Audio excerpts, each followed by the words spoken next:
Howdy, everybody! Welcome back to Session 8 of The Beast of Redwall with our wonderful cast. Jake playing Uhtred, Ivan playing Sirius Roseblood, Zammy playing... Well, he's been playing a new character today. Make sure you change your name, Zammy. Nox is our friend Buddy, and JT is playing Randy. We are not going to be joined today by Felix. Unfortunately, he has not been paying attention to the Discord and thought the game was tomorrow. So we had a little bit of maybe being blind was he's actually blind in real life. Maybe. So we have rolled our recap rolls, and Buddy, you have failed and rolled the lowest. It is therefore your duty to go ahead and recap. But I said I would do it though. Yeah. Are you doing it? I'd like to. Yeah. Okay. Uhtred, you are doing it then. Okay, so we opened up this session. We all woke up in the Weeping Anvil, the whole party minus Zammy, played by Helena, which is okay because she's still in jail. And Uhtred and Nox decided that they were going to use the money that they found in the hidden hole in the wall to buy a house today. So we also decided that we all needed winter clothes, as it's Jack, did you ever put the official months, or can I still just say December? No, so actually here, me and Jake kind of screwed around a little bit one day, and we do actually have, because I believe I said yesterday was a Wednesday, correct? Am I wrong? So it's Thursday now. So I've come up with actual, and I'm gonna post this. I'll make a little after the session. I'll make a little one of those card things under Cogent materials. And I believe we said that I have it written down. What was December? December was Fell Night. So it is now the month of Fell Night, and it's getting cold. And if it's the day after, or it's still the same day, isn't it? It is. Today is wine day. Today's wine day. Oh, wine day! I like the sound of that. So it is wine day in Fell Night, so it's getting pretty cold. So we all decided that we needed to go buy winter clothes. So the whole party headed out in the town. We checked. Nox went to go check the church to see if it was open, but it's still cordoned off by the Inquisition. I believe Nox, Felix, and Sirius all went to Asher's Arms, and Nox, I believe, or not Nox, Sirius, didn't you buy a sword breaker? Yeah, I did. So he bought a sword breaker, and Uhtred got another Balak dagger to replace the one that Tom took from, because screw that guy. And then we heard, we went over to get clothes at was it the needle and thread, or was it the thimble and needle? It was the needle and thread. I believe we changed it because it sounded better. Okay. So the needle and thread, found out that the person working there is actually a professor. And she's an assistant professor. She's not okay, tenured. Same thing. But the big thing was she decided to teach Uhtred how to read if he can make it over there. She also said that she would help Felix with magic, I believe. And we all got coats. Randy did not, as Randy has fur, and he did not need a coat, and also there's nothing that would fit him. So he's still kind of walking around in these smaller clothes. And then we heard about a house for sale in... what district was it in? I don't have the world map up. So you guys bought a house, I believe, in the... let me go ahead and move you guys, but I believe it was the Mellow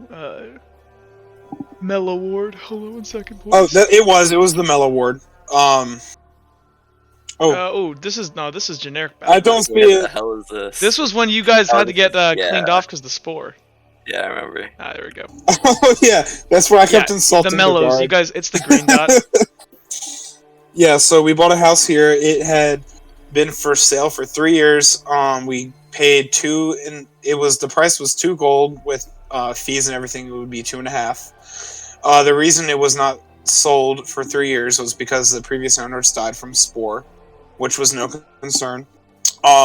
Once we told him we would get the money and come back, Sirius and Felix wanted to know where all the money was coming from. Nox and Uhtred, being untrusting people, did not want to tell them. And so kind of a little struggle ensued, an argument. Randy ended up overpowering Sirius and holding him until Felix told him to let him go. And they went and got the money, and we purchased the building, and then we went back, and it turns out that it was Kilroy's money, which he told Asher that morning that he would buy all the tools he needs for his woodworking shop. So she delivered it. Specifically a woodworking shop. Well, he'd buy the tools. And she was delivering it, and we walk in, and she's like, "I'm sorry, Kilroy, I have to return it back. You don't have the money." He's like, "No, but I have it. Someone must have stole it." And Randy tells Nox and Uhtred that we should give him some of our money. And at this point, Uhtred exited the building because he kind of immediately made the connection that the money that they used to purchase this was Kilroy's. And he's kind of just listening outside. Then Felix steps up and says, "Yeah, tell him about the money that you got from the Weeping," because that's Felix. And basically, kind of this argument ensued. Kilroy tried to lunge and beat up Nox, which did not go very well, as he is a cripple. Asher was very displeased by this, and me and I believe Uhtred and Nox got bitch slapped quite a bit. Yeah, you guys got kind of like the equivalent of you guys got like beat around a little bit. Not that that would do serious damage, but more of like it stung more emotionally. And we ended up giving Kilroy the deed and the keys to the house. And Sirius and Kilroy went to go retrieve the leftover money that was put in the cellar. And at this point, Nox and Uhtred had been helping unload boxes and decided that we needed to make a run for it to make amends with Kilroy. No. I thought you guys were trying to go rob that guy. Well, yeah, to make amends with Kilroy. No real plan has been set in motion. We kind of just bolted as this is all we know because they're street kids. Yep.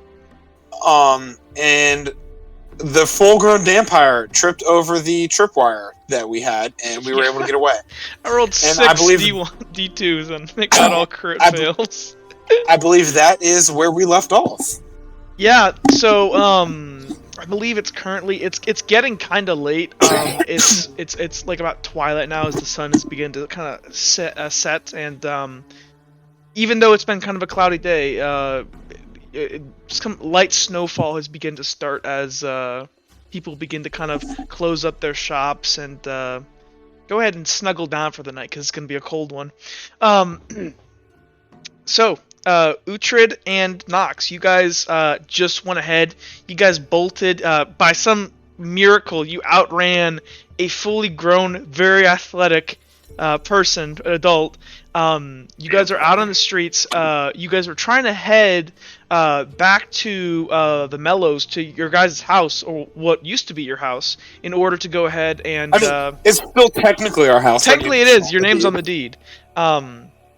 But go back to your house to try to intercept Sirius and Kilroy.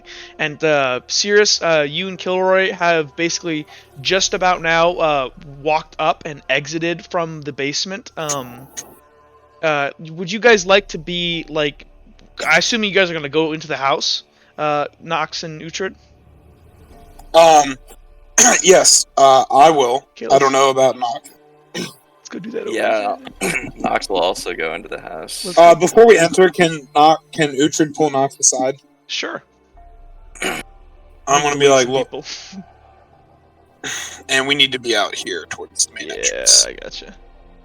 I already moved myself over there. Oh, it hit the back button. Give me a second. Go ahead and drag Kilroy out.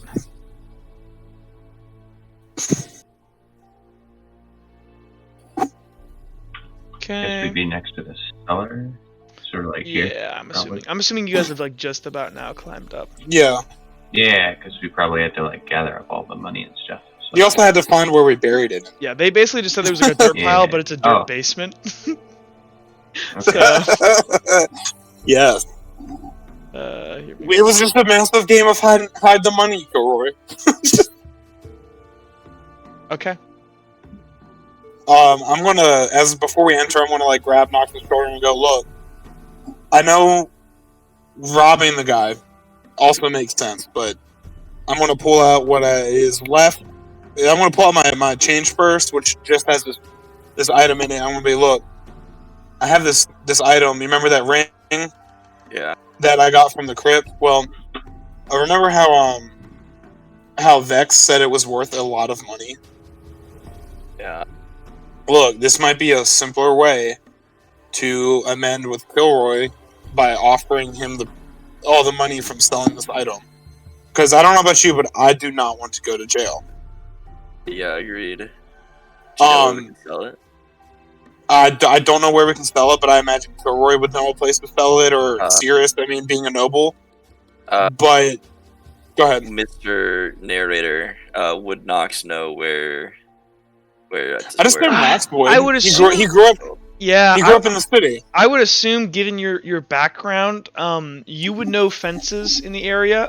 You might not know a fence that deals in this quality of good, because, I mean, let's be honest, most of the time you kind of steal like jewelry and common things, but this is something else. Or at least that's what Uhtred is implying here.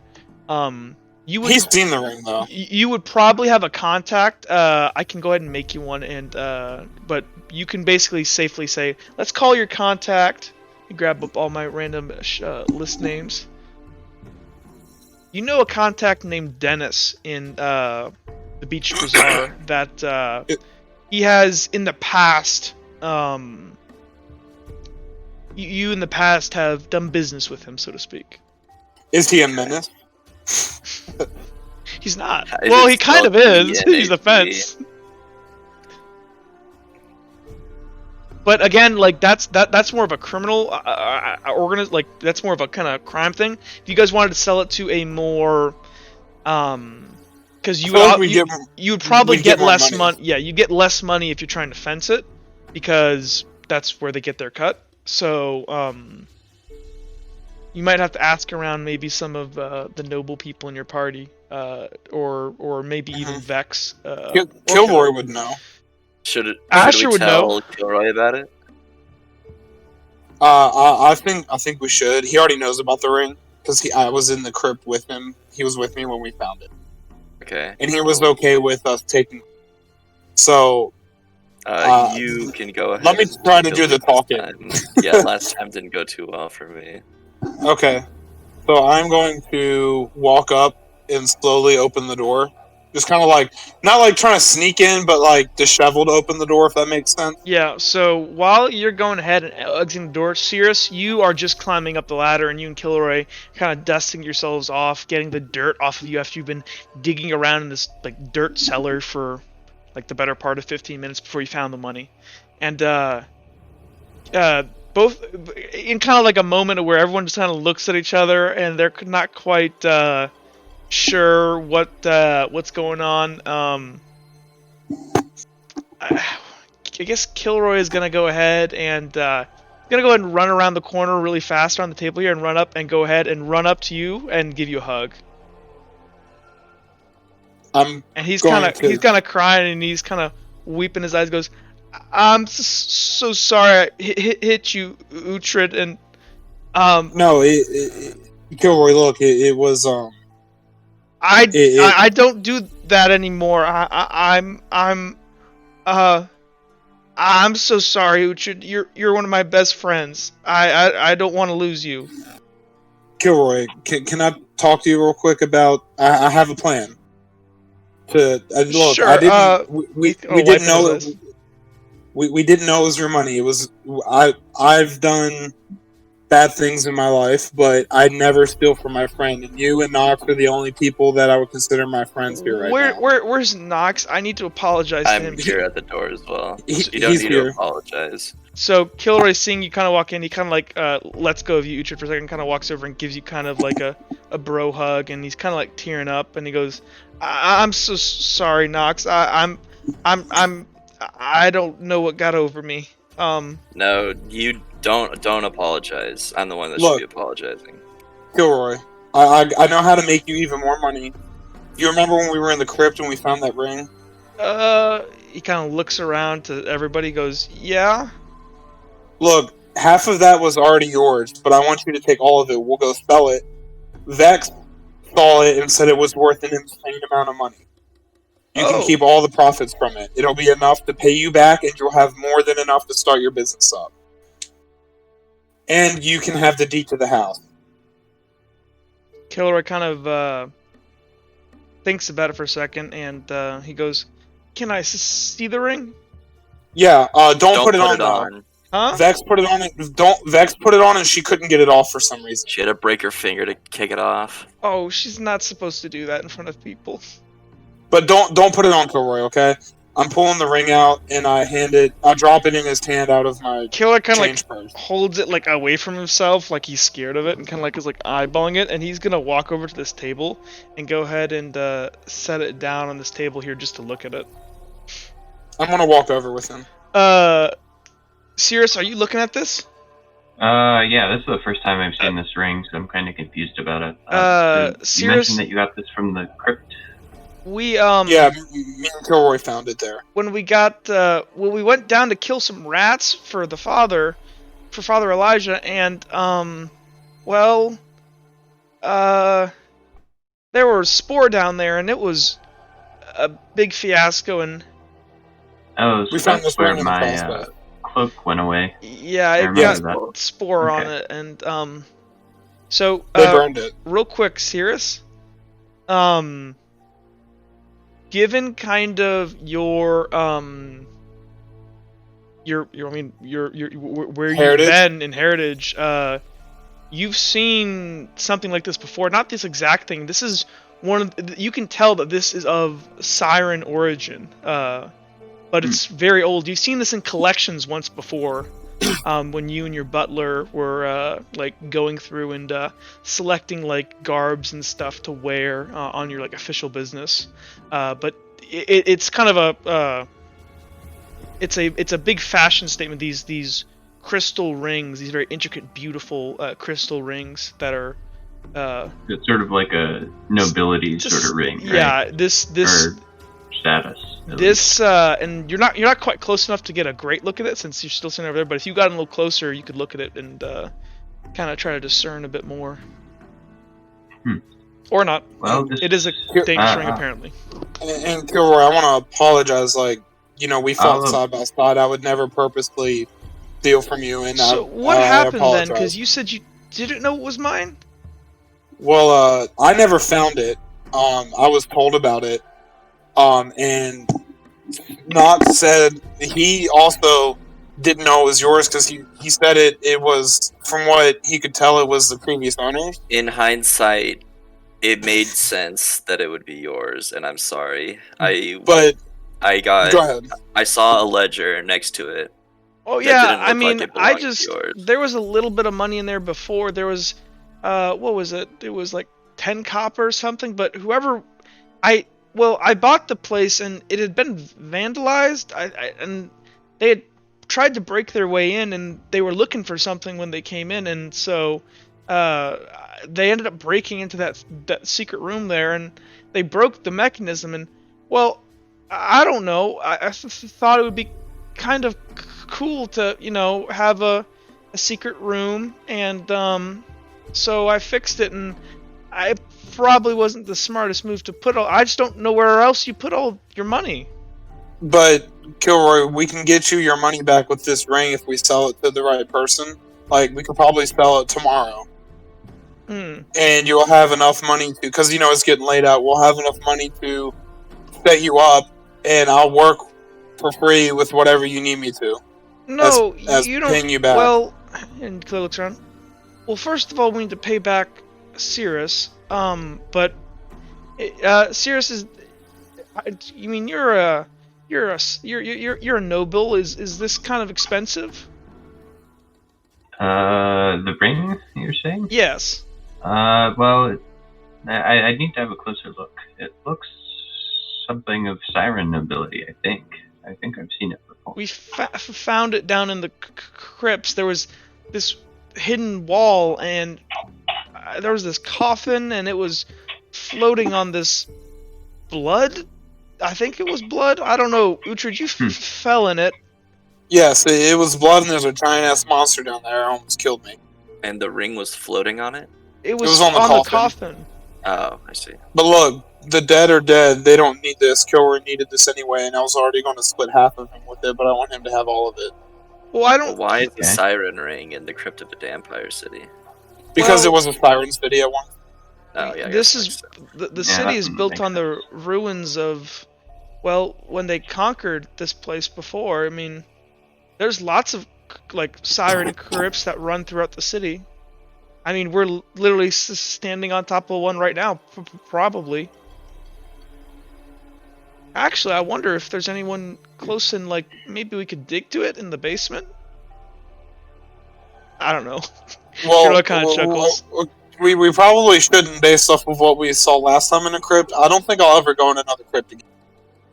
And Killer kind of looks at the ring, like his eyes kind of look greedy for a second. Sirius kind of taking a closer look at the ring since he's a bit curious about it. Yeah, so Um, you're looking at it, and as you get closer, it's this gorgeous, like, deep, rich blue, and as you stare into it, you kind of get lost in it for a second. It just goes on and on. It's almost like what it feels like to, like, look under, like, if you're underneath the water, and well, you can't really do it. Well, sirens can do it because they have they can open their eyes underwater, and it's just like this, like, vast ocean of this, like, crystal clear blue.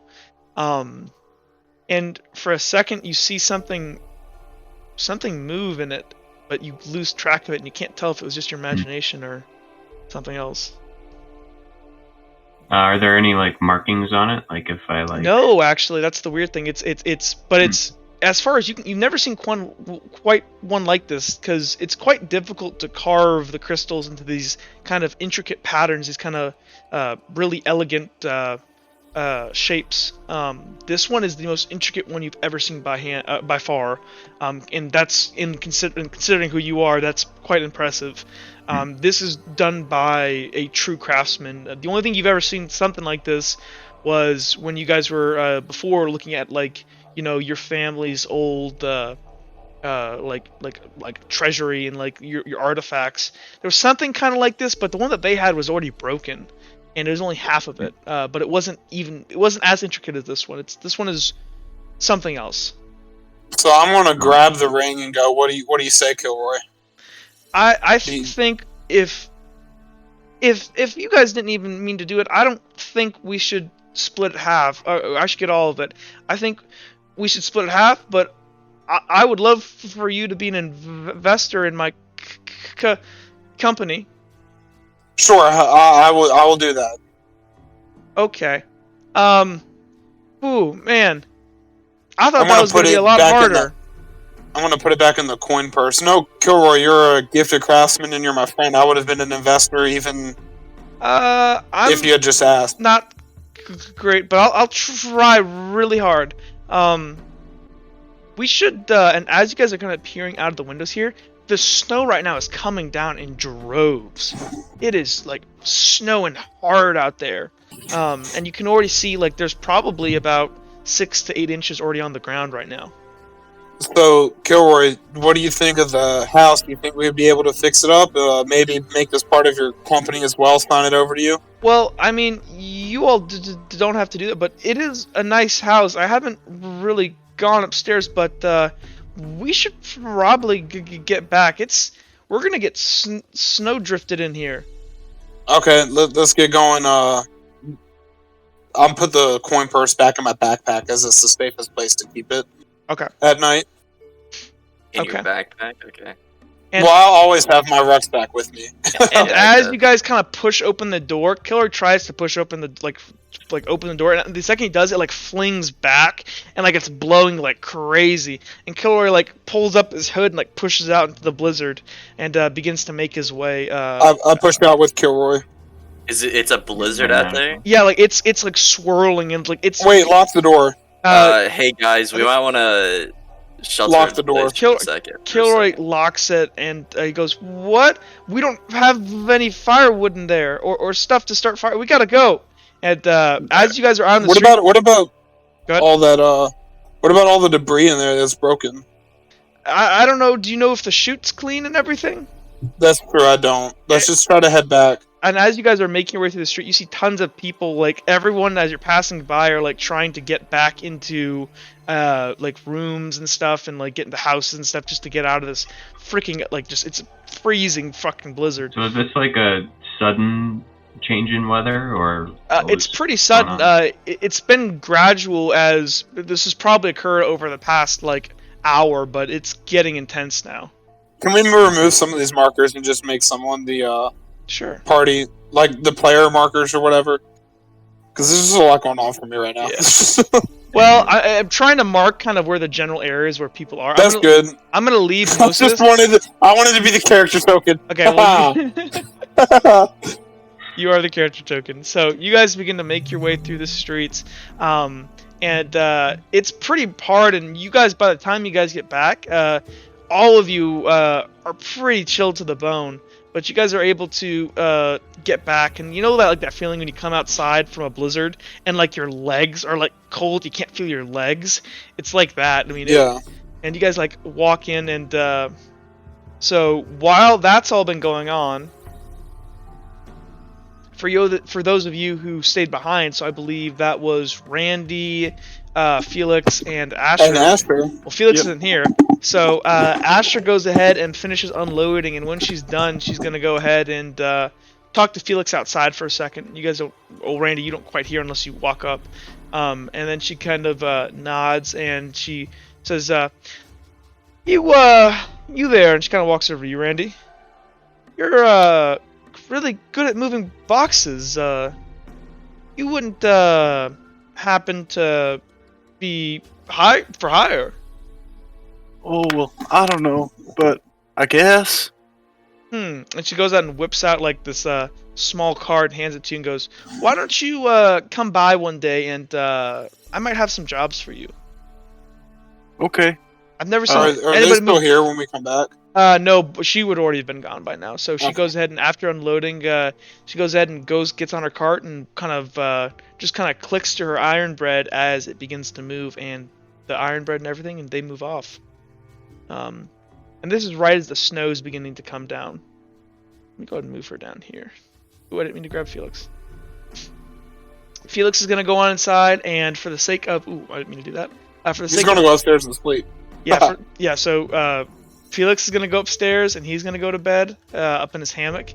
And right about when Randy, what have you been doing? We'll give you like 30 minutes. What does Randy do when he's alone? Randy just realizing that, or having been told that he has a talent for moving boxes, he's just gonna kind of move boxes around. Just the boxes that are in here, he's just like picking them up, walking them over somewhere, and then putting them down, and then just moving boxes back and forth. So by this time, the four of you guys get back, and you guys get up to the door here, and everyone rushes in to get out of the cold. And inside, the boxes that you guys all organized and put in specific places they're all over the place now.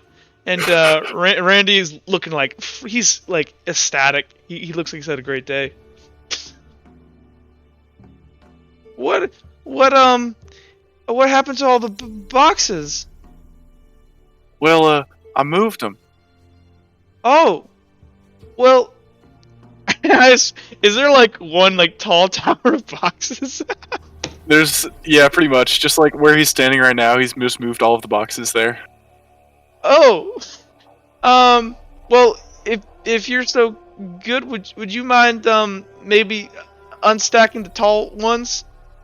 Okay. Oh, thanks. Immediately, Randy just starts unstacking. Kilroy like walks over while you're unstacking the boxes. The first one you sit down, Kilroy is gonna go ahead and like grab a crowbar sitting here and kind of like wrench it open and kind of look inside. Inside, you can see what are like machinist parts and like tinkering stuff and stuff. And Kilroy is like looking ecstatic at like a kid at Christmas as he begins to like kind of fiddle through these and look at them up and down and like kind of look them all over the place. Like, oh, this is crazy. It's really cold in here though. No one has started a fire, so I'm gonna go up and start a fire. Okay, go ahead and make me a survival check. Okay. That's gonna be a common task. That's a 1. Well, I don't have anything in survival, so And the furnace is over here. Oh, I failed. Your hands are so cold, and you just can't quite get it to. Actually, let's do a narrative failure. So you go ahead, and your hands are so cold, and so you're kind of like you have a flint and steel, and you're like whacking, and you eventually get a spark to go, but your hands are so cold and bitter that you don't realize, but you cut your fingers, like 2 of your fingers on your left hand, and they're just bleeding lightly, and you look down, and you're like, the kind of white searing pain kind of comes, and it's not a bad cut, but you're like, ow. I'm gonna throw them down and go, motherfucker! No, Killer like what? God, and I'm like clenching my hand with my cut with my one hand. Well, where's Felix? I don't know. Anyone got bandages or something? Felix is gonna go and go bandages, and he's gonna go ahead and get down. He's gonna run down and like with his bag and like just fucking Smell like the vault blood. these boxes, like scramble over top and go. I'm gonna be a doctor, so I need to practice. And he's gonna go ahead and like grab your hand and just begin like wrapping. He pulls out like a little bit of like rubbing alcohol, and he wraps up your hand, and he goes, "Okay, do you feel better?" Can you drink that rubbing alcohol? What? No, this is for medical purposes. Fine. Yeah, it's fine, Felix. Okay. I'm still pissed at Felix. I know. Felix is like now realizing that he helped you, and he's kind of like pissy at you, and he goes, "Well, it's the Hippocratic Oath, so I had to help you. I couldn't. I wouldn't have if I didn't have to." And he kind of scrambles across the box. And he goes, and he kind of looks around.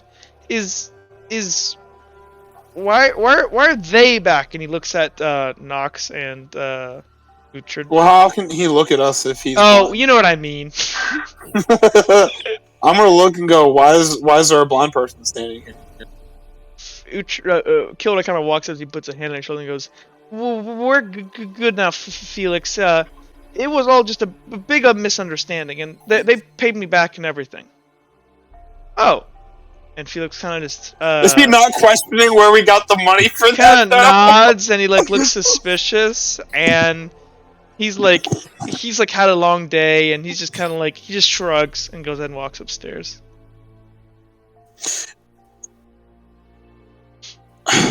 Okay. Can someone get this fire going, please? No, you did get it. You did get it going, but you. Oh, I did. Okay, It's but I cut already myself. Okay, I'm sitting by the fire and like warming my hands.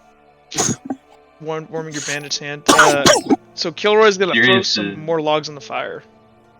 Sirius is just kind of looking out to the snow and just like watching the tracks fade. You can't really look from there. The only window actually in like this entire place, there's like windows up on the top of the building, but there's also like a window over here. This is just a big garage door thing. Oh, yeah. So he'll go there and sort of look out. Okay. Is everybody going to Nox is bed? gonna warm up by the fire as well. Yeah, I'm going to sleep by the fire tonight. Nox So I'm is gonna also gonna sleep by the fire since he no longer needs to protect I'm gonna- a certain stash. drag my blanket that may or may not be cut up and sleep by the Well, fire. there are all these boxes around the furnace now. Hey, Randy, can you move the boxes from the furnace so we can all sleep here? Okay. Randy moves all the boxes. When you have a giant slow person, he does all the menial tasks for you. It's like a No mice and complaints.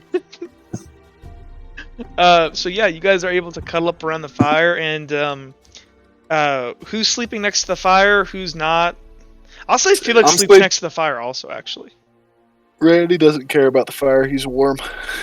Nox So- knows better than to. stay What's away from up with the fire. tripwire system? Is it just like completely broken? Oh, it's complete. basically? Like it got all tangled up. Did you guys cut her out or untangle her? I think you Well, I guys cut wasn't her here. out. I think you guys cut Probably her Yeah, out. they cut her rip out. it out, like considering her momentum, but Yeah, the wire's They ripped. cut it You could out. try to repair the wire if you'd like to, and like just like do a little like tie on it to. I'll sort of like look to Kilroy and I'm like, well, we might want to fix this in case somebody comes in the night. I mean, it's unlikely considering the weather, but Kilroy kind of looks out and goes, I don't know anybody crazy enough to come out during the storm. But I can see, still that's the fix it best if you time want. for It's the best time for people to come out because you wouldn't expect it. Sure. Kilroy kind of looks around, and he's gonna go ahead and go up, and I guess he's gonna attempt to like grab a pair of pliers and like twist the two pieces of metal together to form a connection. What would that be? Does he use his new tools? Sure, he uses his tools that he's inexperienced at using. We'll go ahead and make that a. This would technically be a vocation. Like mechanic or tinker. He's got 0 in it, so he's just gonna roll the 6s, which should be a common task. So he's good. He succeeds. Oh no, he doesn't. I rolled d6s. So Kilroy's like twisting them, and he just like makes it worse as he kind of like. I come up and try to fix this problem with him. Kind of like tangles them up and kind of frays the ends. And there's not quite enough like length between the two wires. I'm gonna try still. Kilroy's gonna like back off and go grab some more wire to fix it. And oh, well, I didn't ask you to roll yet, but you need an uncommon now to fix it, so that does not work. Okay. So you go ahead and try. Okay, I'll leave it to Kilroy. You kind of try to tug it up, and Kilroy kind of scratches his head and goes, "Here, let's just run new wire." And if people want to help him, you can reset the wire, use more wire up. This will be the last of the wire. Get some more supplies. Yep, you guys set up the wire. You guys set up the bell, and it's all set up now. And as you guys are kind of just relaxing and chilling out, you guys hear like a really sudden knock by the door. I'm gonna jump up, pull my 2 knives out, and go investigate it. So, is gonna. What are you guys doing? Let me know. I'm standing by the door. So, you hear, Kilroy, open the bloody fucking door! In it's Vex's voice. I open the door. Freezing! I open the door.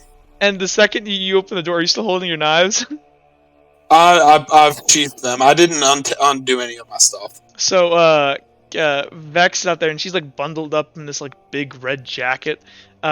Actually, no, she didn't wear a brown jacket. All she wears is red. It must get annoying. Comes on in, and I'm gonna like step it back from her as I'm assuming she's heard of this. She kind of looks around, and in her right hand, she's got this giant bottle of some kind of liquor, you can assume, because she's like stumbling on her feet right now. I'm gonna help her and ask if I can take a sip of the alcohol. She goes, "You want a sip?" Yeah, and I'm gonna take like a hearty chug. Sure, and she just kind of like slaps you in the chest with it and gives it to you as she kind of like walks in and she like runs over to the fire and she's gonna trip over the tripwire. No! While this happens, Sirius has this good old pocket mirror just set up and just kind of looking. Well, she doesn't notice it because she just face plants. Oh, yeah. I'm gonna go help her up. And as she kind of like gets up, like you can see that she broke her nose apparently. Vex, you broke your nose. I know, and she just kind of goes ahead and like grabs her nose and just cracks it back into place, and like you can already see like the swelling and stuff, but she kind of looks up at you, and slowly but surely the kind of the bruising fades. I'm just kind of going to look like surprised and like astounded by this. She kind of looks around and she goes, "What are you looking at? Help me the frick up!" And she like puts her hand I was up. already helping her up when I noticed her nose was broken. Oh, I thought you said you were standing there in disbelief. No, I said I went to go help her up, and then I said your nose is broken, and then I said I was in disbelief that her nose healed. Well, if you're in disbelief, I was assuming you were stopping what you're doing, but that's fine. So you kind of help her back up on her feet, and she like grabs the liquor out of your hand and kind of chugs a bit of it. I already took a chug of it. And she kind of like, and so when you go ahead and roll me a strength check.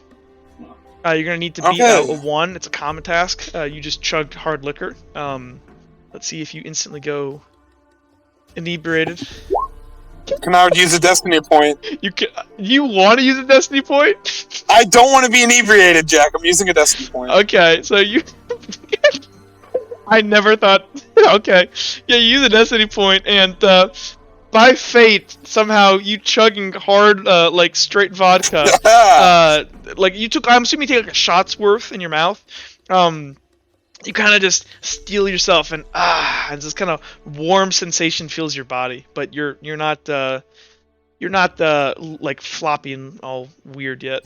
Not quite Yeah, yet. I don't want to be weird. I need to try to look tough. And so Vex kind of like just stumbles over to the fire, and she like motions for Killer to like scooch over, and so she can sit by the fire. And she goes in and sits up, and you guys can see now that she's kind of come up a little bit closer. Her like face is all red and stuff, like she's been crying, and she's just sitting by the fire and like looking around at everyone, looking at her, and goes, "What?" As she kind of like throws up her arms. Jeez. Well, what's the occasion? She kind of like takes a sip. I'm gonna look at Gilroy and go, look, see, you said no one would be crazy enough to come out in this weather. As I'm like nodding to her. I didn't say you were crazy, Vex. He kind of looks at you guys. She goes, I know, Kilroy. You would never say that. She kind of like just like rubs him on the head, and she like looks around all of you and goes, Mom and Dad are fighting, and it just. She kind of takes another swig. I just need to get out of there. Besides, they know where I'm. If I'm not in the castle at night, they know where I am. She kind of like gestures the bottle over to Kilroy, who kind of like grabs it up, and he kind of just takes like a ginger sip of it. He doesn't do an Uhtred, and he's gonna go ahead and hand it to Nox. Or who does anybody reach out for it? I do. Well, you already had some. Damn it. And you're like in the furnace right now. Oh, I didn't know that was the furnace. Okay, I'm gonna be. You're incinerating. I might need to make a better furnace or something. I might need to actually like draw something better. And Vex kind of just like leans back on the box and looks all around everybody, and she goes, "So, what are you Dumbos up to?" Expanding Kilroy's company.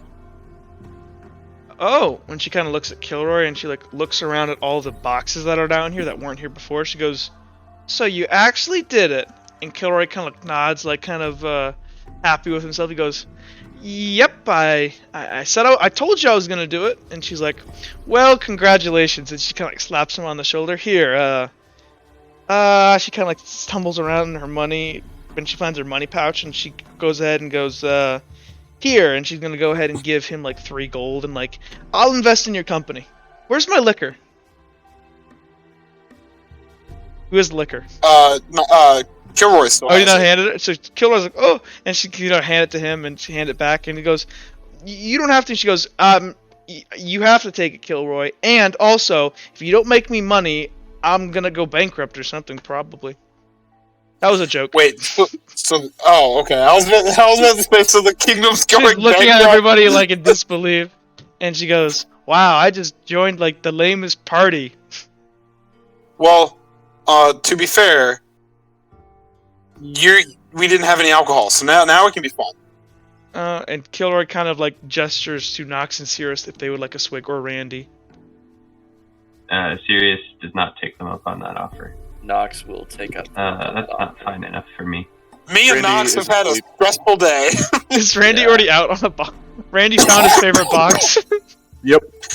Can we just add in, or for RP's sake, that we hear like Randy like kind of bear snoring, like if a bear was hibernating? It's like, Like, Oh yeah, it like shakes the floor underneath him. I love it. And so if anybody else wants to do anything, you guys kind of just chill around while it snows outside, drinking and getting a little tipsy. And while she's in here, she kind of turns to Uhtred and goes, "So, Uhtred, you can let me buy that ring?" What would you be willing to sell it for? I don't know. I'd have to go take it to get it appraised. Well, me and Kilroy are going to use it to expand his company more, so we could both come with and get it appraised. She kind of looks at Kilroy and goes, "Okay, that's fine." Actually, she goes ahead and looks around. I actually gonna take him for a second, and she's gonna like step up over this box, and she's gonna grab Kilroy by the hand and like drag him off. Like, I need to tell him something. Ooh.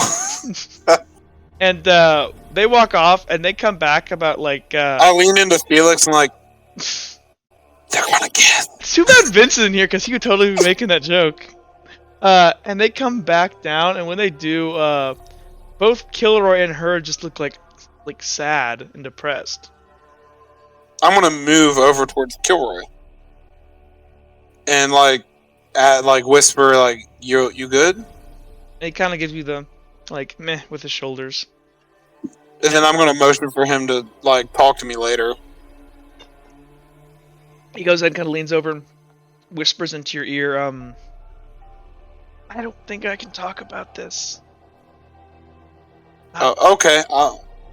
Maybe later. I was told in confidence, and Vax who's leaning over and looking at you and goes, he's not gonna tell you. He won't. We were talking about something else. I'm not. We were talking about something else that we had going on between each other. No, you weren't.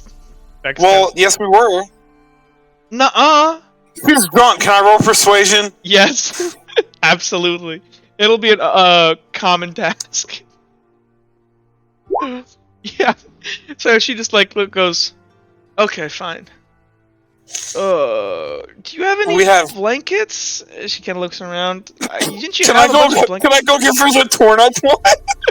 Yes, well, you guys never discussed about it, so Kilroy kind of goes, yes, you want to go find the blankets? Yeah, yeah, me and Nox can go find some blankets. So you look around for blankets, and laying in the middle of the floor here are two destroyed they were perfectly fine moving blankets, but there's 2 destroyed moving blankets. Oh, I'm leading up to Nox and we go dude, what should we do about them? I'm gonna make Kilroy, who's drank so far? Me and Kilroy. Okay, Nox, and how much did you drink, Nox? Just a little bit. Okay, you roll me. Man, is Uhtred the only one? Wait, hold on. Too many people talking. What'd you say, Ivan? Sirius hasn't. Okay, so Sirius didn't drink. Okay, what about you, Jake? Yeah, I drank already, remember? Are you drinking more?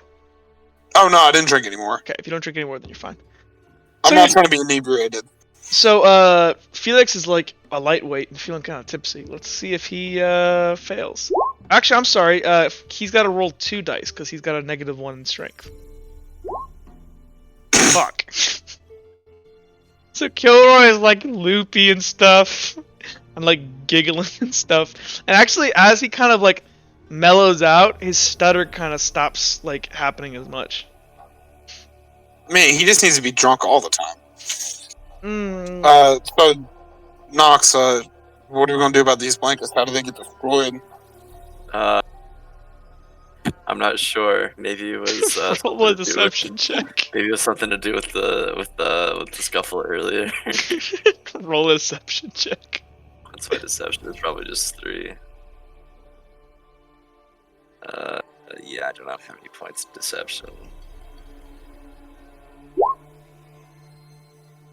Yeah. Alright. Jake, you want to roll a perception check against his deception check? Well, I'll go ahead and just believe it. Okay. So yeah, you go ahead and believe it, and yeah, you guys are 2 blankets short. Somebody's gonna have to sleep without a blanket. I will go without a blanket. Kilroy kind of fumbles over, and he's tripping on himself, and he goes over. And We're gonna move over before he can speak. No, he stands between the 2 of you, and is just looking down at the blankets, and he goes, "Oh, why did I do that? When did I do that? What does this note say?" He picks this note up off the ground. You want the note? And he goes, "Sorry, we destroyed your blankets." And there's a little bit of money on. You put money on it, right? I did put money on them, yeah. And he goes, "Nox." He goes, "Nox, you got me a present? What?" Yeah, and then he looks at Uhtred and he goes, "Uhtred, is this my money?" Yeah. I don't know. I didn't put it there. Cirrus, can you hold my? I owe Cirrus money though. Oh, he reaches into his bag and pulls out the gold that Vex gave him, and kind of turns to Cirrus and go, how much do I owe you, Cirrus? Wait, wouldn't How much did I give him? Like I think you You gave gave him him 2 2.5. two. Yeah, I think you gave 2.5. Two gold. 2.5 gold. It was enough to pay for the 2.5. tools. Because this would be technically paying, unless you want to be an investor. If you want to be an investor, you don't have to take the money, and then you technically own part of the business. Or you could take the money I'll only back. take 1 gold. Consider 1.5 an investment. Oh, okay. And, Kilroy pulls out a nice big gold coin and hands it to you. I want to. Can I roll sleight of hand to try to swipe the note from Kilroy? Sure. That'll be a common task. Yeah, you just kind of like, literally just take it out of his hand as he's talking to Sirius. I'm gonna put it in my backpack. Well, he kind of turns around. These will make great ponchos. Well, it's getting late. I think I'm gonna head to bed. I think I will as well. Agreed. And Killer like picks up the 2 blankets and like makes this like weird poncho thing with them, like too big.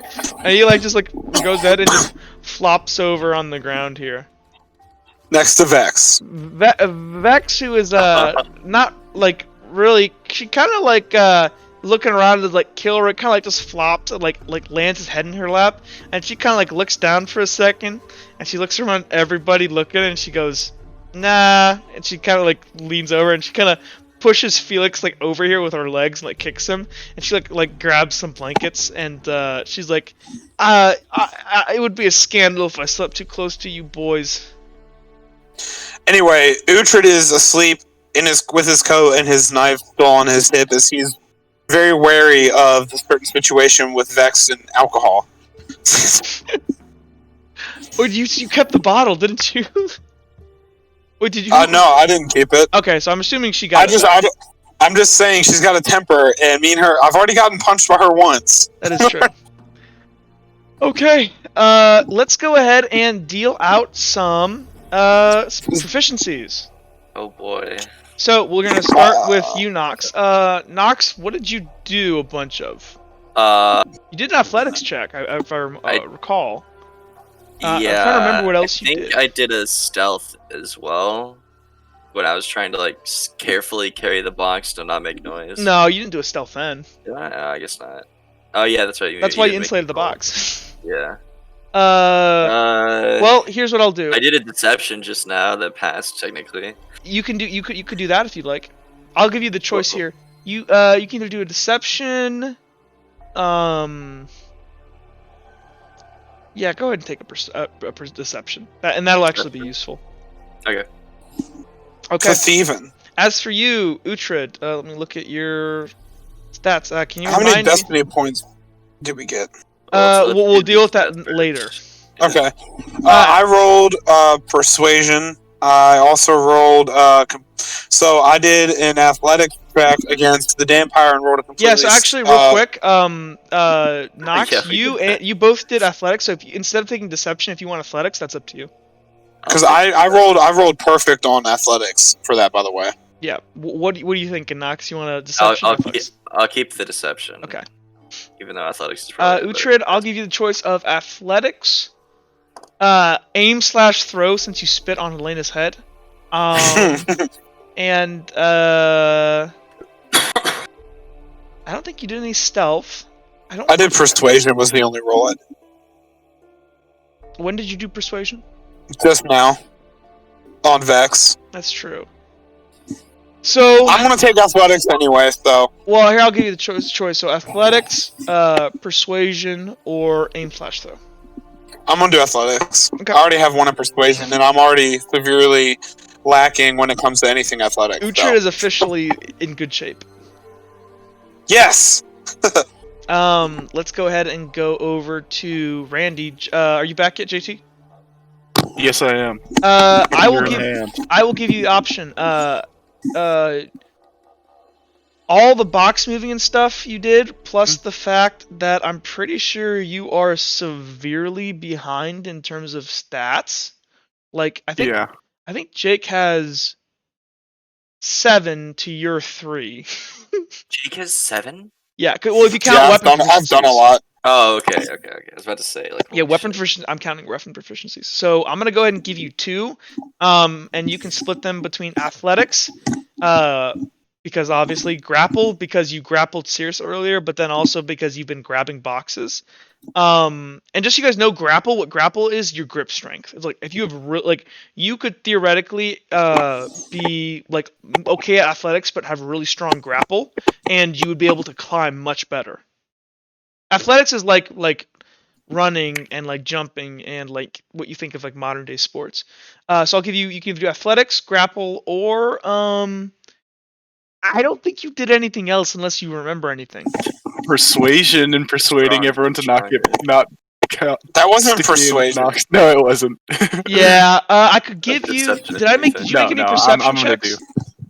I don't think so. No. So you can choose. You can either go ahead and load up your athletics or strength. load up your aim/throw. It's up to you. Or I'm no, loading up no, I mean athletics. grapple. I mean, I'm loading up athletics. you're gonna be a 3 in athletics. Oh yeah. Yeah, boy, good. Oh, Three two in athletics. Yep. I'm 2 in athletics. And so that means, by the way, your athletic roll right dice. now is 3 plus your 1 strength, which is 4 plus your 3. You have a 7 7. in athletics. 7 in athletics. That is a strong, slow man. Like you're very strong, but you're very slow. Don't make Randy angry. You don't like Randy when he's angry. Okay. All right, hold. Felix, back. I'm gonna write a reminder to myself to go ahead. Ooh, our music stopped playing. Shoot. Oh, here this. I'm gonna go ahead and make a note to myself to get Felix to choose his. And then as for Helena, you haven't really done anything, so I can't give you anything. But also, you're about to get your head chopped off. So. I've done so much, though. What have you been doing in prison? I sat down. Oh, why do I have Helena That's it. so I can get a low? proficiency. I think in she could sitting at least down. get a point in deception from like the dream or whatever. Well, sure, because if that's true, you've been lying to everybody for a while. Oh golly gee! You want to point? You can take it. It's not gonna matter. Take a point deception if you want. Because tomorrow is supposed to be the execution. Okay. Her last skill point forever. Well, so as everybody kind of settled down for the What about night. Spiros? Huh? Oh, we didn't do Cirrus. about My bad. Spiros? Yeah, Cirrus. Yeah. So Cirrus. What did you do today? Remind me. I think I tried to figure out if Nox was lying, so I guess that'd be perception. That would and be then perception. I tried breaking out of Randy's script. Breaking out of what? He didn't Randy's break out like though. hold or whatever. So that would have been probably Yeah, in I didn't break athletics. So I'll give you the choice right now between athletics, perception, or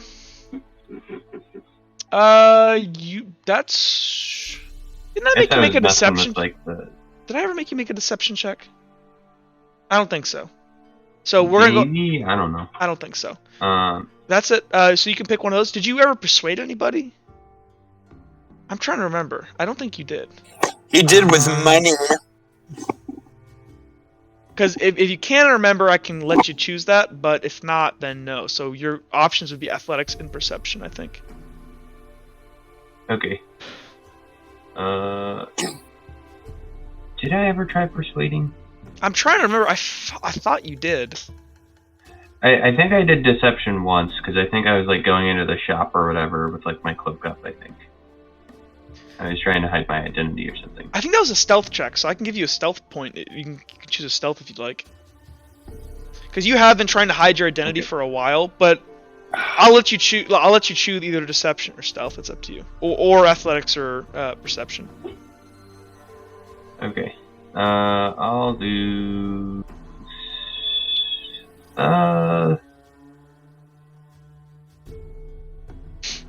difficult choice. It is a difficult choice.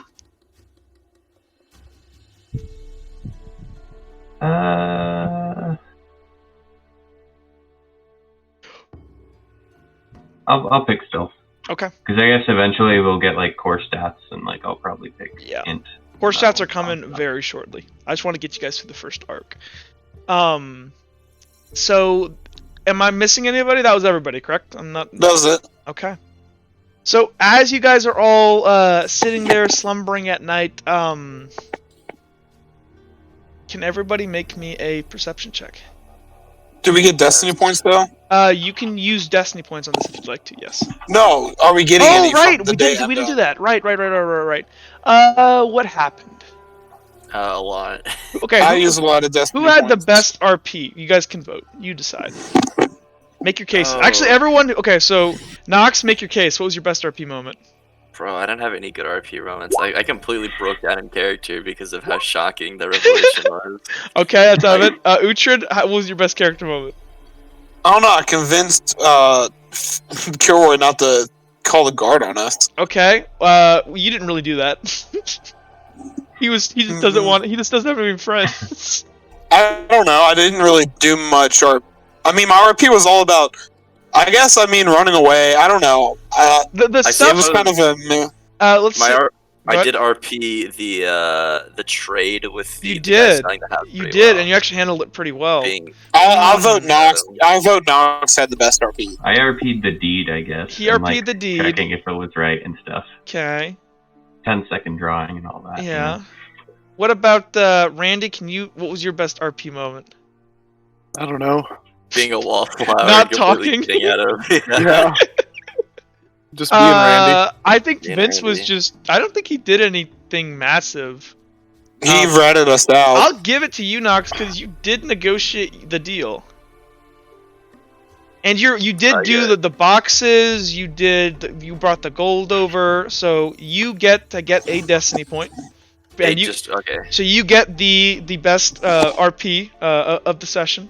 Got it. And then as for everybody else who participated, you gain a destiny point. Since you did complete do I get another one? Does that also apply to me? say that again. So do I Yeah, get you get- two then? Yeah, you would Yeah. have two. Okay. Do I get a destiny point for being on time for the session? You Yeah, guys what should about have me? already recorded those. Oh, I did not. No, I didn't. Did I say that last time? I don't think you said it today. I didn't do it. say I didn't do it today because. Oh. So I remember no, last no, time. no, not today. I, as far as I can tell, I don't think most of you guys need it. Yeah, that's fine. That's Like fine. I'm looking here, and you boys are pretty. Actually, you know what? That's fair. We're gonna go ahead and say that everybody showed up on time. You get your destiny point. Yes. Actually, but Sirius, did you show up on time? Were you before Yeah, 6? No. I mean, He was late. yeah, because I went to. You have a- 10 minutes late. I can't in good conscience give you one, but I don't think that But he matters. showed up. I mean, so. I don't I care. think you're maxed. Is anybody maxed? No, we burned. I'm They 2 from burned max. like all of them. I'm not even close to max. Okay. I burned like 2 or something. Was that on the JT thing? With like the where you guys were like Yeah. Okay, so everybody who's in here, so now that has everybody recorded their destiny points? Yes. Okay. Everybody make me that perception check. Perception check. Already rolled. Oof. That's a Uno you- for Jake. Yay.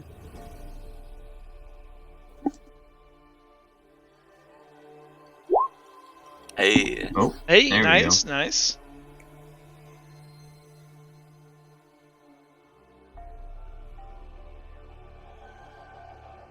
I think we're waiting on some people. Aren't we? I already went. Oh, you already went. Okay, so Sirius, was that your roll for before? You got a 1? yeah, the one JT, above you got a Randy's. 1. Uhtred got a 1. Nox, you got a 4. Let's go. Get on my level. Okay. So only you, Nox, as you kind of like slowly like lean your head up and look around, as you thought you heard like something, and as you kind of wake up, you hear this jingle. A jingle? Can I tell where it's coming from? Yeah, it's from over by the Probably door. the tripwire. When you look over From at the tripwire, and it's slightly moving. You So should the wake me up. tripwire is slightly moving. Yeah. If I'm sleeping where I am right now, can I see something moving the tripwire? Right now, go ahead and make me another perception check. Actually, we'll use the 3 that you rolled. So you look around the building around you, but it's pitch black. It's pretty dark, and as your eyes kind of adjust and your dark vision kind of begins. That's right, I do have dark vision. Why do I want this play? You guys don't quite. You don't see anything. It's oddly quiet as you can't hear the snow outside anymore. I'm gonna quickly grab Utra's shoulder. And it's gonna jolt him up. Why won't this work? It's gonna jolt him up, and I'm gonna look at Nox and go, "What?" I'm gonna put a finger over my mouth. I'm gonna point towards the tripwire. And I'm going to you see understand it. this slowly. It's barely moving. But I'm it's gonna moving. slowly, kind of sit up a bit, and I'm gonna grab my daggers out because I still have them strapped on me. And I'm gonna motion for us to walk towards it. I'm gonna sneak my way towards. I'm gonna go. I'm not really stealthy, and I'm also blind as a bat in the night, so I'm just gonna go straight. Well, the forward. fire's still up. It's kind of.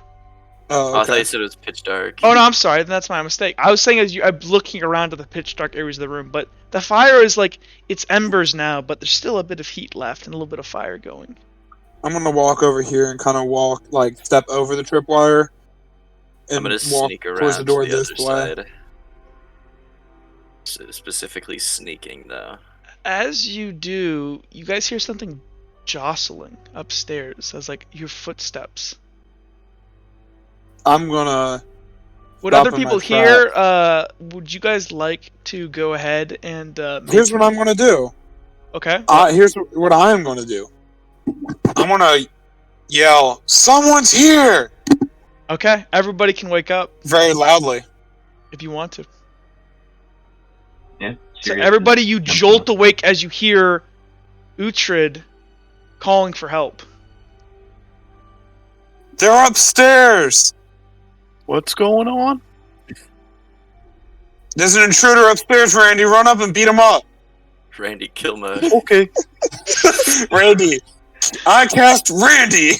Randy grabs his axe and just starts walking upstairs. Randy, as you begin walking up the stairs, you kind of are swiping the gunk from your eyes. As you're walking up the stairs, you see this fellow in front of you. As he kind of looks you up and down, and goes, "Oh, hello there," and he's gonna go ahead and kick you down the stairs.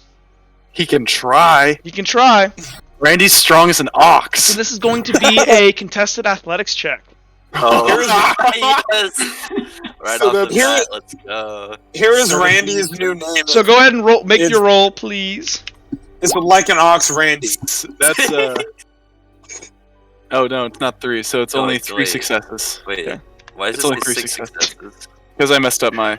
Look how many dice he's Oh rolling, by the way. My. He's rolling 6 too. Wow.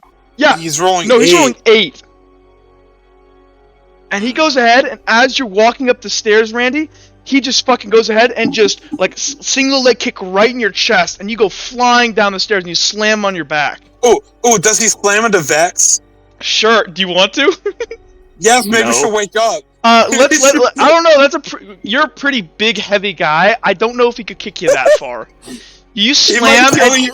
and you bump into Vex, and Vex, who is standing up right now and looking all dazed, what is going on? She's nursing her headache, and she looks up as this guy just slowly begins to saunter down the stairs.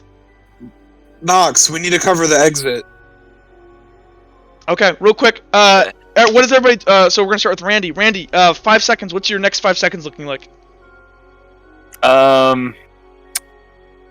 Randy's just gonna kind of hold his axe and glare at the guy. So are you Or he's standing gonna up? stand though? up. Okay. Yeah, he's gonna stand up. Sirius, what is your next 5 seconds? Considering people were saying that I was coming from upstairs, Sirius is gonna kind of walk here-ish, or run here-ish, Okay. and start to draw his sword, and probably brace himself in case something's gonna come up behind him or anything. Okay. Nox, what are you doing? Next 5 seconds. Nox is gonna draw his dagger and run towards Uhtred to block the door. Okay, Uhtred, what are you doing? I'm going to move a little closer to the door, and I'm going to brace with my 2 daggers. So, as you guys are all kind of scampering, Kilroy's like getting up, and he like fumbles off the box, and Felix isn't here anymore. And this figure kind of just steps forward slowly and looks at you, Randy, and kind of just looks to your axe and kind of just leans out with a finger and like just like tips the blade down. And he has a cane in his other hand, and he kind of begins to twirl it and walk this way. He's got a pimp cane! As he's like looking around, Oh, no. he's looking around the room, and he kind of looks towards Randy and goes, "If I were you, I'd put that down, big guy." Helena, get them away from the door. Yes. And Helena, can you put my token on top of the Yeah, stairs? I can. Yeah. Thank you. You're the Oh best. no, Oh boy. the rat.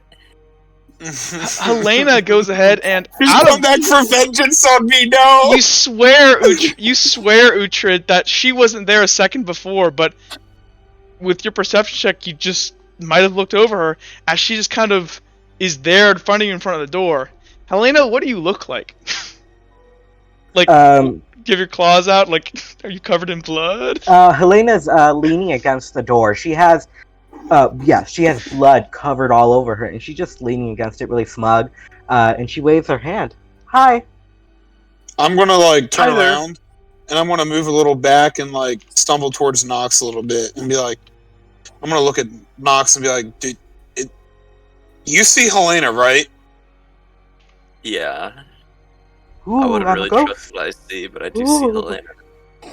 And I'm gonna be like me and Nox like back to back, is like he's keeping an eye on, as I imagine he's keeping an eye on that guy now, and I'm kind of like keeping an eye on Helena, and we have our weapons drawn, ready for our last stand. So, this So I'd be guy, more like right here. where everybody else is freaking out, he just seems completely comfortable with the situation, and he's looking around the room and kind of like tapping at the floor and stuff, and he kind of looks around, and Vex at this point is on her feet, and she's standing right beside Randall here, and her hand is like twitching for a second, and she's just like looking at this guy, and he goes, "Oh, don't try that." She goes, "Fuck it. Okay, let's start combat." Oh fuck. Let me go ahead and get the music going. Ooh. It's the X roll for an initiative. Let's see here. Let me go ahead and clear the music real Well, quick. are me and is Helena going to start? Well, you guys don't have to be in combat. This is between her and this guy. Okay. If anybody else wants to Okay. participate, you can let me know. I'm not participating against that guy right now. I'm Okay. not participating against that guy either. I'm just gonna stay Uh, guard. Is anybody else participating? I'll Uh, participate if Vex is right next to me and she's gonna fight. then Yeah, I'll fight. she's gonna fight. Randy I'm succumbed to peer moving pressure here or extremely whatever. easily. Serious, can I assume guard that I've Gilroy. managed to move there? Okay. So That was me yelling at RP, who's it's me. actively fighting? not me. Not me. Okay, he definitely sorry, goes I guess. before. Actually, he might contest with Great. Vex. I need to roll some d20s. Hold on. Okay, that's Vex. That's him. Ooh, he goes slower than Vex. Okay. Randall, you have no reflex, right? No. No. Okay, good. So it's gonna be, Oh my god. Randall, you're gonna declare what you want to do first. Isn't that bad? Don't I want to go last? No, but that's why you have the lowest reflex. They're both faster the- than you. So So they the get D20 doesn't matter? no, because what's your reflex stat on your sheet? It only Yeah. the, Zero. the D20 is only to break ties. Oh, Yeah. okay. I'm just gonna follow Vex's lead. So you're charging at this guy? Like, what are you doing? Attacking with your axe? I'm following her lead. I don't know what she's doing. Uh, I'm letting her go first and doing whatever she does. you have to. So if you're waiting, then technically you're gonna do nothing and just watch Vex do her thing. Yeah, All right. that's Well, the point I of guess I'll reflex. try to. Like you're You're too slow to pick up on what's going on. Yeah. So you're the first to go. Oh, okay. When you first well, to I guess- declare, you're the last. You'll see. Just do it, or do whatever you want. You'll see. All right, sure. I'll just try and charge him. Okay, he's charging, and what weapon are you using? I guess my axe. Can I Okay. change to my fist if she's not trying to kill him? You have to decide now. Oh, all right. That's then I'll use the axe. that's the thing about reflex. Like, if you have more of it, you just get to see what happens. You're faster than people, and you have like better awareness of the situation. Axe. Axe or Yep. no axe? Okay, axe Yeah, it is. axe. It's this guy's turn. I don't have to tell you what he's going to do. So he's gonna do his declaration phase. She's gonna go ahead and go ahead and summon a sword out of thin air, and it's like this green, glowing green longsword. And she's gonna go ahead and try to slash at this guy, and she's not gonna charge though, because he is bracing, and she saw that. So yeah, roll me your combat rolls. Let me roll his. He's just using his cane right now. So that's going to be medium blunt. So is this why y'all were in call for like 2 hours before the session started? Maybe. I guess so. Maybe. Maybe. Okay, so he's gonna go ahead and roll. /roll. What is the sheet? So he's rolling 66. But he's gonna go ahead and assist that with his athletics. So there's Can I his do roll. that? Yes, you can. So go ahead and roll your combat roll. I think for you it'll be 3 plus or minus whatever your I think your int and your strength cancel out, and then plus your hand axe. Do you have any proficiency in your hand axe? I don't. Well, You do not. You never went for the training. So you're going to No. be rolling 46, I believe. But you can assist with You your can athletics. assist with I'm your charging. athletics. So you can I'm literally charging, so just I'll be- you can just use your raw athleticism. So what you'll do is Oh. after you make your combat roll, you're going to go ahead and roll me just a straight athletics roll versus a 3.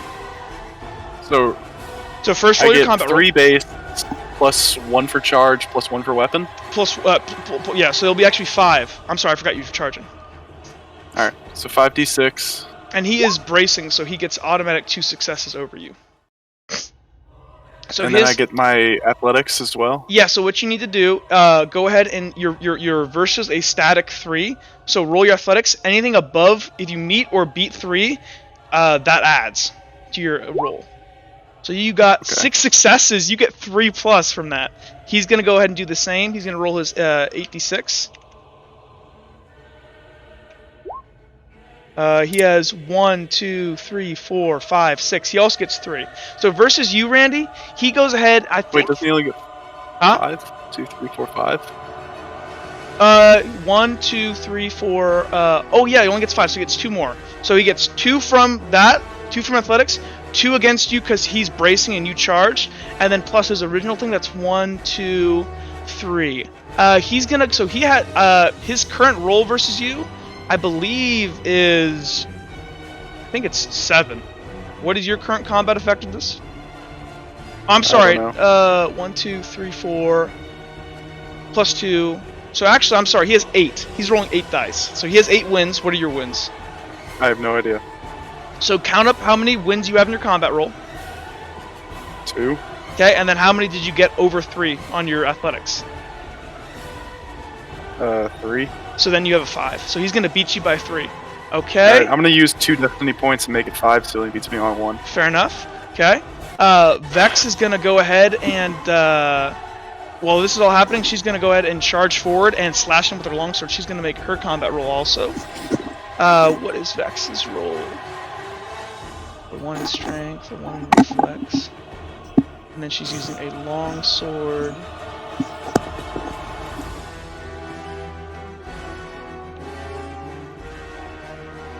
She's rolling.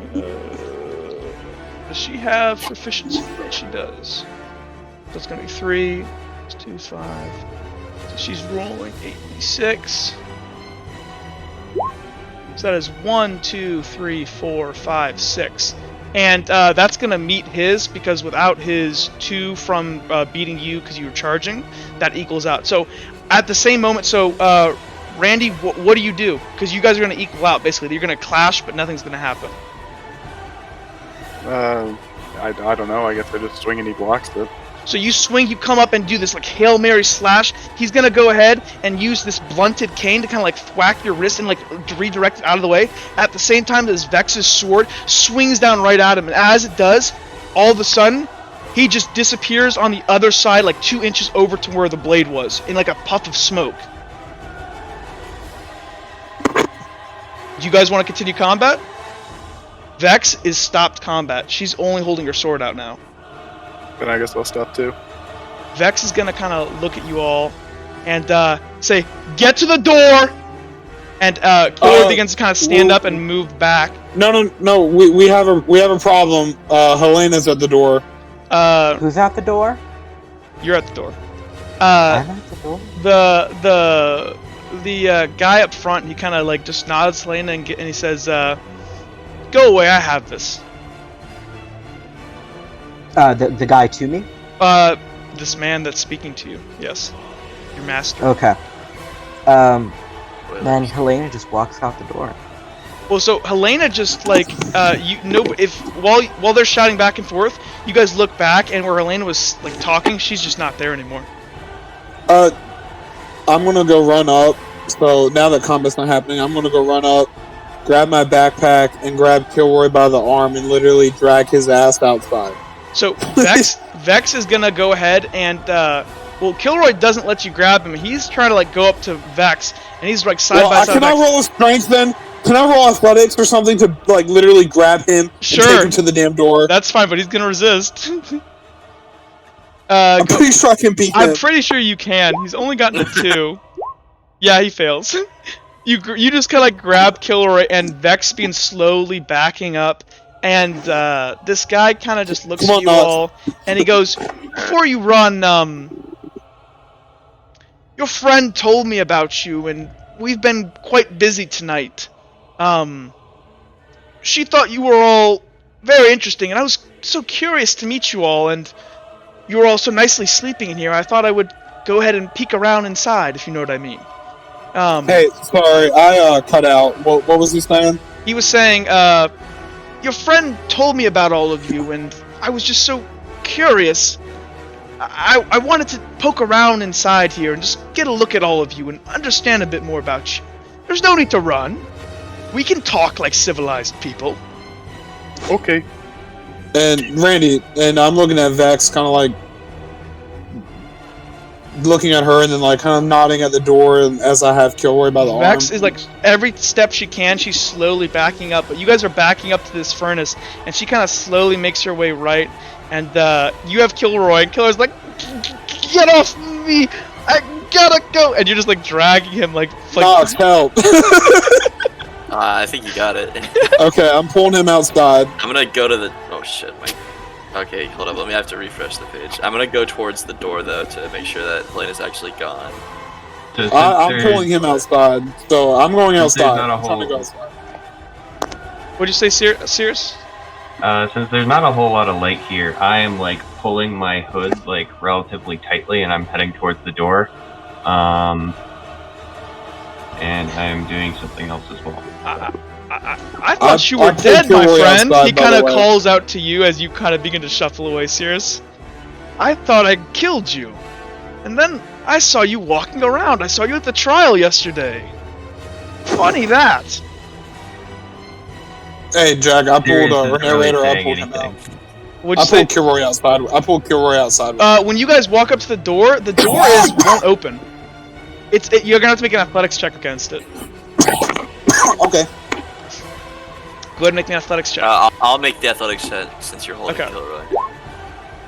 You guys let me tell it. It is a difficult. You have a 5 athletics. He does now. So you let go of Kilroy to do the door. Kilroy kind of falls on the ground and scampers up. Knox, grab him. Alright, I'll grab him. Make an athletics check. Kilroy, we gotta get out of here. Kilroy rolled. He fails everything. So as long as you, so you kind of grab. People are just manhandling Kilroy. So did I win and get the door open? No, you needed a 4. You got to let me say it first. Okay, sorry. So you go ahead and jostle the door, and you can feel like there's this like pressure holding the door back as you try to like push it open, and you might need a little bit more strength. Randy, come here and get the door. This guy's gonna go ahead and take another step forward and kind of twirl his. Well, actually, screw it. Can I use a destiny point then? You want to use a destiny point? To turn one of those into a 4, so I can get a 4, because Yeah, I rolled 3 Which successes. is an automatic win. You can go ahead and do that. So you go ahead and kill. Uhtred, as you begin to like pull on the door and push and pull and push, you're able to push it open. And the second you push it open, just this explosion of snow like pushes you back like 15 feet as the room, like at an insane rate that doesn't seem physically possible, is beginning to fill up with snow. Well, great. I done get fucked it up pushed back now. too. Everybody here, roll me a perception check.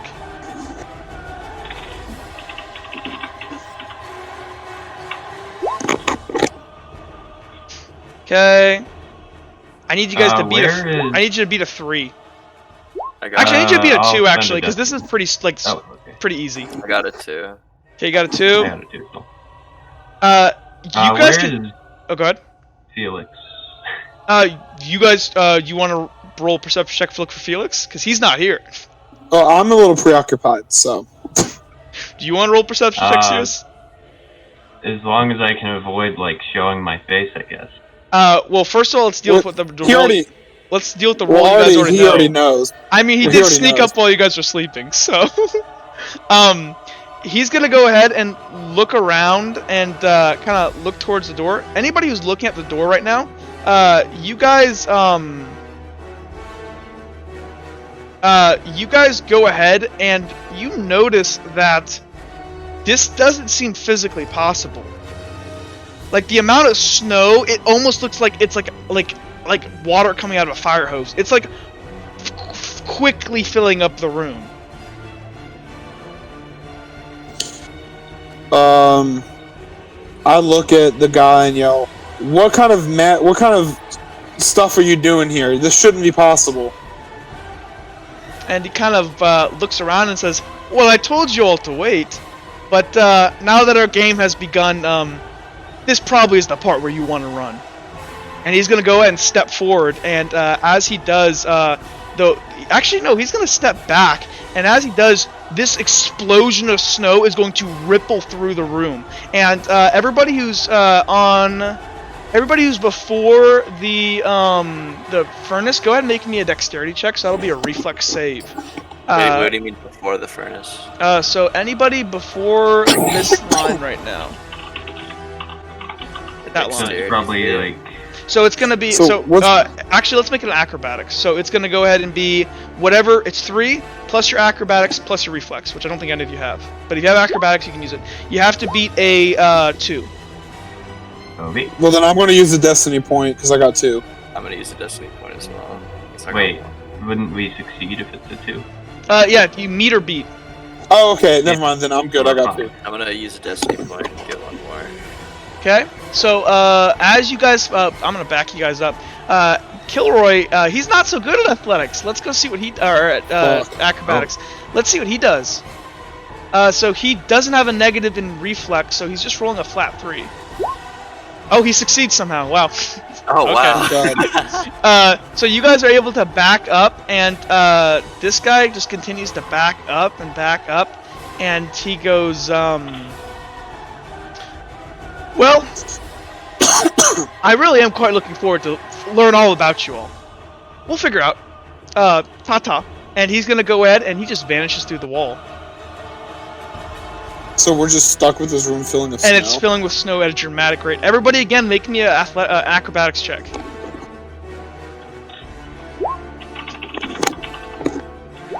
This time it's gonna be a 2 again. Actually, that's fair. So, Cirrus, you failed. I failed too. I'll use the destiny point. Randy, you failed. I'll use 2. So Randy I'll failed. use the destiny Cirrus point. failed. So I who's using failed, but I'm destiny using points? the I used I am. 2 points. Okay, use 2 destiny points. So Randy, you failed. Randy, you're gonna go ahead, and as the snow like kind of like explodes up, you just get covered in snow, and it's like having a ton of water pressed on you, and you're buried under the snow, and they lose sight of you. Fox Can- passes, I think. I use the destiny point to Actually, I'm pass. gonna Is there say- any possible way I can freaking grab Kilroy and pull him again? No, he's gonna. It happens way too quick. So hold on 1 second. Okay. You guys are gonna want to move your guys. Probably anybody who succeeds, go ahead and move yourself to the left side of the room here. Can I go up the stairs? Sure, you can go up the stairs. That's even better idea. I head up the stairs. Yeah, I'm going Yeah. up the stairs. Okay, Randy, you get buried. Kilroy, he has to roll. Come on, Kilroy. Let's go, Kilroy. He succeeds. Yes! Yes! Randy, What a lad. you're buried, and 1 second. Let me go ahead and draw the snow here. Are you rolling for Vex or not? I do need to roll for her. That's true. She should be okay. She's pretty good at everything. Watch her fail too, and then the kingdom falls What apart is because their heir her? is dead. What is her thing here? She needs to roll okay. She's rolling 4d6. Ooh, she fails too. So, both Randy and Vex, as they're standing on these boxes, they like try to like jump over them as the snow's rushing forward, and they both kind of aren't just quick enough to get out of the way. And you guys are both swallowed up by the snow and buried deep underneath. The entire basin here now begins to fill, and this window over here explodes as more begins to like run into the room. And you guys are pushed up to the second floor.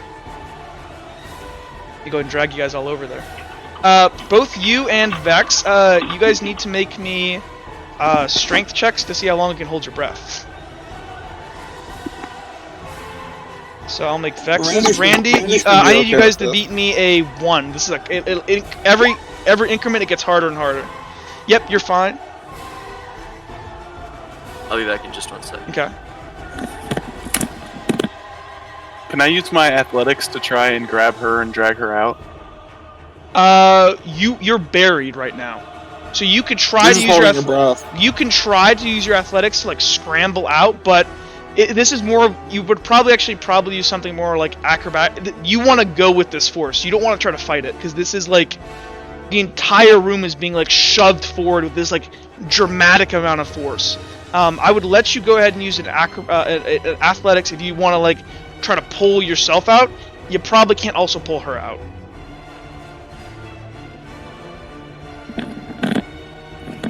Because she's I'm gonna glad I probably grabbed do my the same. backpack. I'm glad I grabbed my backpack before Yeah. all this happened. Oh, JT, was that your athletics roll? I don't think so, right? Nope. No, that was his breath roll. If you want to make an athletics roll to try to pull yourself out and get up to the top so you can breathe, then sure.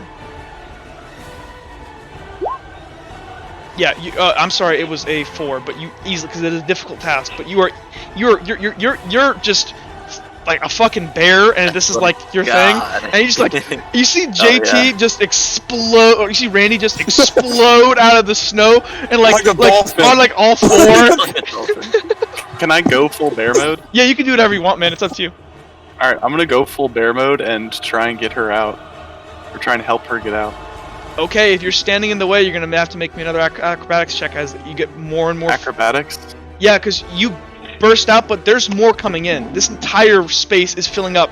It's almost like waves of snow piling down, like slowly And filling up every square I inch. can't resist with my strength, I have to dodge. If you get buried in the snow, you can't move.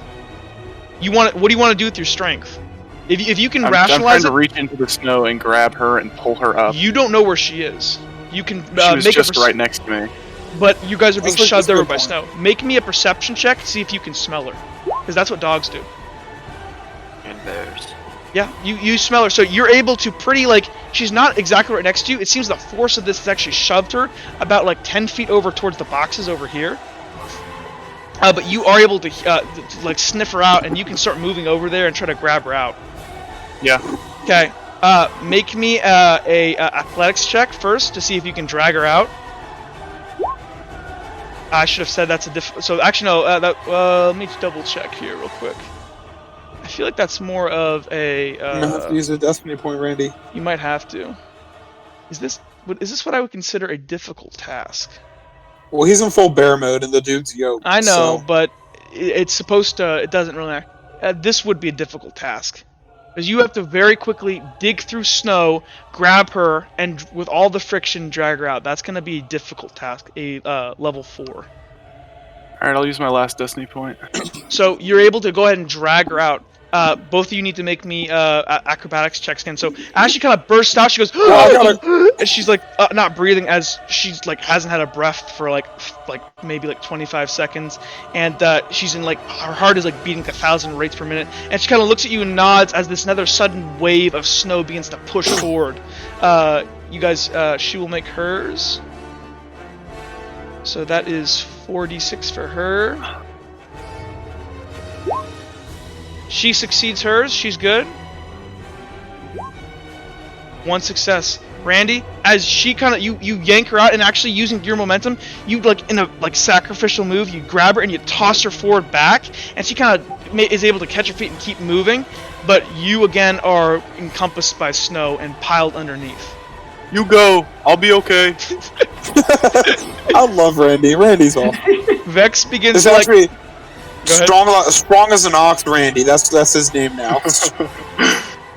So Vex begins to like pile upstairs, and she goes ahead and joins you up there, and she's like looking back, and she's kind of like waiting because you guys are still on the stairs right now. So Yeah, I just paused. I moved over here. I just paused because I was letting you do the thing with JT. So I was running up the stairs and I wanted to look out like one of the windows to see if I could figure out what's going on. Vex kind of There's catches no- her breath, and she runs up to you and she goes, "Randy, he got stuck in the snow. He said he'd be all right." I look at Nox and I look at Vex and I'm like, that sounds a little like Randy. All right, so do I do strength to see if I can hold my breath? You're gonna do me a raw strength stat to see how long you can hold your breath. Strength is technically also Constitution for everybody who's wondering. Yeah, you're fine. So first common task, first 30 seconds, not hard at all. Can you pull yourself up again? At Yes, this now point, you're getting even more and more buried. So actually what happens, you get pushed, because remember, this you're not able to just stay exactly where you are. This snow like pushes you, and you begin to like you kind of end up over by where like the closet is, and the snow now, instead of pushing forward, since it's gone as far forward as it can, it begins to kind of like rise up. And for the people who are on the second story, you start to hear the like groaning of the building. I'm still running up towards the window and seeing like what's going on outside. Are there only windows are really over here. Those are the only real windows Where are you over in the pinging? office. Oh, you're pinging on the Yeah. lower story? Yeah, over here. No, On the it's right top side? story. Yeah, Oh. it's- I don't see any other windows. See if we can. We should probably try to Serious. jump out the second story. Sirius, while sort of keeping his cloak covered, or his like head covered or whatever, is like sort of running towards this door. And he's gonna try and look out one of the windows. So, Cirrus, as you go ahead and approach one of the windows and you look out, before you look out and you kind of like have to rub your eyes in disbelief. You look out and around you is just infinite snow, and slowly, like it's a blizzard outside. You do not see any of the other buildings that should be around you right now. Can you make me a perception check? That is going to be a level 5. I mean, I could spend 2 destiny You points. could. Might be Oh worth. boy. Might be worth. It's an extremely difficult task.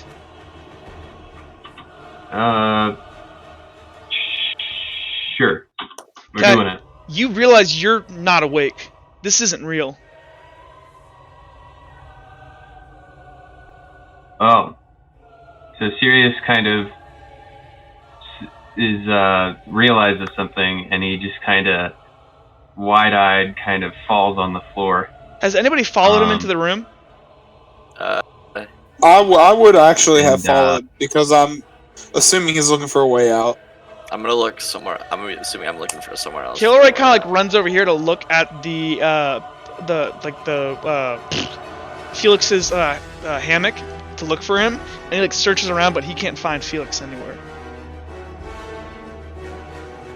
And the snow has not stopped. Randy, do you want to try to like bear crawl your way out again? Yeah. Go ahead and make me an athletics check. I think before I said it was a 2. Would I say it was a 2 or 3 before? You said it was I a think. 2. Hey Jack, What? check your DM real quick. Okay. Yeah, you guys gotta remind me. I'm sorry. I my other screen, which is usually hold on. Oh yeah, I also sent something. I will let me look at all of your guys' DMs real quick. You can kind of guess what I'm doing. Okay. Fair enough, Nox. Go ahead and roll it. It's gonna be a level 4 for you because. Oh, actually, you can't yet. Actually, you did. Remind me on the perception check. Did you succeed in realizing that this is unrealistic? I mean, I rolled the wait. When did I only made the one perception check at the beginning to notice. So you the never guy. rolled to see if like because remember the snow was blowing through the door. I'm like everybody roll. I think you failed that, right? Yeah, we I both don't did. remember. If you didn't fail, I was I gonna make failed it. it. I was gonna make you an easier roll, but since you failed it, you don't. So it's gonna be a level. Wait. Okay, I guess I failed. I don't remember that part. I thought. I mean, we can roll up real quick, but I'm pretty sure because I think the only one who did succeed was Sirius. I want to say. It was. So. I think. Hold on, let me look. So yours will actually be since the reason why Sirius you rolled a 5 is because you succeeded that. The actual DC is 6. So the make me a DC 6 perception check, everybody. Nox is going to. Oh, it's just everybody. Okay, never Yep. mind then. Randy's under Actually, the snow. no, I don't even know. Sirius, I mean Nox, you would probably, since given your background, you would definitely like check these sort of things, but everybody else probably shouldn't. And Sirius, you don't need to. You already know it's a what's it called? My bad. Oh, okay, cool. Nox is going to think something might be up, and he's gonna try and check if the surroundings are real, to the best of his ability. So while we're doing that, Randy, would you go ahead and make me a? You're getting pretty buried in the snow. I'm gonna make that a difficult task. There's about. Can I try and get to the closet and just get inside the closet to get a breath? Sure. Would that Is be the closet? strength Actually, I'm from assuming trying the to fight closet through? is open, and if it's Oh. open, it's already been filled up. If it's closed, then you probably there's no way you could open it because of the amount of force. Make me the breath check first. So make me a strength check. Luckily, you're close enough to the stairs where you can like drag yourself through. Oh, rip. Oh, so Randy, you go ahead and you're the kind of the fact that you can't breathe is kind of getting to you, and you're kind of starting to kind of freak out a little bit. You're gonna take a negative 1d6 to all of any mental or like physical check now, until you get air. You're What does panicking. What does Randy freaking out sound like? What noises does he make?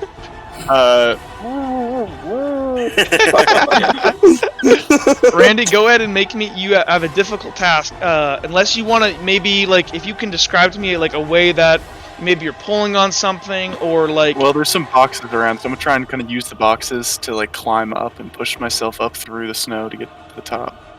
Sure. We'll say that reduces the difficulty by 1. So this is going to be a specialized task, a level 3 athletics check. Yeah, you're good, Randy. Yeah. You're able to. Oh, actually, I'm sorry.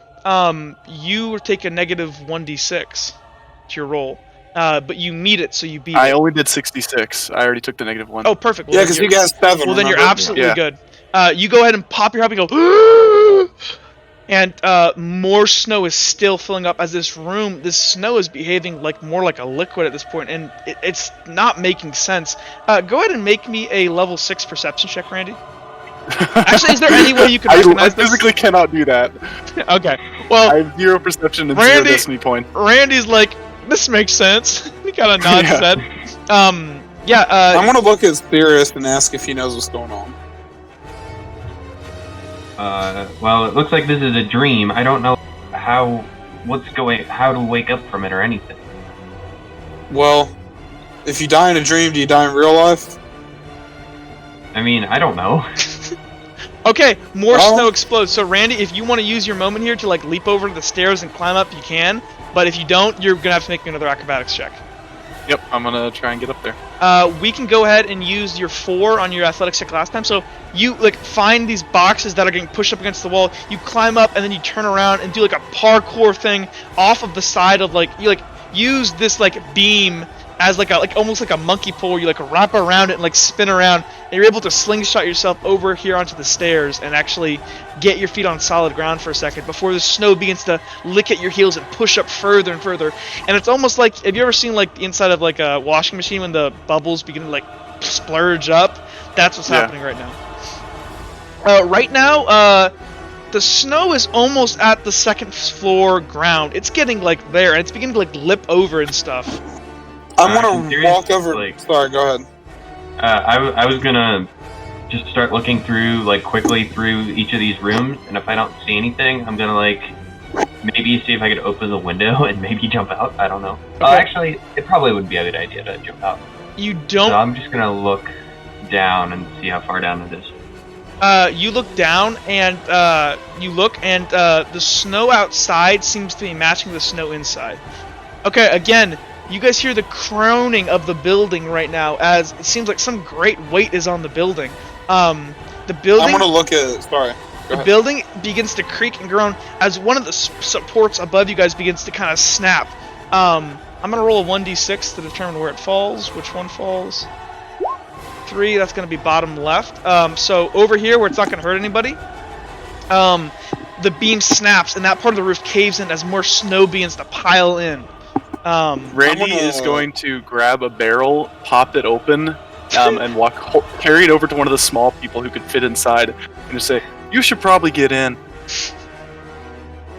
I'm gonna just like look at Randy and be like, "Okay," and then I'm gonna look at Vex and go, "Spirit says this was a dream.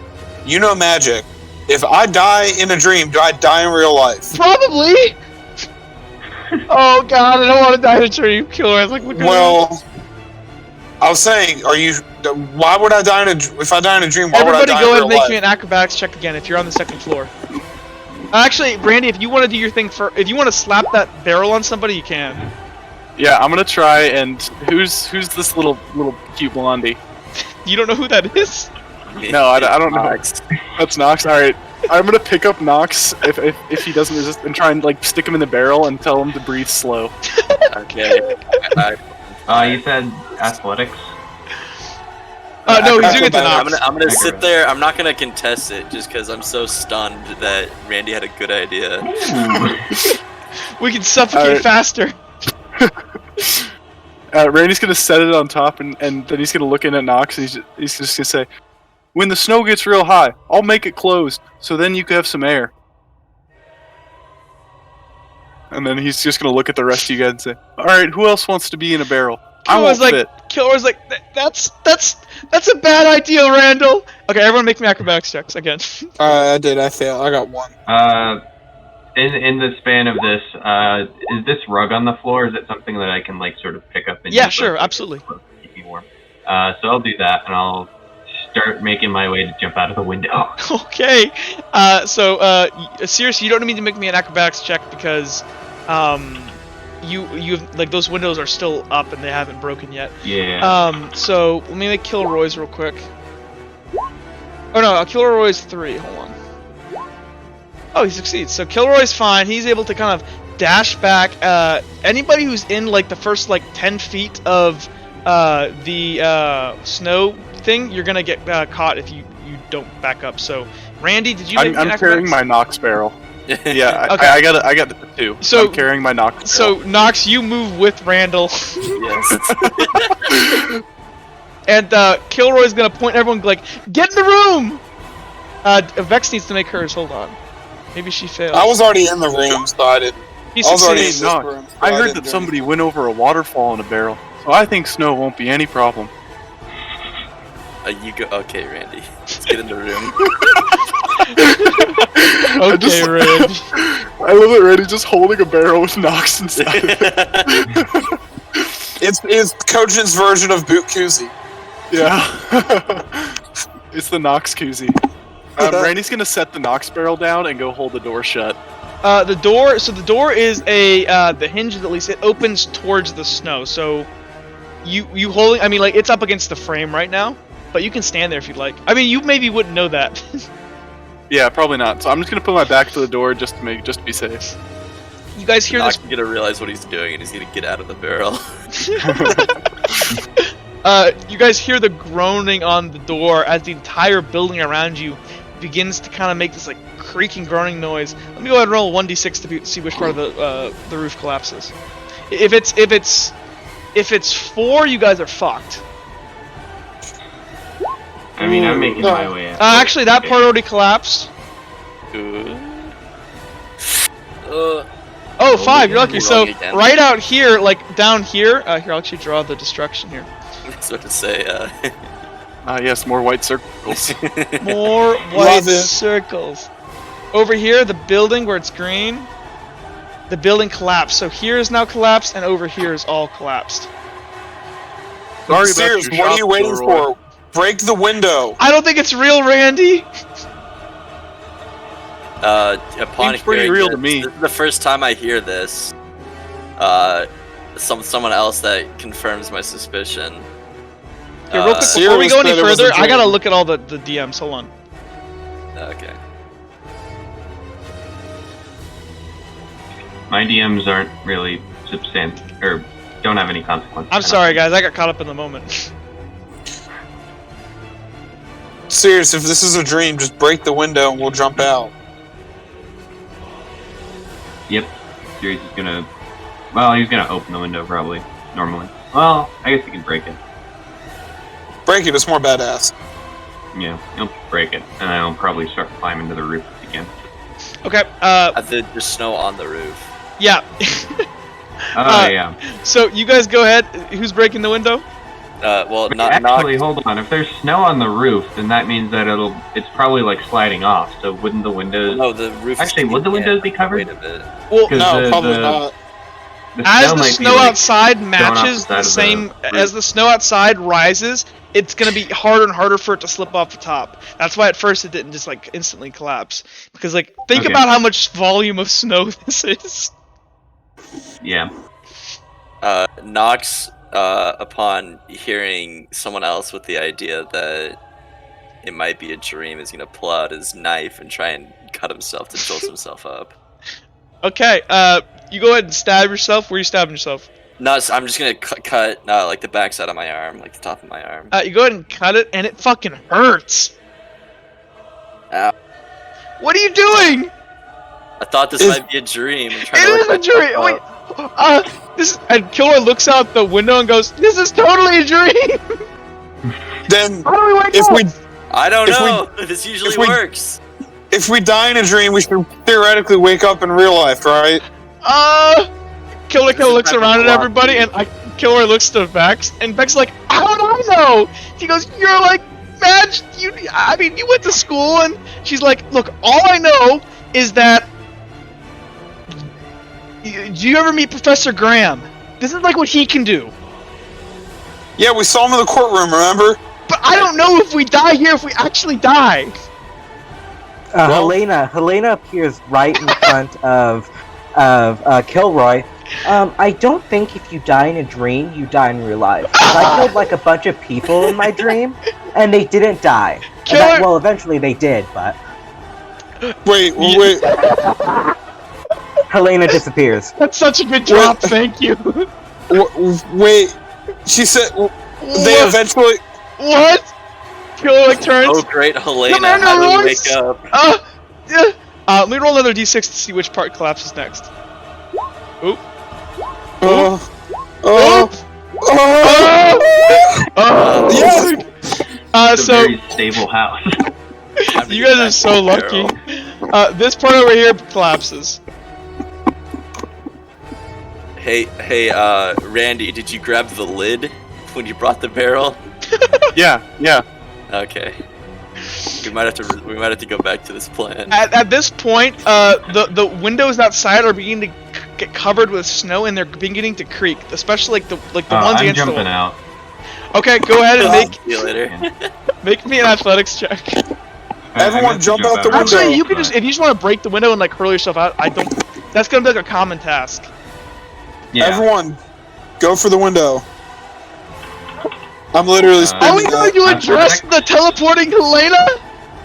Not right now, Kilroy! Who cares? Okay, Cirrus, you vault yourself out, and you fall about like 10 feet, but hit like nice cushy snow, and you kind of begin to sink into the snow. Who else is jumping out? I should Let's see what happens. When You guys don't have snowshoes, so you're gonna like go deep. So Uhtred, you jumped out. You go hit the snow, and again, like Cirrus, you're like knee deep, like your feet are all the way down into the snow, and like you're in like your crotch is on the snow also, like your feet are deep. Kilroy like leaps out. Let's make his athletics check. He's awful at athletics.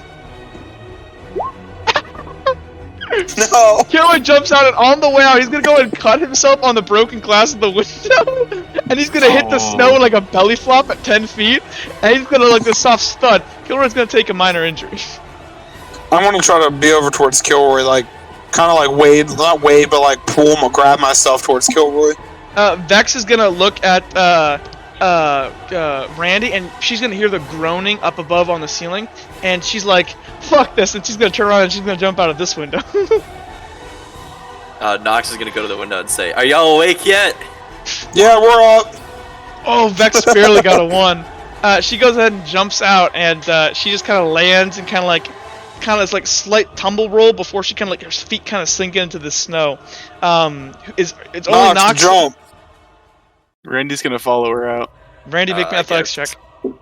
Oh no, it's my worst skill. Oh no. I only have 7. Nox is gonna jump out as well. You jump out. What is it like, JT? So Randy just jumps, curls up into a ball in midair, and just flies through like a ball. Oh yeah, I'm still bear form. I'm still werebear. Is this like a circus bear? We need to play some Rush to bear music. All of the barely any clothes he was wearing. Did he tear off his shirt and his pants now? Is he just? It's up to you, man. A naked bear? Yeah, okay. Because they barely fit anyway. Then I'm gonna say going bear mode, ripped his clothes. Thank God somebody finally used like their actual skill. So Randy, we gotta talk. You're gonna get a proficiency in polymorph or polycraft. All right. Yeah. Nobody has tried to change yet. Hey, I can't change. That's racist. Yes, exactly. That's me. That's Randy. Nox, you're still in the building. What are you doing? Nox jumped out. He jumped out too. He also that was rolled. my roll right there. Okay, you're good. So Nox, you go ahead and flop down. There are people beneath you. I'll say with the 2 there, you're able to overshoot and kind of like flop out. As you guys do, let's just see if you guys would have died. Damn it. Fuck. Well, this over here breaks. Man, you guys like at the one part where nothing fell. Gosh dang it. I really wanted to collapse on you guys. That would have been hilarious. Okay, you guys are out in the snow now in this like vast tundra. All of you guys are feeling the cold except for Randy. And the snow at this point, slowly but surely, it begins to go faster and faster. And within the next 5 seconds, unless... can I have athletics checks to try to like climb out of this? You guys are being buried alive. It's preposterous. It doesn't make any sense.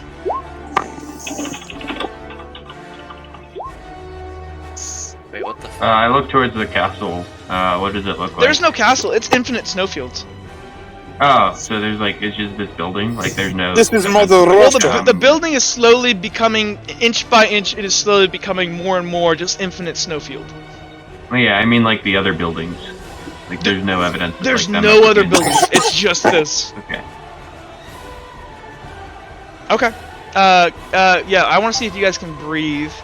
Cirrus, you roll a 3.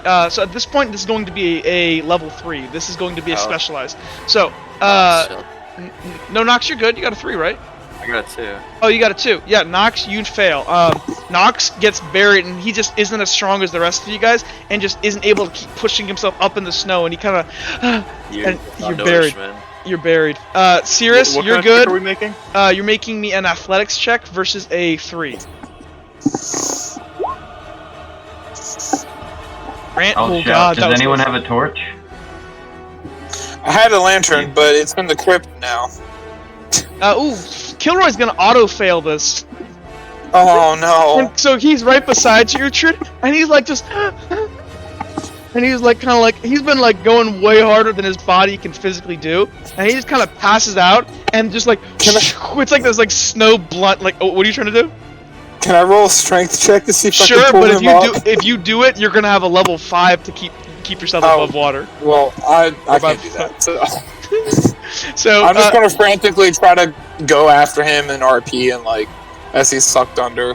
yeah, like you're like no, and he's just buried, and you guys keep climbing. Okay, 2 more stages. Let's see here. So real quick, everybody who succeeded, you're gonna go ahead and make me a level 4. Everybody else who's underneath the snow, go ahead and make me a strength check. This is going to be a common task. Kilroy is unconscious, so he can't really make it. He auto-fails. Cirrus, you're good. Cirrus, did you get buried? Oh no. You didn't I get thought buried. you said strength. No, well, you do need a strength check still, so this is going to be a level 4.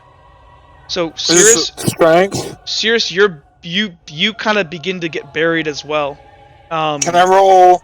I never had strength Vex assisted roll. by athletics. Oh no, I'm sorry. When I'm saying strength is only for your breathing. If you're buried. Okay. If you're just trying to well, stay up, that's I'm athletics. not buried. I think. Yeah, so if He's you're not not buried, buried. He passed. roll me another Yeah. D6 or however many D6s you need to keep it. JT, if you're trying to stay above, you gotta roll me athletics. That's what I did. Okay. That's the next. I got a 4. Okay, Brandy is fine. He's like in his element. What are you doing to stay above? Randy is just in his bear mode, and he's just like treading water, like doggy paddling. Okay. But treading snow. Vex needs to go. 5d6. Oh, Vex fails. So I failed too. Vex also gets sucked underneath. Okay, one last roll. Nox, did you succeed? Yeah, it was just the 1, right? Level 1. For just like for your strength on your breathing. Yeah. Yeah, you're fine. Yeah, I'm good.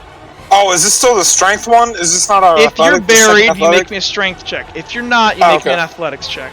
I already rolled my athletics and I failed. So. Okay, Oh, you failed. buddy, I fixed your picture. by the You way. also get buried Yeah. underneath. Okay.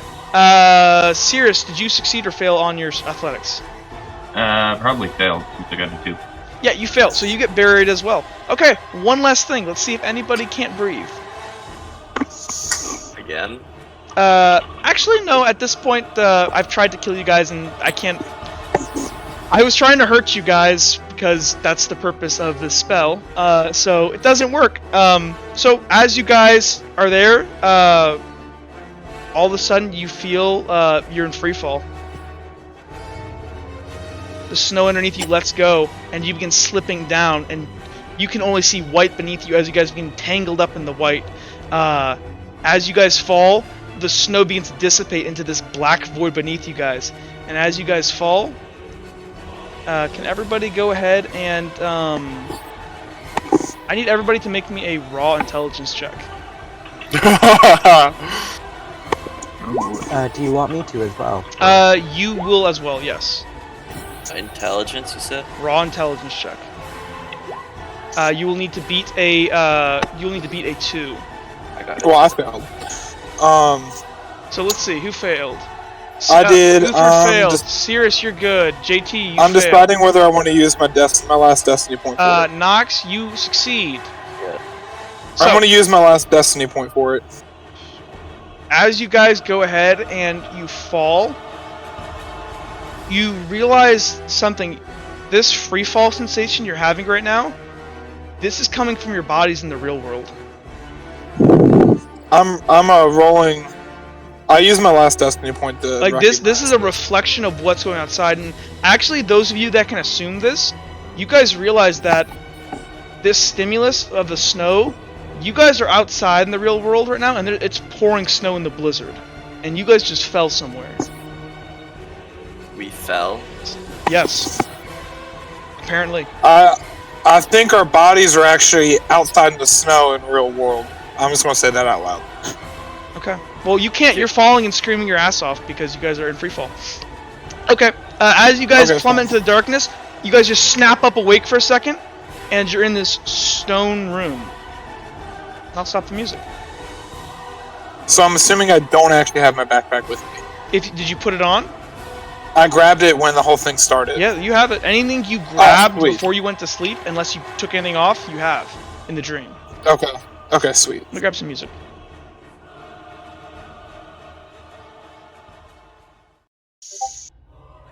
Helena, did you succeed or fail? You succeeded. Okay, you're good. You can already also assume this. You were told this before. Okay.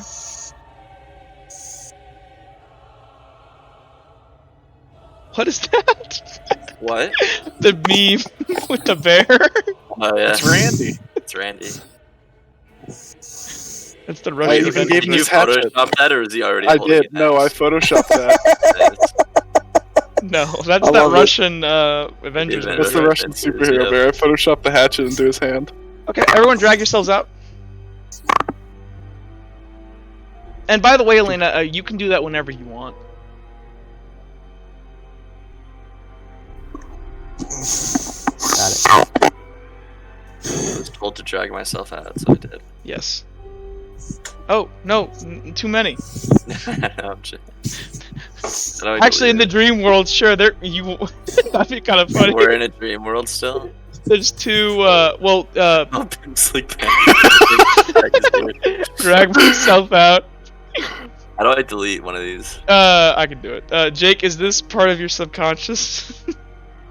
What is? Pimp Slick back.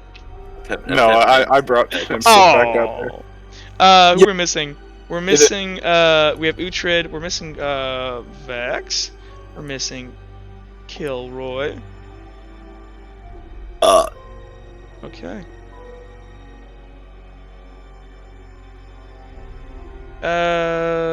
We're missing one person, aren't we? Who are we missing? We have Nox, we have Sirius, we have... Who are we missing? There should be We're five. missing. Oh, well, Felix isn't here. Felix isn't here. That's right. Yeah. Felix is not here for some reason. So you guys all just kind of snap awake on the ground. Those of you... Quickly, can you pull out my thing? Because Yeah, it's sure. not letting me. Here, I'll Just fix for- that for you real quick. I'm not here right now, but Here, yeah. I'm gonna Is fix it Randy here. in bear form still? Yes, of course. So, Of course. Like, as in, when, like, he turned into a bear in the dream world, but is Yeah. he still a Oh, bear? are we still in Dream World? Those of you who succeeded your intelligence check, you believe that this is an actual dream. Those of you who did not think this is now real again. Okay. Okay. Randy never stopped thinking it was real. so we're still in the dream world. This is just a normal day for Randy. What did Kilroy get? Do you believe it's a dream? I feel like He thinks Kilroy it's a should dream. be stacking in intelligence. He thinks it's a dream. Or he thinks it's real. I'm- Never mind, he thinks it's real. I look at Sirius Okay. and I gauge the room to see who is still thinking this is Let's a look dream. at Vex. Vex realizes that it's a dream. So Vex realizes it's a dream.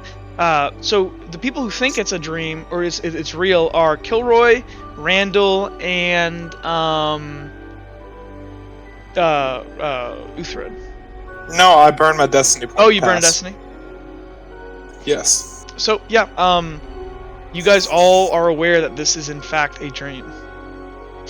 And you guys kind of look up, and there's this like hole, and there's this middle circular chamber here. Down below is just this pit, if anyone wants to look, and then up above is the same circular thing, but it's heading up. I'm looking at the pit. Make me a. You don't have dark vision, right? No, not at all. Go ahead and make me a perception check. It's gonna be a level 5 for you. Okay, so hold on. How many? Extremely 3 difficult. and 42.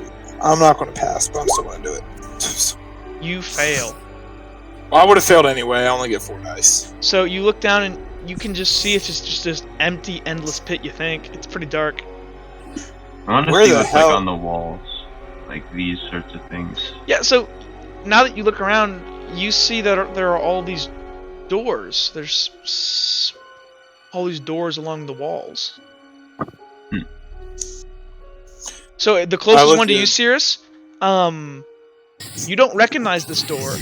It appears to have a lock on it. Hmm. This one's locked. Can I sort of gauge which? I'll go ahead and which draw the lock doors symbol unlock on the and one. stuff? So if you guys want to go around and investigate the doors, I can draw lock symbols on them. So I'll start with the one that I'm close to, and then I'll go to. So this one is Let's locked. say this one. That one is open. Okay, I'll keep going. This one is especially locked. It's not locked by the same lock as over here. It's like chained shut. That one's open. Sort of keep going. I will go ahead and hold on. Cirrus, as you're going around, this door right here, you recognize this door. I'm gonna DM you real quick. Okay. Well, I'm gonna RP some with Nox. Nox. I'll pause for a second at this door and stare at it in Nox. remembering Lee fashion. I don't know. What in the hell is going on? Why the hell are we still asleep? What is this place? You think I know? I've got no clue. I don't know. The fact that y'all are here is interesting. I thought this was a nightmare, but... Also, can we just also say, like, why the hell are we all having the same dream and can communicate with each other? I'm gonna shout this, and hopefully Vex says something. Vex is kind of like going around. Vex, she succeeded. She's also looking around, and she's like looking at the doors, but she's really intent about this door behind her. And it's locked. And she's like putting her hand on the, and she goes, I know this door. What is it, Vex? This is the door to my parents' room. She like fumbles with the lock and begins to like jerk on it on the door, but she can't open it. And she kind of sits down for a second, and she goes, "Okay." Turns. We need to assume that whatever's. Where's Felix? That's a good point. I don't know. I didn't see him at all. She kind of looks around. Okay, the guy before said this was a game. Who was that guy? What did you guys get involved in? Nothing. She turns to Cirrus. He said he recognized you. Well, Luck would know a little bit more about that one. Oh, what did Luck get you involved in? I guess it's not necessarily that he got me involved in something. It's just something that happened while I was. Would you care to elaborate, given the situations? I will say this. I think that it's not helpful information. Well, I will say this, Vex. We were all at Kilroy's, and these two dudes with like magic weapons, and they didn't talk much, came in with Luck, and they told Cirrus that they found his butler and they must take him alone. They wouldn't let any of us come with him. Oh. What happened to your butler? Well, he told us his butler died. Yeah. But why does he think you were dead? Well, it was a body double. Oh. That's probably why. Your parents do that for you? Isn't that a little weird? Yeah, it's fairly dangerous in Redwall. You never know. What is when that there's supposed to political mean? interest, and it looks like there were some. What is that supposed to mean? She kind of like looks at you insulted. There was a message that was left, something along the lines of Redwall knows or something like that. So my parents' concerns weren't unwarranted, I will say. Well, what does Redwall know, Cirrus? Well, I wouldn't know. They kind of look you up. Vex is kind of looking you up and down, and Kilroy's like looking around, and he's like all dazed and loopy because he was suffocating like 5 minutes ago, and she's gonna go ahead and go around to the doors here, and she's gonna go to this door, which is also locked, and begin kind of jerking on it. Goes, here, let me try to pick the lock. Go ahead, and she kind of steps back. And this would be sleight of hand if I do. This is sleight of hand, Jake. This is going to be a level 8. What? This is Damn. level 8. It's inconceivable. This means please don't touch. You gotta make it though. You said you're gonna do it. Okay. Touch. What are you picking this with? You That's don't a have a point. lockpicking set. I Yeah, don't. So what happens I is mentioned that we should probably get a lockpicking set at some point. is what happens is I go down and look at the lock, and I'm like, you know what? We totally meant to buy that lockpicking set, didn't we, Nox? Vecta like But we smacks never you on the did. back of the head like, you dumbo. Hey, Is I this mean, like a pit in the middle here? Yeah, are you looking down the pits here? Yeah. I'm gonna Hey, look go ahead and down make the me a pit. perception check. You have dark vision, right? You're Wraithkin? Yes, I do. Okay, that's gonna be a level 3.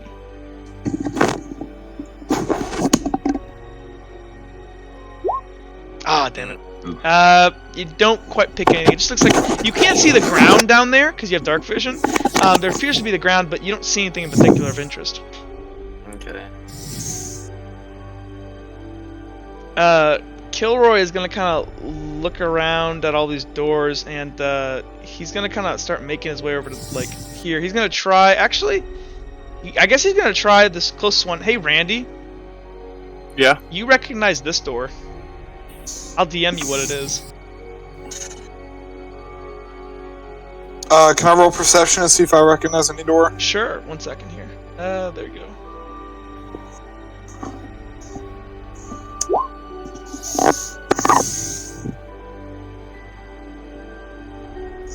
How far down does this well go? It goes down about 30 to 40 feet. Would judge. Would you looking Okay. down it? Would you make me a perception check? Yes. Oof.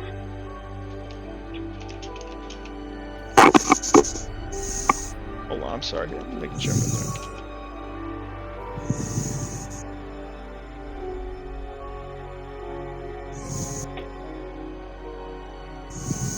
Okay, what did you roll? You rolled a 2. Nah, it's just kind of this unremarkable, like, bottom of this pit.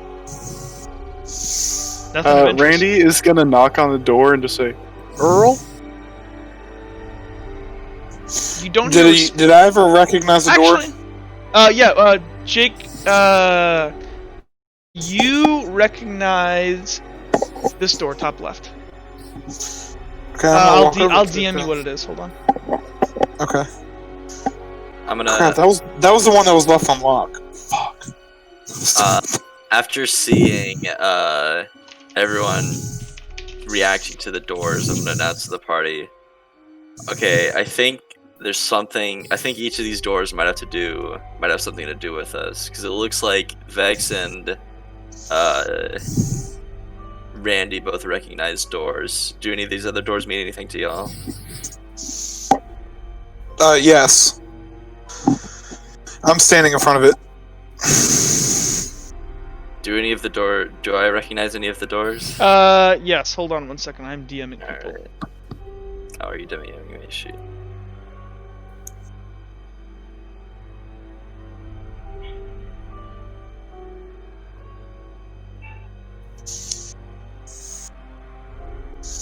Nox, you notice this bottom left door. You recognize this, and I'm going to DM you what it is. Okay. I deleted myself from the dream world by Okay. accident. By accident, I fixed it. I'm Dreaming. going to look at this door in kind of disbelief and go, it can't be, and I'm going to like jiggle the handle and see if it's unlocked. Oh, so I'm also assuming that my failed perception means I didn't see the bottom of the hole. Nope. Okay. Well, you saw the bottom of it, but you didn't make out anything in particular. Okay, it just looked empty. So I'm jiggling the handle, Oh, trying to see. I if gotta it's do unlocked. something. So yeah, as you jiggle it, the door like slightly, like it jingles open. Randy, as you call out for Earl at your door, you hear, Randy? Alright, Randy's gonna try and open his door. Yeah, it opens right up. Alright. And the second it opens up, so you open the door? Yeah, Okay.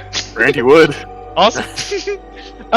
Everybody in the room, everything kind of blinks out for a second. 1 second, let me make sure I have you guys where I want.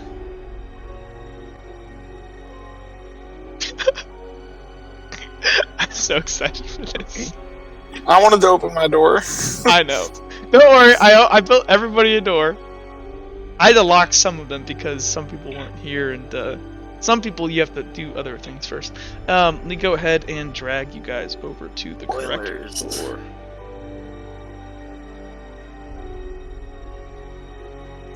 Okay.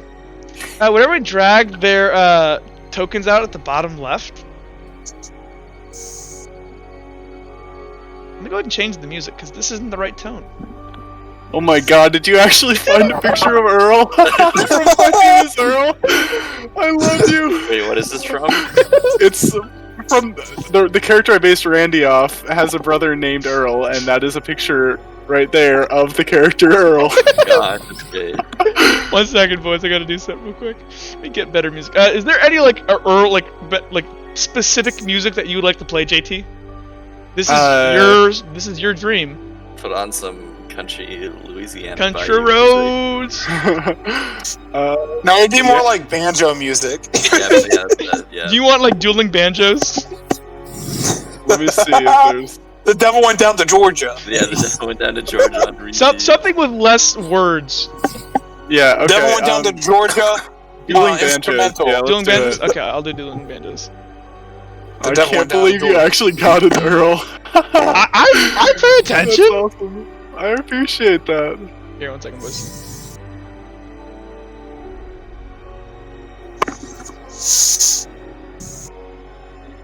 Hold on.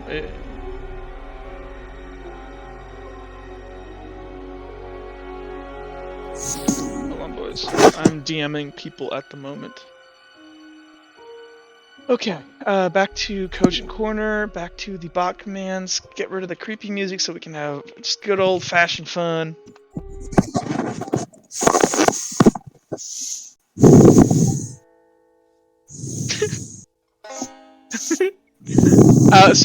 Jake, move your mic back a bit. So you guys go ahead, and the second Randy opens the door, you guys are all just standing here.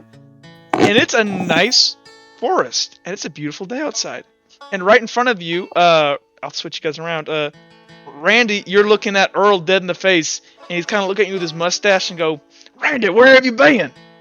Randy just lifts up his arm and gives Earl just a giant bear hug. I told you not to do that around people. You look so tacky. Earl? What? You big sissy. Where you been, Earl? I've been right here, son. I've been waiting for you. We got people inside. Remember? No, I don't. And he kind of just goes ahead and face palms for a second, and he kind of Randy, remember those guys I told you about? I don't know, Earl. You tell me about a lot of guys. Those guys I've been doing business with, Randall? Oh, the business guys. I remember those guys. The bad business guys. Remember we talked about it's okay to hurt bad people because they hurt everybody else, right? Yeah, I remember that. Okay, I that's one of those situations. Okay, this is that kind of situation. So when I give you, remember the signal. You didn't forget the signal, right? Well, it's been a while, Earl. Yeah, looks around. When I say strawberry, that's our signal. Remember? I told you 20 times. I'm sorry, Earl. I don't know 20. That's a big one. Look here. When I say strawberry, you just get up and you just start hitting them until they stop moving, okay? Okay, Earl. Can my friends help? He kind of looks around and he doesn't see any of these people here. What friends? It's just you. Do I see them? Yeah, you see them. Ray just kind of scratches his head. He's just like, well, I guess that adds up. Come on, they're waiting on us. Okay. If you have friends, they can come, though. I mean, do you have friends around? I didn't know you had friends. Besides that girl, but she's got half of her face missing. Well, she's my friend, though. Come on. Well, let's go, Earl. And he kind of gets behind you and pushes you inside. And as you follow. Yeah, sure. Everyone come inside. Yeah. As you go ahead and enter inside, What'd you say? Is Vex here? There's not a Vex Yeah, here. Vex should be here. Hold on, she should. Thank you. Oh, whoops. They kind of walk in and like everyone's around. It's like, so JT, describe your home. So it's a rundown shack that's the walls have big gaps in them where it's basically just a bunch of walls leaned up on posts that have been hammered into the ground, and it's kind of got this stink of old tobacco and dry beer, and it's not a nice place, but it's home. And so, while you guys are sitting there, you see these three gentlemen. You see, Levi, Thugarian, the first, sitting in his chair. Level 1 thug, yes! You see these two other people, and Earl kind of, gestures, well, here, guys, here's my brother I've been telling you about. Now that he's here, we can, conduct business. Is he still in bear mode? Yeah. And they kind of, like, look up, and they go, this guy to the right of you kind of just, like, spits on the ground at your feet and goes, that's real tacky, son. You shouldn't walk around like that. Didn't your mama teach you better? And you hear, My mama didn't teach me much. I taught you everything, Randall! And Mama Johansson comes out. He goes, I teach you everything. What can I get you a boy's drink? Ma'am, I have a Fuck accent is Ma'am, can I have a glass of water, please? I'm trying to cut back on the liquor. Sure, Levi. And how about you? I'm fine. Randall, would you like anything, sweetums? Could I have a glass of sweet tea, Mama? Of course, baby. Oh, Thanks, can I Mom. get you anything? Mama, I'm doing business right now. You gotta leave me alone. No, but can't do business with a dry mouth. What do you want? I'll take the tea. Okay. What kind of business is he doing with a wet mouth? What do you want, handsome? I'll take some tea too, ma'am. Okay. Well, you Mama boys makes good sweet tea. I make the best strawberry sweet tea in the world. Strawberry! Randy just looks at Earl for a second. Oh and god, and just makes eye Earl contact, just and he's face just palms.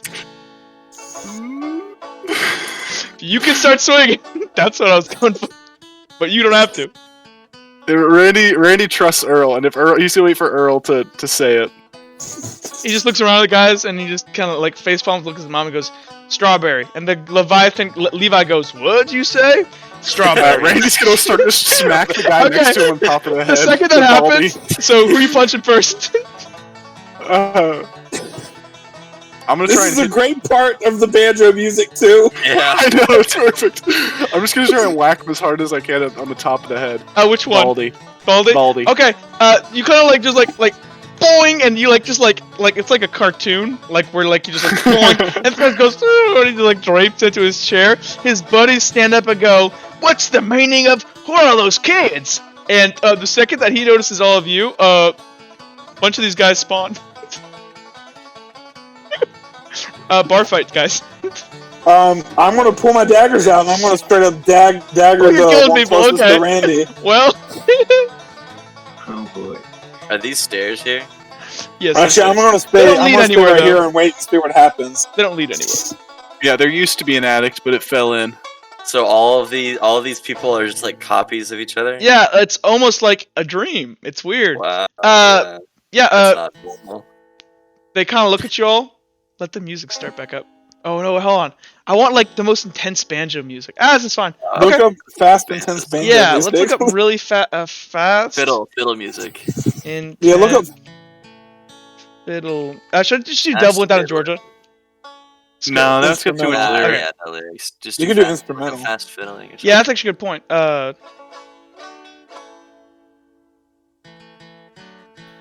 on, boys. Okay, I got something. Okay, you got it?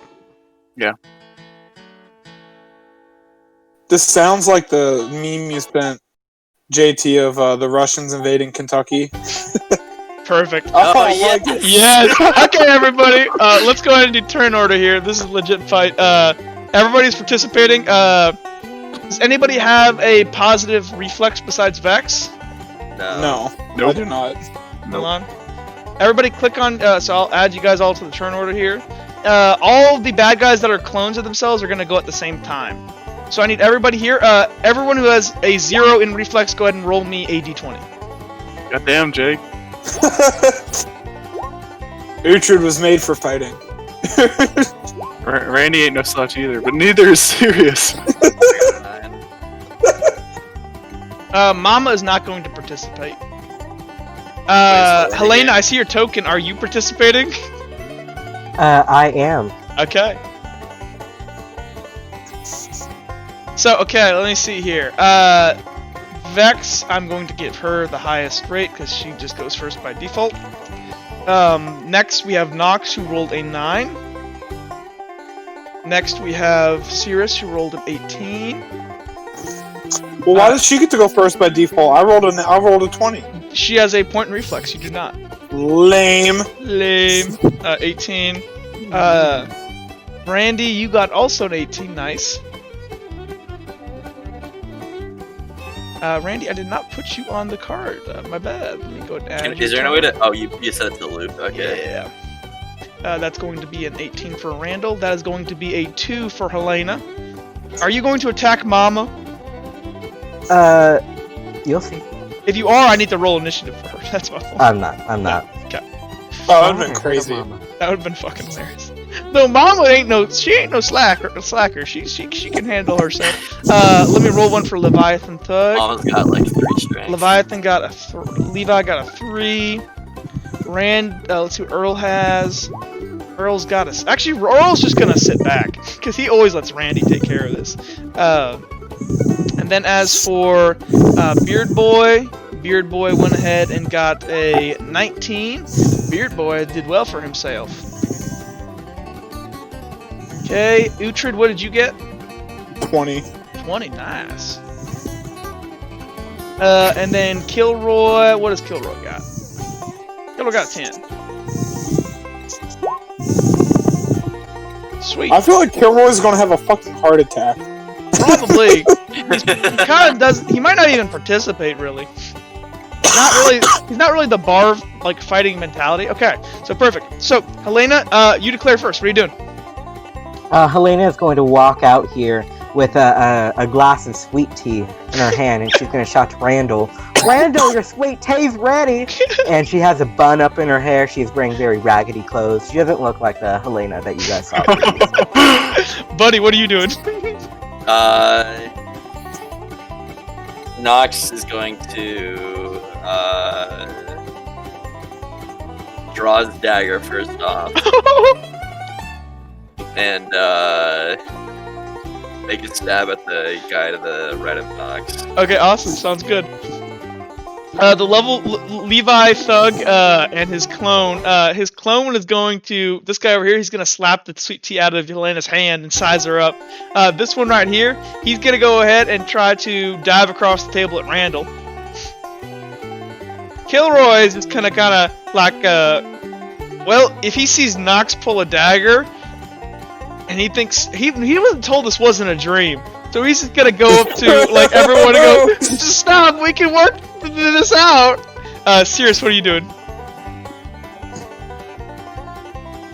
Okay, so I'm assuming nobody that I've noticed so far is like going after me. It's just sort of Randy. Nobody you have noticed is going after you at the moment. Oh, hold on, I never added Baldy. My bad, boys. Baldy gets You know what? Have fun. 17.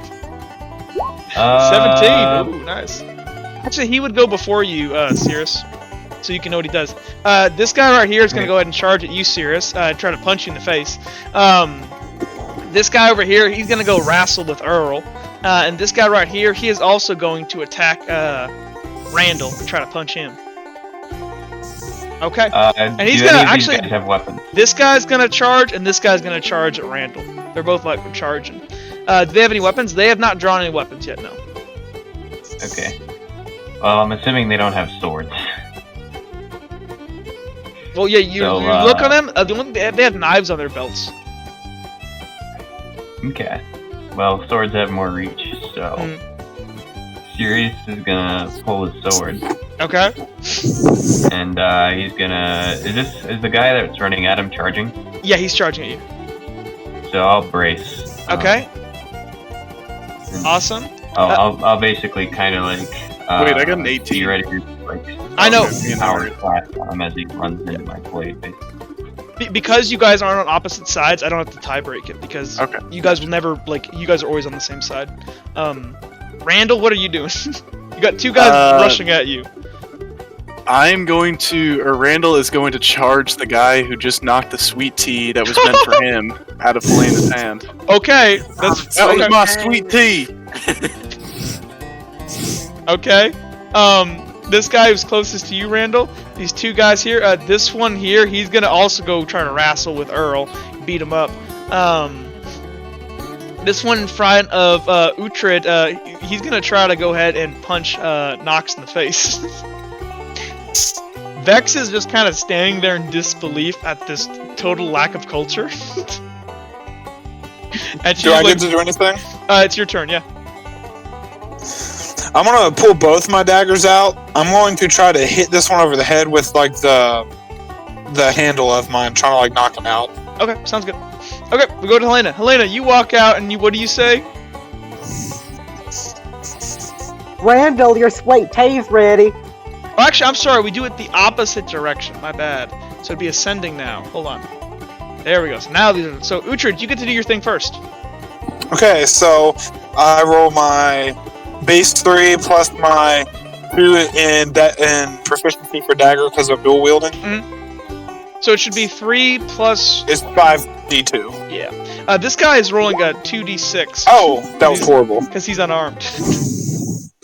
That was horrible. I rolled a 2. He succeeds. So. Oh, he's gonna beat you unless you want to spend anything. I don't have destiny points, so. Well, he's gonna go ahead and look at you. He's gonna go ahead and oh shoot! As you kind of like begin to like try to whack him on the head, he's gonna go ahead and initiate close quarters combat with you and grapple with you and like put 2 hands on your knives. Next, it's Vex. Vex is doing nothing. This guy here, he's gonna go ahead and he's already grappled with Uhtred, so with a free hand, he's gonna like. Up your mic a bit, Jake. Yeah, move your mic back. Jake. Oh, I'm sorry. He's gonna go ahead and drop one of the hands and try to swing on Nox. Nox, go ahead and make me a combat roll. It's versus his 1. Okay. Remind me how to do that. Yours is gonna be 3. What weapon do you have? I have a dirk and dagger. But what is it like? It's like. So it'll be 3 Yeah, plus no, a dagger. A dagger doesn't give you any. It just stops you from taking a negative. So you'll be rolling 3d6. Do you have a proficiency in small bladed weapons? No. Do you have?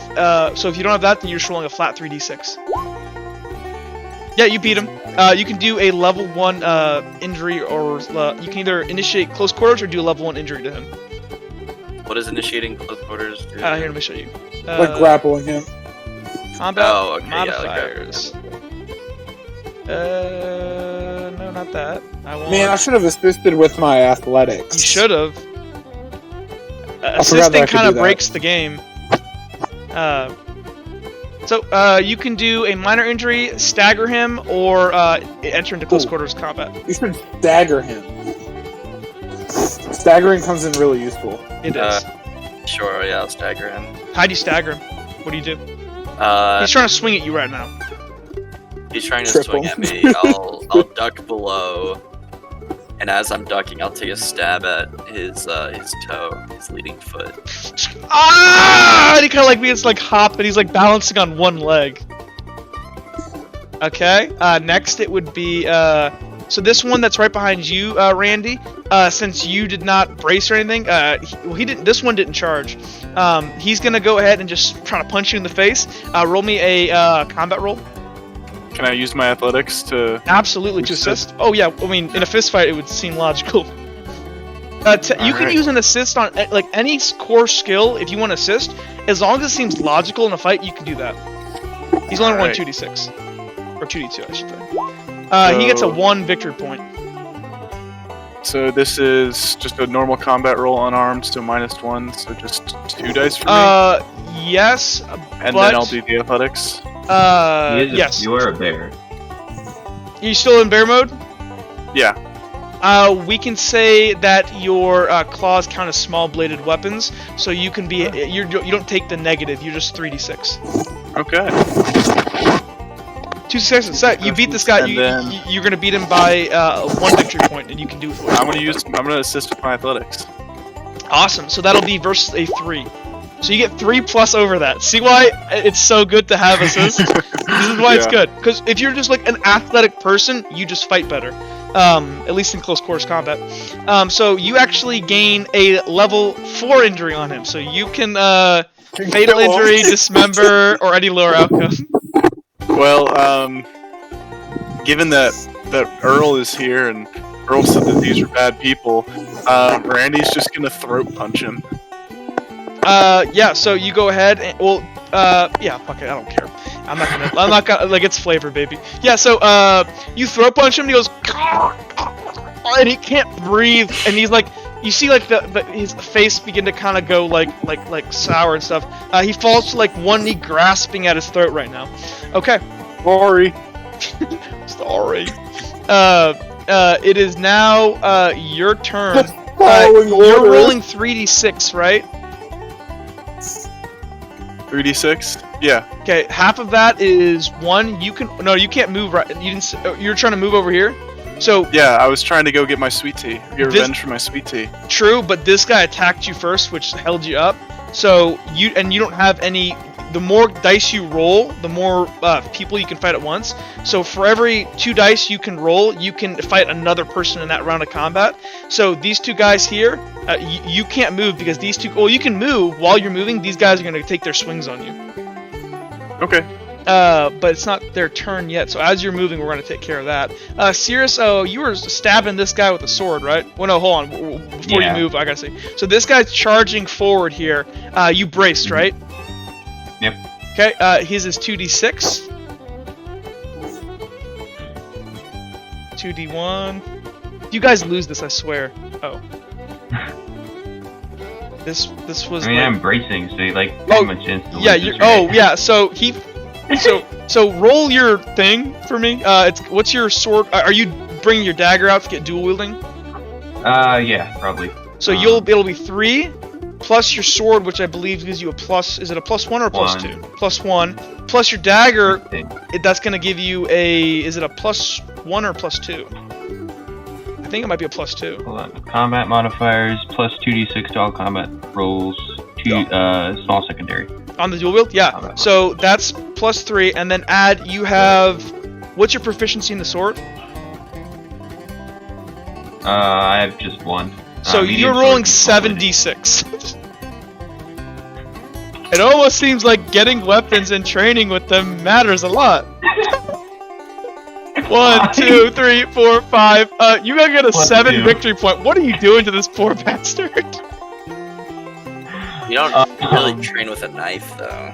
It's just kind of there. I did. I have a They trained. proficiency with They knives. were You trained with your knife. Oh, dude, training with a knife is like, if you go in historical manuscripts, it was one of the best ways to kill people in armor. You would like tackle them on the ground and shove it between their armor. Is this guy doing like a left hook or something like that? He's taking a freaking right hand haymaker at you right now. Figured I'd just pick it up. Okay. Actually. Well, I'll use my or if it's his right hand, I'll just like swish my sword up and basically chop his arm. His momentum's still Stab him carrying him forward. Did you in like to the do anything face. else? I'll do this motion and then roll him over me and like slam him into the ground. Awesome. So, Cirrus does this like badass move where he chops off this guy's right hand and flips him over and slams him through this curtain. He like slaps on the ground, and he's on the ground like looking at his arm, going, "Ah!" Cool. Now it is these guys' turn. This guy's doing nothing. This guy here is gonna go That guy's tackle Earl. dead. This guy's gonna tackle Earl, and they just begin to kind of like roughhouse on the ground. We're not gonna roll for stats because it's not as much fun. This guy here, though, he's gonna go ahead and take his swing at Randall in the back of the head. Randall, what was your initial? Oh no, never mind, because you can't fight anybody else. So this is you just take this flat slash roll. If you don't have enough combat, like if you get overwhelmed in combat. Then if there's too many people fighting you and you're not good enough at fighting to fight multiple people, like Cirrus with 76, you half that and round it down, you can fight 3 people in a round and defend yourself adequately. When you're a 3 is only technically 3 rounded down is 1. So what? Or half I to can round fight I never two- I really can moved fight- up. I'm probably not in range of anybody else, right? So I can't really do anything else. Unless somebody runs at me, which I haven't seen. Let me see here. So, no, you can. Your combat rule would. If anybody charged at you right now, your combat rule would apply then. Slash roll Okay. 2d1. He completely he goes ahead and thwacks you in your big muscular back, and you don't even notice it. Then it is going to be. So that's all them dealt with. It is now Kilroy's turn. Kilroy's just standing there, and he's just watched Sirius freaking like Matrix this guy and flip him over his back. And Kilroy's like, "Oh, that's so cool, Sirius." That's his turn. Levi One Thug over here. He's also gonna go ahead and charge. Oh, I'm sorry, actually. I have to roll one more d6, Randy, because this guy was charging at you before. He fails, so that didn't do anything. Now this other guy, he's charging. He gets a 2 on you, so he goes ahead and Levi One Thug. He ain't no idiot. He's gonna go and run up and smack you in the back of the head. Pop! You can reduce the injury by level 1 point if you'd like to, and only take a minor injury.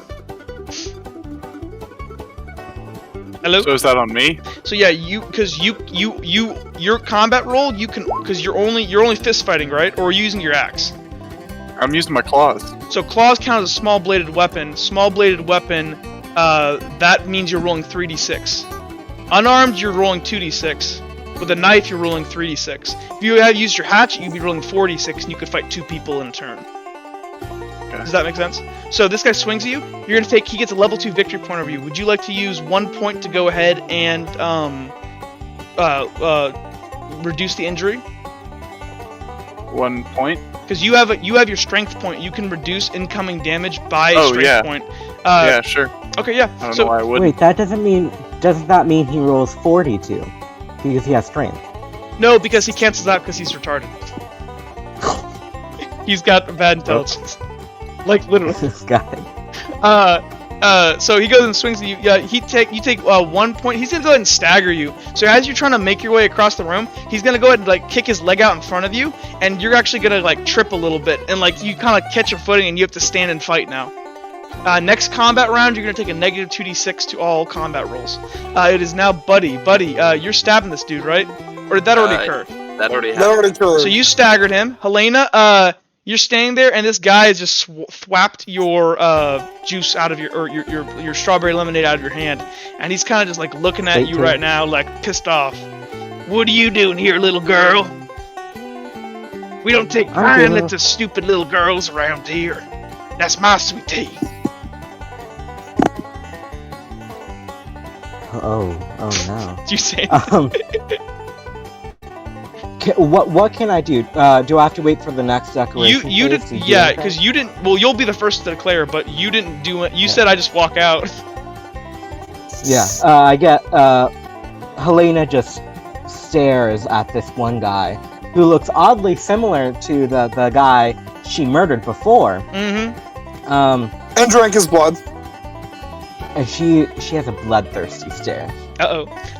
It's declaring no! phase again. It's declaring phase again. Would you please declare, Helena? What are you doing? Helena is going to unsheath her claws and try to stick it in this guy's neck.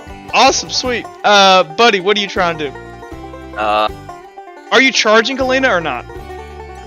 No, I can't charge him too close. I need to Sure. pull out the You can back up a bit and charge if you want, though. the challenge levels. Or no, that's not it. What the hell? What are you looking for? What is the thing that I staggered him? What does that do? for He people? takes... Here, I'll show you guys again. He takes minus open. 2d6. 2d6 on all... So whatever roll he makes, you're reducing his roll by 2d6. It's really good. And he's staggered right now. Yeah, right? so he's going to be rolling 0d6 this round. Alright, I'm just gonna try and stab him in the gut. Okay, awesome, sweet.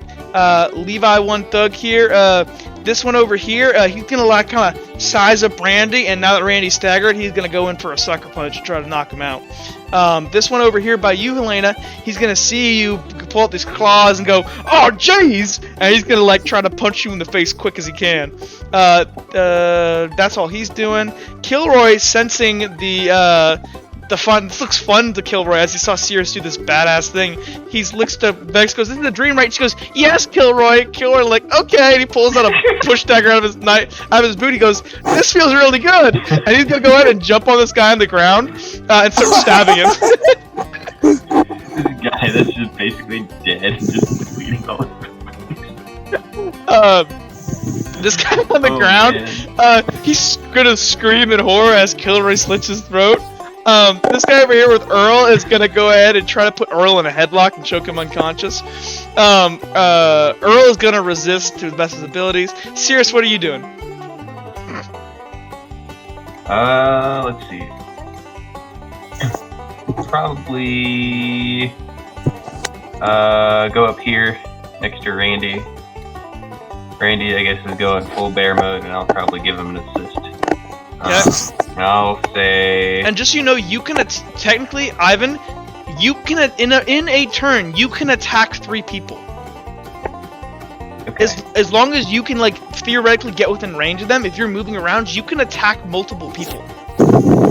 And Randy, Okay. if you want to pull out your axe, by the way, you can also attack 2 people actually, because then you'd be rolling at I'll pull out 46. my Can I do sort of like a running motion? So I run here, try and cut this guy down, and then run here and like cut this guy. Sure. One thing I would like to point out is that you are higher in turn order than both of these guys, and none of them have declared a brace, so you could charge and be rolling 8d6 instead.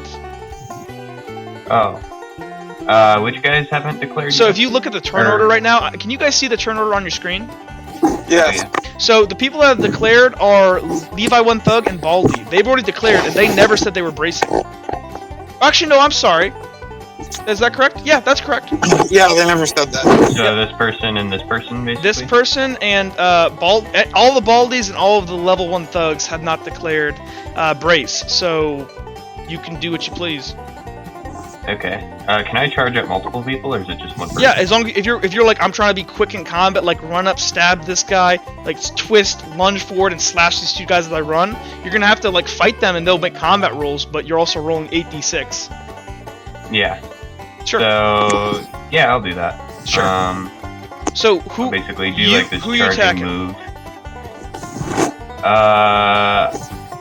I'm gonna leave Helena to her own thing, so I'll just kind of do a running attack. So I'll run, slash this guy, and as I'm passing by, I'll also get this guy. So Are you leaving kinda this like guy a alone? helicopter thing. Unless I can hit him. I mean, Maybe if you actually, move through here, then you should I'll- be able to hit him. Yeah, I'll basically like dart around Randy and do like a sort of a rising slash and get these 2 guys, and then Awesome, sounds like a plan. stab this guy with a dagger, and then do a twirl. Randy, what are you trying to do? I'm gonna pull out my hatchet and then swing at both these guys. It's a bear with an axe. It's terrifying. Well, that was the meme. Randy, you can back Wait, up and hey, charge at these guys. Can we take that picture that JT photoshopped and use that as the bear mode token? No.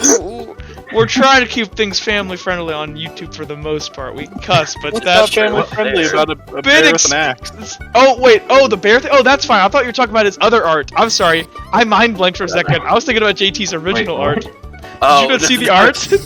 Okay, no, yeah, let's use that. That as is not the, to be discussed representation amongst for mortals. bear mode. But yeah, we can do that. Bear with an axe. Yeah, so Randy, you're gonna chop these 2 dudes. Yeah, I'm gonna back up and then charge. Actually, him. you can only chop 1 guy because you are staggered. So you took a minus 2d6 this round of combat. Crap. So you can either choose this guy or this guy to chop at. Do Baldy. Baldy stocks. Sure, whatever. So you're chopping Baldy, okay. This guy in front of you, Nox, he is staggered. You're gonna gut stab him, right? Yeah. He's gonna go ahead and seeing that you're trying to gut stab him, he's gonna try to defend himself and just not get stabbed. Okay. So he's not doing an offensive roll. Vex is kind of like smiling as she sees Kilroy like begin to like go stab this guy. She's like, oh, what the heck? And she's gonna go run over here, and she's gonna go bury her longsword in this guy's back. Uhtred, what are you doing? well, Noticing this guy is staggered, I'm going to try to get revenge, and I'm going to basically grab his coat and split his throat. Oh, sweet. Awesome. Okay, we start with Elena. Oh no, I'm sorry, we go backwards. It's opposite initiative. Cool, Uhtred, you go first. Okay, Trying to slit this guy's I'm throat? going to... Well, I'm trying to, but I have to wait for Groovybot to get the fuck out of my way. He gets 1 success on his defense roll. Okay, well, I'm trying to wait for Groovybot to get the fuck out of the way so I can... There we go. So, roll. I'm also going to assist with athletics this time. Okay. So that is a 3, and then roll me, so your athletics will be 3 plus your strength plus your athletic proficiency versus 3. Awesome, so you don't gain anything from your athletics because you meet it and that cancels out, so it doesn't benefit you at all. It only if you go over 3 is it a benefit. Okay. So you do get a level 2 victory over him, which do you have that pulled up still, or would you like me to show you that again? No, that's a serious injury, but it's not a death. No, blow. it's a medium injury. Oh, so then I'll just, instead of slitting his throat, I'll gut stab him as well. Okay, awesome. Yeah, so you go ahead and just bury it in his gut, and he kind of recoils back in pain. It's both of my daggers, by the way. Oh, nice. Actually, if you're using both of your daggers, shouldn't you be rolling 66? Oh yeah, hold on, let me. Because it should be 3. Oh yeah, I forgot about that. Plus your daggers, or your dagger proficiency is +1, so 4. And then since you're dual wielding, I failed it, so it doesn't matter. Okay, fine. Awesome. You rolled a D1. So, hold on. Yeah. This guy now is on Nox. Wait. Oh, what's up? I still failed it. I still failed it. D1 on accident. I know. I re-rolled it. I still failed it. So, Nox, you on your turn now. This guy is not rolling any dice anymore. So, because he's defending. He's not bracing. Oh, he's defending. Yeah. Okay, it's Vex's turn. Vex's gonna run over there and try to bury her longsword. Do I make an attack or no? Huh? Do I still make an attack? You will make your attack on your turn. Oh. Okay. Vex is gonna But run he over. should be easy to kill, still. Slash. Oh yeah, you should be able to kill him. 76. Yeah, she runs up behind this guy, and he can't defend against her because he's already attacking Earl, and so she goes behind him and just goes ahead. She's gonna go ahead and trip him onto the ground. She's gonna kick his feet out from underneath him, and she's gonna ready to slash the sword deep into his neck. It is now, whose turn is it? Jake, move the mic back a bit. It is now Bearded Man. Bearded Man is just defending, and he can't do anything. That's all he said he was doing. This other Bearded Man over here, he's on the ground. He's gonna go ahead and lash out at Vex. He's on the ground, so he takes a negative 4d6. So he cannot do anything, because he was just tripped. That's the end of his turn. Bear Boy, go. You're hitting Baldy? Oh, it's my turn. I don't know the Bear Boy. Yeah, I'm Baldy. So that's going to be 4d6 from your hatchet and -2. You can use your athletics, remember, to assist. Yeah, that's what I'm gonna have to do. So you get 1 succeed, and let me roll for him. Oh god, this is so good. 1, 2, 3, 4. So you get 1 success, so you roll just 2. So you get a 2 victory. But he only rolls 2 dice. He gets 1 success. You get a level 1 victory over him. What do you want to do? Guess I'll just stagger him. Okay, he staggers. How do you stagger him? Just knock him within the back of the head. Well, he's facing you right now. I'll knock him in the side of the head. Boink! Oh, he's like, ah! Sirius, it's your turn. Alright, so Sirius is, basically, he runs straight towards Randy, and then at the last second he kind of weaves around and gets this deep slash into this bald dude. Okay, so this bald dude is staggered now. Let me, actually, no, he already rolled. He's staggered. He's rolling 0d6. He cannot defend himself. So this is 76, 86. This should be 8d6 if you're charging. Holy Okay, shit. yeah. This is why you learn You're weapon rolling proficiencies, 3. boys.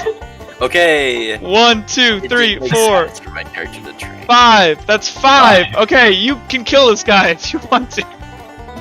I Death basically blow. just like disembowel this guy. And then with the momentum, I'm kind of like continuing to run and like stab. This Okay, guy. so you don't have to roll again. That 5 stands. This guy is going to go ahead and make his 2d6 against you. He fails both. How do you want to kill this guy? Wait, how are you able to Just attack both of them at the same time? Because it's you can in a turn He's got a bunch of dice. you can attack up to half rounded down the amount of dice you roll. That's So right, he rolls yeah. 8d6 in a round. He can do combat with that many people. Okay, so I guess with the momentum of like me slashing these guys, then I'll kind of like use my legs and like raise up and jump and stab this guy, this other guy in the head. Sure. So you like do an Assassin's Creed thing, like jump and pound him on the ground, and then what are you doing to this poor last guy over here? He looks and he sees as his clone and Levi are both slaughtered, and he's like, oh, and he's kind of backing up. What are you doing? You going to attack him too? This third guy. You can you kill the third guy if you want to too. I just kind of give him a look. Oh, you're not I'll attacking. point at him and point down on the ground. Okay, it's his turn now, and he sees this, and he kind of thinks better of this, and he begins to he's gonna try to run away. He's gonna run this way and try to run to this. Actually, no, he declared what he was gonna do. He's still wrestling Earl. That's what he declared in his turn. He can't change that. So he's still like tugging at Earl as he looks at you in the face, and he like begins to pee his pants as he's seen his 2 buddies just slaughtered by this small blue child. Kilroy, what's Kilroy? He's doing 3d6 right now. Why am I the only one with a name on my character thing? Huh? On the turn order sheet, I'm the only one that has a name. That's weird. You guys, it might just because you're the only one you can. It's your like you have access That's to that fair, character sheet. because I have a name and no one I else can see does. everybody. So Kilroy goes ahead and just stabs this guy in the chest on the ground. This guy squeals in pains as he takes a serious injury and begins to like, and he falls dead as the bleeding from his arm that Sirius chopped off and the knife wound, he finally succumbs and he's dead. And then you see a little thing on the side of Sirius's view, and it goes assist. Assist. Plus 50 points. It's Levi One Thug, he's dead. This other one, he's gonna go ahead and try to punch you. Helena, make me a combat roll. Rude. Trying to punch a woman? 2d6. Oh, Okay, he both a fails. woman who drinks people's blood. He both fails. Yeah, you can do a level 3 injury to him. How you doing this?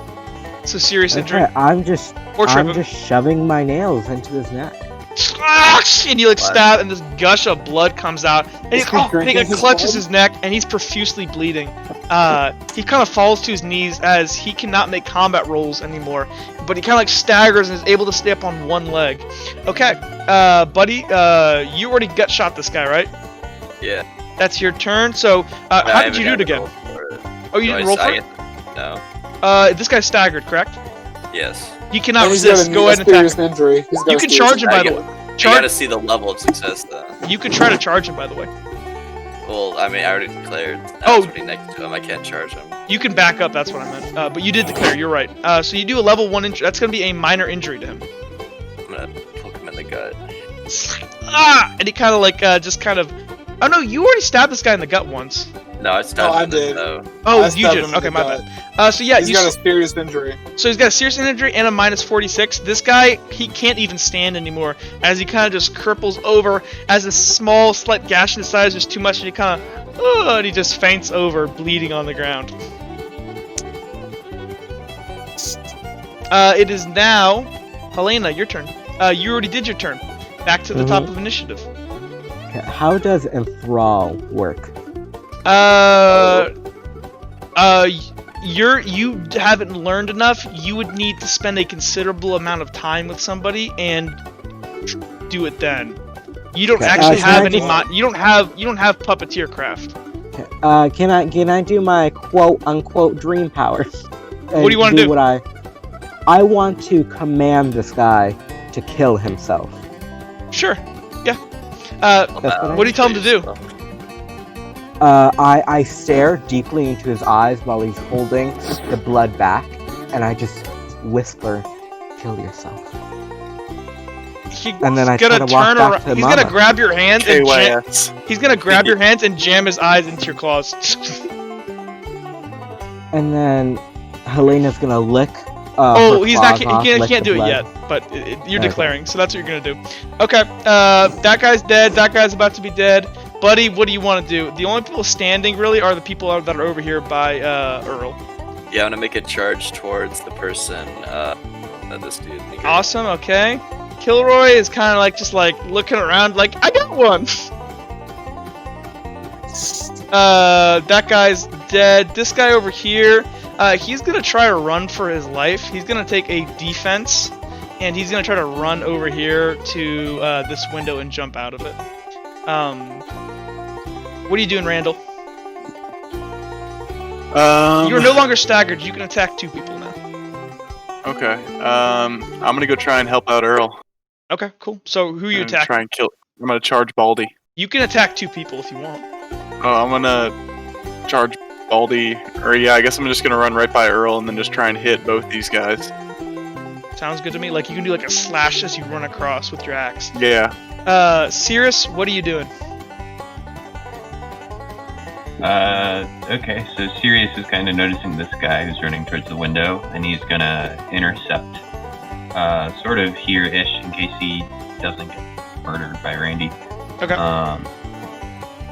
And he's gonna take a swing at, like, one of his legs. So. Sounds like a plan. This guy over here, he's laying on the ground right now as Vex has like raised this sword over her head to like drive it through his sternum. He can't do anything because he's tripped. He's gonna try to stand up, but that's all he can do with his turn. Uhtred, what are you doing? I'm going to sheath or wipe my knives off on this dude's dead body and sheath them. Okay, sounds good. Vex is gonna see that she sees Randy and Nox beginning to like charge like madmen at these guys, and she's gonna go ahead. Oh, by the way, I'm sorry, Randy. Actually, you can charge one of them, but this guy's actually on the ground, so you probably can't do the double slash. You can charge into this guy, but this guy you'll kill him in one shot. I mean, he's on the ground. Okay. Yeah. So Vex goes ahead, and she kind of sees that you guys are coming, and she kind of just leans her sword up on her shoulder, and she kind of just smiles at the guy. Bye. Okay. Back to the top. Oh, wrong one. Descending. First to go, Uhtred. You swipe your swords off. Vex goes ahead and kind of just stands back and lets the chaos ensue. This guy on the floor kind of screams, "Help me!" Randy and Cirrus, would one of you guys like to go first? Technically, I've let Cirrus go first every time, but actually, since I've let Cirrus go first every time, Randy, you get to go first this time. Randy, you charge at this guy over here. Go ahead and make me a attack roll. That's 4d6 plus 1d6, so 5d6. This guy is defending. He is going to roll 4d6. I'm gonna use my athletics to help as well. Sounds good. He gets a 2 success. You get 3 success. Make your athletics. Awesome. Actually, so you 4. beautiful. So you got a level 2 victory over this guy. Level. Because he rolled he got a 2 victory points. You got 3. Oh no, I'm sorry. Never mind. You got a yes, actually that's true. Because he got 2. Your total win success was 4. 4 minus 2 is 2. So you get a level 2 victory over him. That can be a medium injury, or you can disarm him. But he doesn't have any weapons. Alright, I'll just do medium injury then. What do you do to him? Stick my hatchet in his back. Ah! What the hell is wrong with this family? Oh, do you want to chop on this guy on the ground? Yeah. Go ahead. Actually, your roll still stands. He can't defend himself, so that is a level 4 injury. That is a serious injury. You can dismember him. Okay, let me pull the victory roll. Alright, Randy's... So he's on the ground, right? Is he on his face or on his back? Where do you want him, buddy? Alright, let's have him be on his back, and Randy's just gonna throat punch this guy too. And you can visibly see his throat like collapse into it as he kind of like, and he's like tries to suck air as he like grabs at his throat, and his eyes just go limp as he flops onto the ground. Technically, by the way, that wasn't dismembered. That was a fatal injury, so that's gonna kill him. Okay. But that's fine. Like, that's also good. That's also pretty much he's dead. Unless somebody tries to save him, which I assume they won't. Now it is your turn, Cirrus. So this guy, he's still gonna try to run. He's still gonna try to run. Yeah, So so I'm he kind can't- of meeting him. He so can't he's defend like, against you. Yeah. Roll your attack. I'm just chopping at his legs. How do you want to do it? 5. So I basically just like chop both his legs off and just kind of falls to the ground. So in one swift motion, you chop off both his legs, and he lands on his feet as stumps. And he goes, "Ah!" And he gets to, like, walk on his Kinda stumps before slipping on his put- blood put and my- tripping over. I put my foot on his body. He slowly, like, looks up at you and goes, "Who the hell are you?" Sirius kind of puts his foot on. No one. So yeah, this guy just kind of like slinks off and like drops his like grasp on you and just slinks to the floor dead. Is that everybody dead? Yep, except for Helena's Like it. dude. Yeah. This guy, yeah. So Helena, this guy grabs your claws and jams them into his eyes, and he goes, "Anything for you, my lady," and he just falls dead. Helena twirls and magically summons another glass of tea and walks over to Randall. Here's your tea. Sorry about that. Well, thank you. Randy takes the tea and takes a big sip. Have So, fun. All of the Helena bodies walks on the back to ground, the ones that were clones magically disappear. And all of the wounds and gruesome gore that you guys did to them, kind of disappears, and they just look unconscious on the ground. And what's his name kind of steps up. Earl steps up, and he kind of puts a hand on Randall's back, and he goes, "Gee, Willie, you can sure fight." Wait, can he still see us or not? No, he can't see you guys. As far as he's concerned, only Randall's there. And his Well, mom. Earl, what are we doing now? Well, remember the hole digging game? Oh, yeah, I remember that. So, you go That's do my it, and favorite then, game. well, you're gonna go do the hole digging game, and then I'll come out and do my part of the hole digging game, and I'll take these boys back into the town. They'll be fine. They'll just sleep this off. And Okay. Earl's on the ground, and he begins, like reaching into their coats and stuff, and grabbing, like, money pouches, and, Oh like, my God. a considerable amount of money pouches, and, he goes ahead and looks up on the, top of the, he like, checks something up here, and he opens up this box. Is anybody trying to look in? Nox is No, also gonna no. go ahead and start Oh. looting the Oh, bodies. looking, sure. Sirius, you go ahead and look in, and you see that there is... It's odd. You've heard about this kind of metal before. Oh. It appears that there's a bar of silver in this box. And he kind of sets it there, and he like... Sorry, my thing's cut. You cut out? So there appears to be a... He tilts open the inside of this box, and there appears to be a ingot of silver in this box. Oh, He goes, okay. He goes, "Whew! These boys are gonna do something awful nasty with that." And he kind of piles all this money up on the table after he like puts it back up. And Mama kind of comes out and goes, "Are you boys done yet?" And Earl goes, "Yeah, Mama. Randall's gonna go dig us a hole, and we're gonna do the whole game. And I'm gonna bring these boys back into town, and nobody'll be none the wiser." You know, Randall has already left the building and is outside, grabbing the hole digging game shovel and going over to where he plays the hole digging game. Kilroy is gonna follow you because he's curious about this game. And as you're walking around, he goes, and he's kind of like covered in blood. Kilroy goes, "So, Randall, what's the whole? No, Randall, what's the hole digging game?" Well, it's this real fun game where I go out and dig a hole, and then Earl comes and puts a big sack in the hole, and then I cover it up, and then we forget about it. That's a weird game, Randall. What's in the I sack? don't know. Earl says it's fun. I don't know. Huh. That's Make- part of the fun of the game, is the make me mystery of wondering what's in the sack. Make me an athletics. Make me an athletics check to see how quickly you can dig this hole. Oh my Oh god. god. One success. Yeah. It's gonna be a minute. You kind of just. You're just kind of like lazing along. Just you're really enjoying being back home. Yeah. Randall kind This of is my goes. favorite game. So Nox, you're looting these bodies. Yeah. So there's this body and this body have been looted, but the money's just sitting here on the counter. Oh, really? Yeah. So on this guy's body here, you go ahead and find. We're gonna go ahead and say 10 bronze, Nice. which is equivalent to 100 copper. You wanna? Nice. Does anybody want to grab the stuff on the table?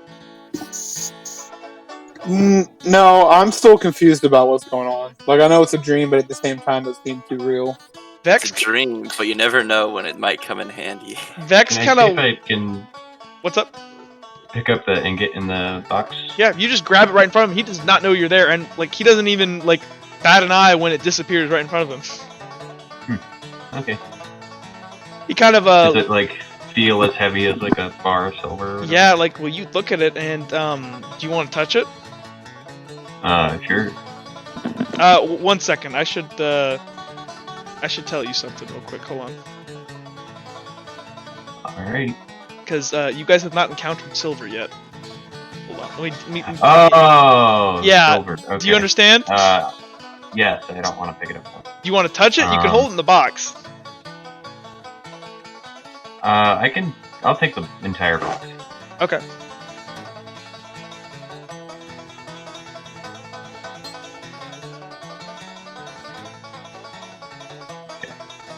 Okay. Oh, that's what I expected. So yeah, you get a silver ingot, one of the most dangerous metals on the planet. Does anybody want to leave the money here, or you guys don't have to take it if you don't want to? I'm not taking it. Okay. Well, if nobody else wants it, Vex is kind of just looking around upstairs, and there's like no second story. And as she kind of like walks up, it's like the entire top level of the house has just been like sheared off, and she kind of like just looks down at you, at Kilroy and Randall, and Randy's just slowly digging this hole. She goes, "Randall, what are you doing?" I'm playing the whole game. He kind of just jumps down like a 10 feet fall, and just kind of like lands and kind of squats it and kind of goes, "How do you play it?" Well, here, I'll show you. You take a shovel, and you dig a big hole, and then Earl will put a sack in it. And then you cover the sack up, and then you forget about it. Do you have another shovel? I don't know, Oh, Vex. sure. I think this is not actually a game. She goes, "Shut up, Kilroy. I want to play the game." Randall goes and grabs the shovel that Earl uses, and he gives it to her. She goes, "I bet I can dig faster than you." Bring it on. Okay. What's her athletics? I think she rolls 66. Should I roll again? Yeah. Now that I'm being competitive. Let's see if you kick her ass. She gets a 1, 2, 3. She gets 3 successes. What do you get? Randy only gets one. Oh, One. so Randy's gassed. she's super competitive, and she doesn't realize that. Are you like letting her do most of the work? Because you're tired. He's not smart enough for that. He's just not. No, tired. he's not smart enough for most, but he's played the whole game enough. Oh, that's true. That's He- true. He Tom Sawyered her. Yeah, he's Tom Sawyer. So she kind of looks up, and Vex is going off. She's like, as she's getting this massive lead on you, and she's digging out. She thinks she ended up digging up some of your dirt. She kind of like looks up and wipes her brow and looks at you and goes, "Did I win?" You sure did. Kilroy kind of like giggles. He's like, and she kind of looks at you both, and she's like, she's gonna go ahead and like grab some of this wet clay mud and like slap it on both of you. Alright, it's a dirt fight now. Oh no! She begins picking up dirt because thrown at you two. Kilroy, she throws a pile of dirt at Kilroy that has a rock in it. Oh no! And he's like, "Oh!" And he kind of like just backs up on the ground, and he tries to like, he's careful, and as like she's like just throwing random shit at you too, and it's like rocks and shit. And he's trying to find like actual mud. The dirt game. He's trying to find actual mud, and like he's getting pelted. This is the best part of the dirt game. Ray says he's just hucking clods of mud at the both of them. So after you guys have like flapped it, everybody else Earl kind of goes up to Mama and goes, "Now, Mama, Mama, I need you to go ahead and make us some more sweet tea. I'm gonna take these boys back into town." Earl, it doesn't. How do you take them back into town when you don't have a cart? Oh, don't you worry about that, Mama. We'll take care of this nice and good. Okay, Earl, you're such a good son. I know, Mama. I love you very much. And she's gonna walk over here. Earl, like... No wonder Randy's retarded. Earl walks up and, like, closes these blinds and walks back over to these bodies. And he's like, "Here's that sack. I gotta buy more sacks." And he kind of goes over here and he picks up, there's like, he's like 4 or 5 big, like, brown burlap sacks. And he begins to kind of slide these bodies into these sacks. And before he does, he goes ahead and he just kneels on their necks while they're unconscious to make sure they're dead. And he presents to body all of them up. And once they're all stacked up, he's going to go ahead and walk out and he's going to go, "Earl!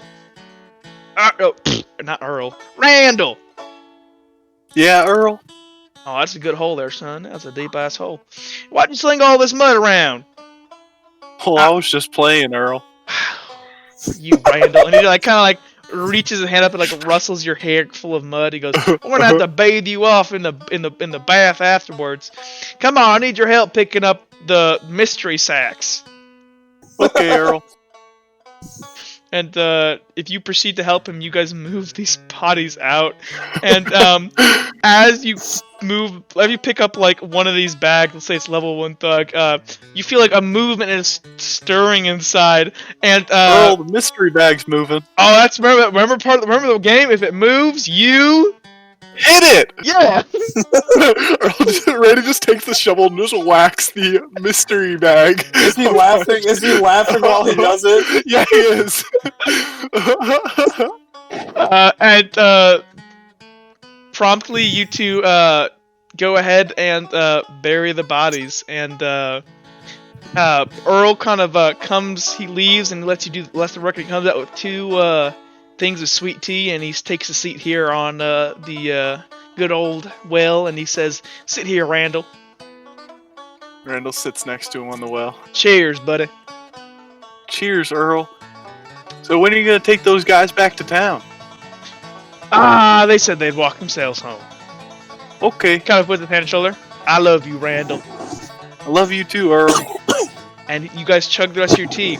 As you do, all of a sudden, the sky begins to like as it quickly turns to night, then it turns to day, then to night, then to day, then the night to the day, and it becomes this blur in the sky. And you look back, and Randall has now disappeared, and you can see this like sporadic movements of like this like flashing Randall like running around. You also see Mama coming out to the well to grab what's it called, and water, and or maybe just to look into the well. Mama ain't the fastest tool in the locomotive shop. Randy takes That's after the way Mama. she would put it. Randy takes after Mama. Here, 1 second.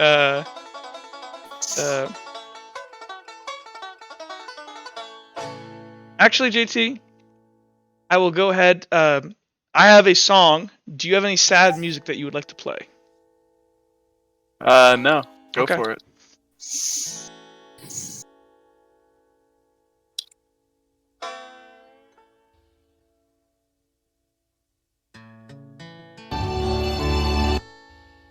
Okay, 1 second, boys. Okay.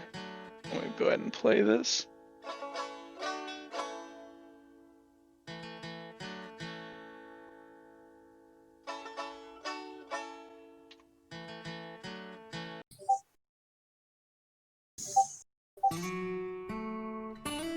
Okay.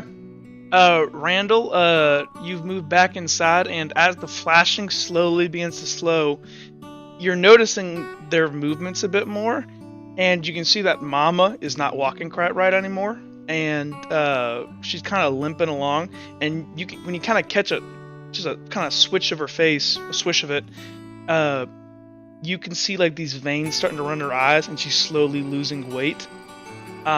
You can see the same for Earl, but Earl's always kind of more skinny, but it's getting a lot worse. and you can see them. They keep bringing their fists up to their mouth for some reason, and pretty shortly things slow all the way down, and Mama's not in the house anymore, and you hear Earl outside go, "Randy, Randy." Earl? He goes ahead and you come out and you see Earl, and Earl's face is he looks like he's a cancer patient almost. He's like sunken in his cheeks, he's coughing, his eyes are making these weird twitching and stuff, and he's having this like labored breathing. And he's just having a hard time breathing, and his head is twitching weird. And he goes, "Randy," and you can you feel like you want to cough a little bit too. Earl, you don't look so good. Randy, come on, we're gonna. And there's a bag laying on the ground right here. He goes, we're gonna go play the whole game again. Okay, Earl. It kind of leads you over here, and he hands you your shovel, and he tries to dig. He can't dig for very long, as he ends up just sitting there, but you're strong as an ox, and a little cough isn't going to bug you at all, and it really doesn't even bother you at all, and you go ahead and dig out your hole, and this is about a third smaller than the last hole you dug, and he goes, "That's enough, Randy." Yeah, Earl? Come sit by me, bud. And he pats the grass. Randy walks over and is next to him. You remember Pa at all? You were so young, right? Not really. No? No. Well, I didn't like him any much anyways, but,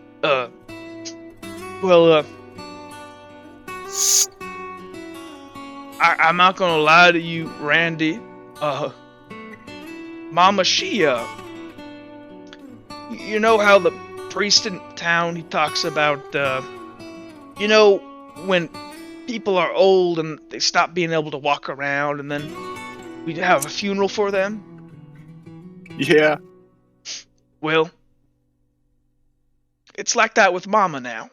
That happened to her today. And you can see this, like, slight blood splatter on his pants. And he's, like, tearing up. Mama ain't around no more? No, well, she's with us now. She's gonna be with you for Where? a long time. Well, you know all that religious stuff. I know I didn't teach you enough of it as I should have, but, well, now Mama's had her funeral, she lives on with us now. And she's gonna live on with you. Randall, you know about how we've been coughing and everything, and how the doctor said that, they call it the spore? Yeah, Earl. I remember It's a that. big word, I know, but,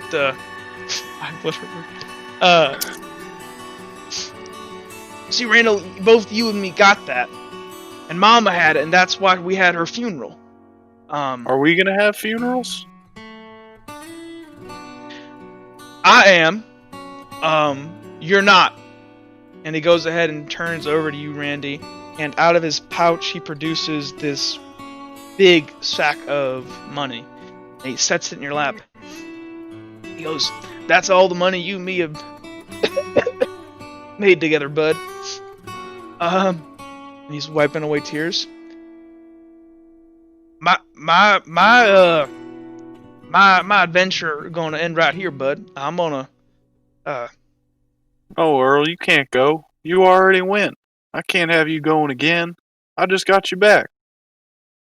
and he kind of like doesn't seem to register the statement you just made and kind of just looks down at the ground and he goes, Randall, so you know when I tell you that you're different than most folks, right?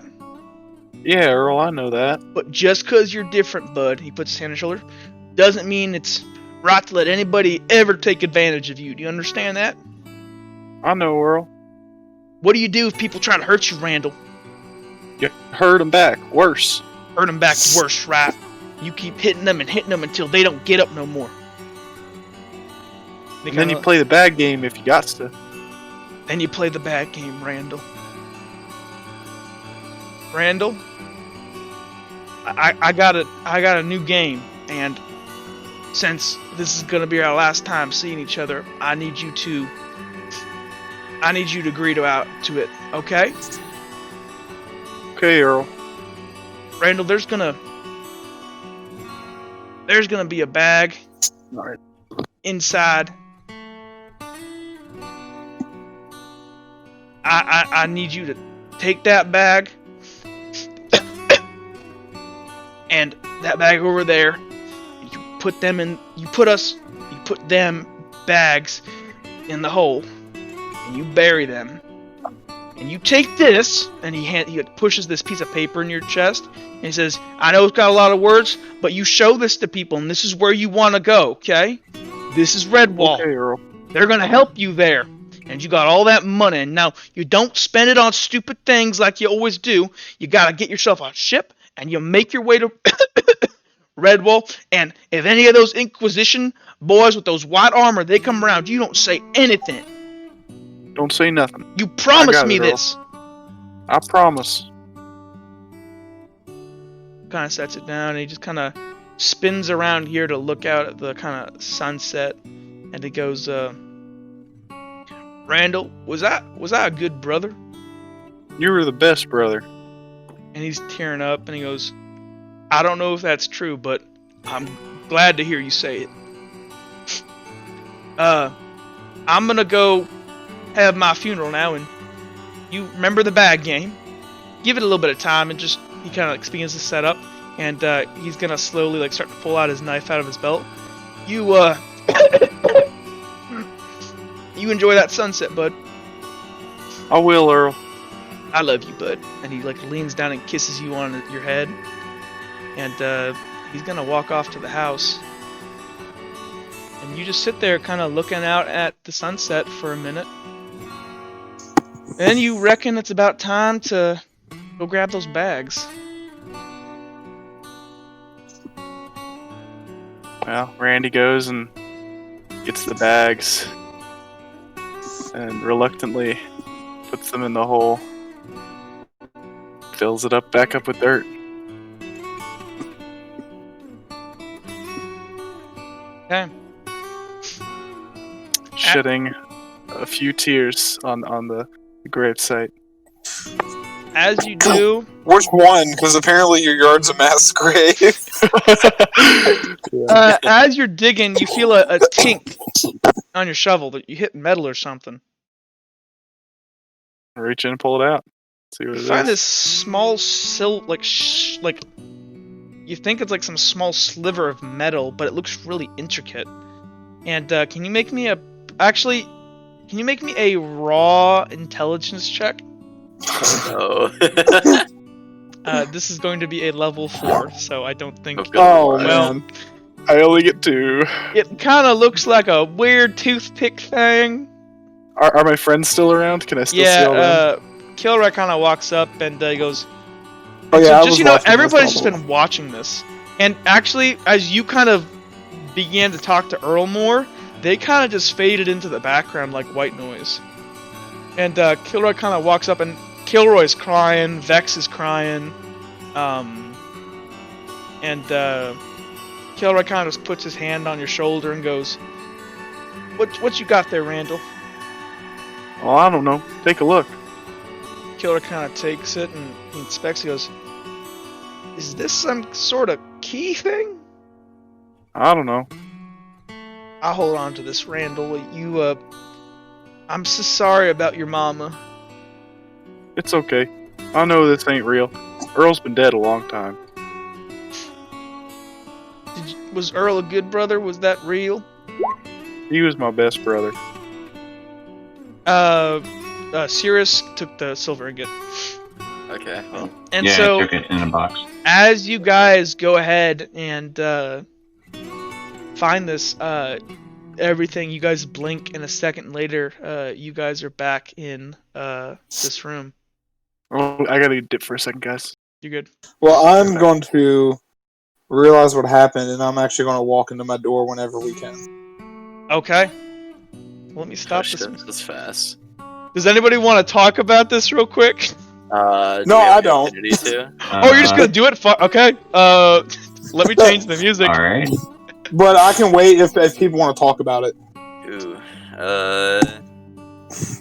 I think a little talking would be appropriate. Hold on, let JT get back. Are those 10 coins still in my pocket that I took? Yeah. Interesting. I don't know why nobody took the money that was on the table. I was half I took not the silver sure ingot. that it would even be taken in the first place. Huh? You what, buddy? I wasn't sure if it would stay after we left in the first place. Well, there you All go. right.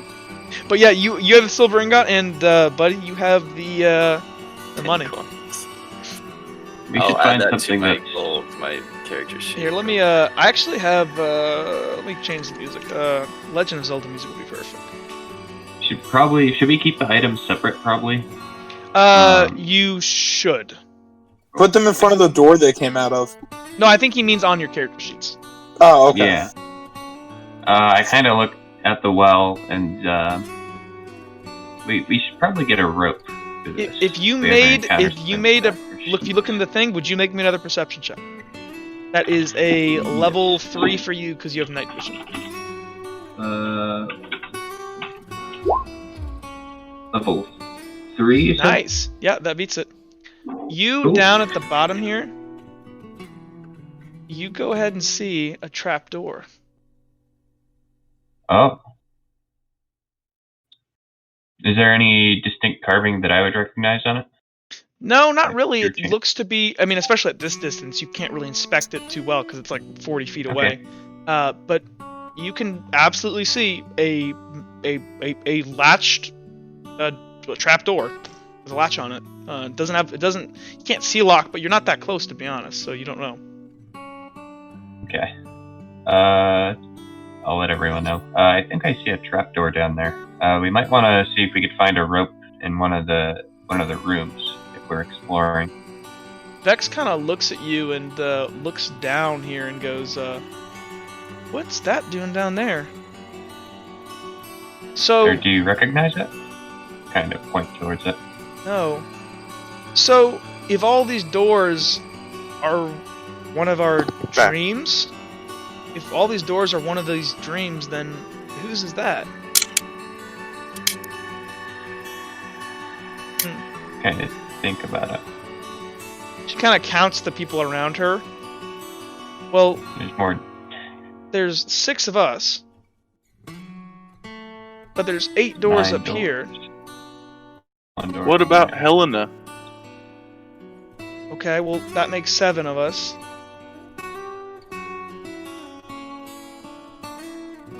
Whose is that down there? I don't get this. She kind of like looks around like, and Killer is kind of over here, kind of just like holding Randall's hand and kind of like just patting him on the back. Because Randall shed a couple tears and he goes, "How do you feel, Randall?" Well, I don't know. It was nice to see Earl again. Is that why you came to Redwall? Because of the, I mean, I know the Spore, but I didn't realize that that happened that way. I'm real sorry, It's okay. You didn't know. but it seems like you had a good family, Randall. I had the best family. Well, Killer kind of steps forward and kind of tries to look down the hole and says, "I just can't see a hatch. You sure it's down there?" Fairly certain. See in the dark pretty well. Right. Yeah. Well, unless anybody wants to do anything, Uhtred, if you want to step to your door, you can. Bam. Okay, let me go ahead and change the music. Randy's going to unbear mode now. If only we had an extra token to signify if you wanted to unbear right now. You can make if you make me. I can make a bear token real quick if you want. I'll take care of it. Just tell me how. Like, is there like a token maker website? Look up token stamp 2 and make sure the outer perimeter is this golden, like perimeter. Do the upper body of the one that I sent, because I don't think you can fit the whole axe into the picture. Yeah. I'll see what I can. Okay, hold on. Okay, JT. So be honest, was that okay? Because I kind of just took a lot of liberties. No, that was great. Awesome. Good. You roleplayed that excellently. That was so good. I love the bag. I love the whole game. And I was just thinking about this. You played the whole game a lot. It's like your whole yard is legit a map. It's a mass grave. That was awesome. Good. I'm glad. Okay. I need to see this token. Hold on. Yeah, let's see this token. Oh my god! I fucking love it. Wait, where is it? I just dropped it in the Discord. Bam! Somehow, because I know that's Can you Randy do that the again, bear looks JT, and just retarded. get the minigun out of the picture, please? And also, bear I looks need the retarded. gold perimeter. Here, I'll do it. No, Is I that got not the gold perimeter? No, it's not. I'll make it bigger. Assuming it's the one in roll 20. Okay, I got it. Don't worry. Set boys. custom border.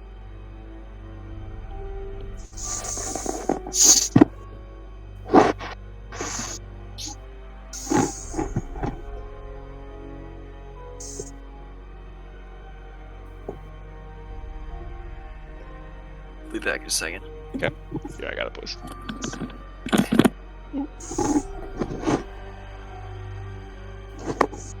Oh, did that not save right? Why is it not saving right? Save as image. Why won't that work? I do not know. Oh, I just realized I haven't been in full screen mode. That's awful. So, question about silver. Does it just negate magic-related stuff, or is it actually, like, monster? It tends. It's not anti-magic. It's anti like monster. So Uhtred would be fine. Yeah, like Uhtred, you could like just like lick the crap and you'd be great. Everybody else, my special power is being able to lick silver. nobody has gotten their blood tested yet, but it would essentially like burn your mouth really bad, and for some of you it would be even worse. The higher your blood purity, the worse it's gonna be. So I'm assuming Vex would get extremely hurt. Yeah, Vex would not like silver at Good all. old noble. Why won't this purity work? right Hold on. there. There's some stupid thing I'm doing here. Why can I not drag out the bear token? This doesn't make any sense. Is it because I am... let's do this. Let's upload an image. That would work. I gotta do it. Oh, I know why. My bad, boys. My YouTube audience is like, what are you doing? Here, I gotta do this. So are we. We're about to get going. Once we have everybody here, Uhtred's gonna step into his... I love it. Oh, wow. Oh, Okay. yes. Randy, I'm gonna make a bear token for you. Hell yes. Just like make a second character sheet. Yeah. That's the token. Add We're gonna have and bear mode. Bear mode activate. I love that he's still jacked. Like I feel like that's what Randy's arms Yeah. look like. Add character. Go ahead and edit. I love how for some reason the bear also gives me a retarded vibe. Yeah. It's because it's CG and it's just a little uncanny valley. So It's perfect. Yeah, nobody has like at all used their polymorph abilities, like generally. Dang. Must be nice to have a polymorph ability. Yeah, right? Randy's using it. He's the first one. It must Actually, be no. nice. Technically, Helena did it first. Well, actually, Felix's is lame. He turns into a rat, so I mean, I don't know. That's lame. A wat? A whack. A wat. What is he? A I wabbit? want to get a Getting wabbit. Okay. My bad. Lastly wet. So back to this. So with all that done, Cirrus, are you stepping through your? I mean, not Cirrus. Yes, Uhtred. I stepped through my door. Okay, 1 second.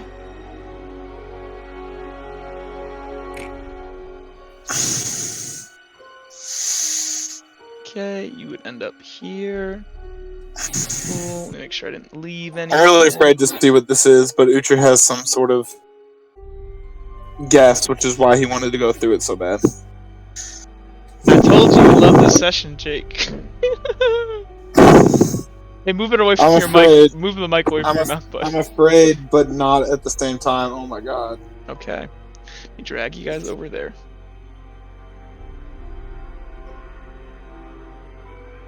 So the second, Uhtred, you don't really announce that you're opening the door to everybody. Let me make sure I have everybody here. I did not announce Felix it, is not here. Why is Felix here? Get out of my dream! Get out of my Get out of my head! dream! Get out of my head! Get out of my head! No, it's like, you guys, I accidentally dragged you guys in as map elements, not tokens. My bad. Okay, let me make sure we have everybody here. We're missing the Kilroy and the Vex. Vex. Kilroy. So that is everybody, correct? Yes. Excluding Helena. Awesome. Yeah, but she can pop in whenever she wants. She can. So. You can pop in more if you want, Helena. Like it's completely up to you. Yeah. So you guys. Let me go ahead and zoom out a bit to give some perspective to the YouTube audience. So the second you guys pop in, well, first of all, the second you open the door and you click it and you open it, it's like that blink thing for you, Uhtred, and for everybody. As you all kind of find yourself on this kind of like run down, kind of not awful, but kind of badly paved, badly cobbled street. And you kind of look around and you guys don't recognize this at all. This is like not Redwall. These structures aren't made of marble. They seem to be of a normal construction, like, you know, wood and shingle roofs and stuff. And everybody doesn't recognize. The only two people recognize this: Vex and Uhtred. You both recognize this. At least the city. Well, I figured I would. You know what it is? Yeah. Okay, cool. Check your DMs though, real quick. Yep.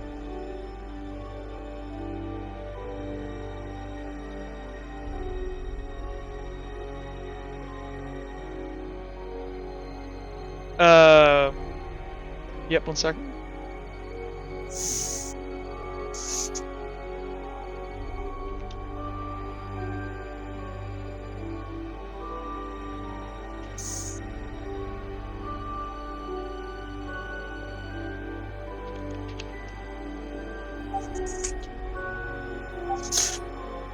I'm going to ignore everyone else. I'm just going to run over to this building right here and enter it.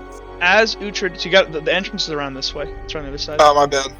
Other way Uhtred, then. as you begin to run with kind of this panicked look, you got to go through the side street. So as Uhtred kind of just turns and begins to run with kind of this panicked look, and as he does, you see the faster he runs, the faster this fire begins to flame up and surge from this house in this hellish inferno that it doesn't make sense how fast it can bust. It's ridiculous. I'm still running to the entrance. As you're running, Uhtred, you hear screaming of a voice you know well, a female voice, and the shouting of a male voice, and they're screaming, "Oh God, help!" I am running and screaming, "Mom! Mom! Dad!" And I'm trying to get into the... I'm trying to open Kilroy the door. begins to kind of run, and so does Vex. Nox is gonna run too. Join along. Is anybody else Randy running? finally realizes what's happening and jogs along too. And I'm going to open the door. Try to open the door. So you approach, and it's weird. These fires, this inferno that's engulfing the building, it's not hot. I open the door. And it doesn't seem to be destroying anything. It's almost like this, like looming fog-like substance, but it's incinerating and burning and casting plumes of smoke up into the air. You go ahead and make your way up. Door and enter. You go ahead and make your way up to the door, but the door isn't even, it's unlocked. It looks like it's the front door's been kicked in. 1 second.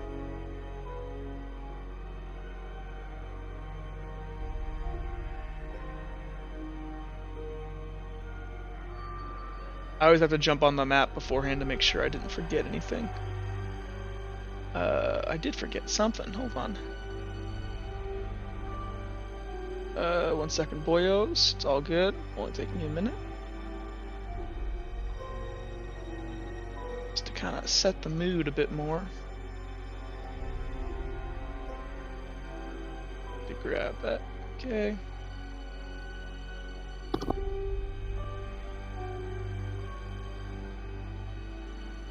Would everyone please place their tokens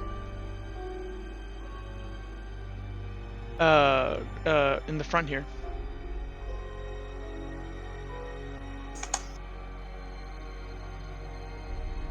Go ahead and drop these fire effects here.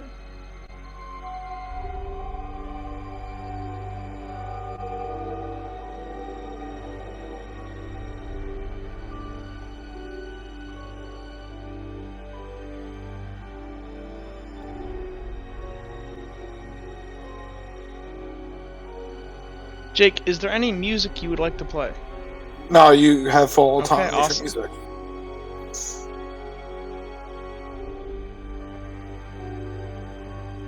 Go ahead and switch this up. I need some horrifying battle music. Ooh, what can I use?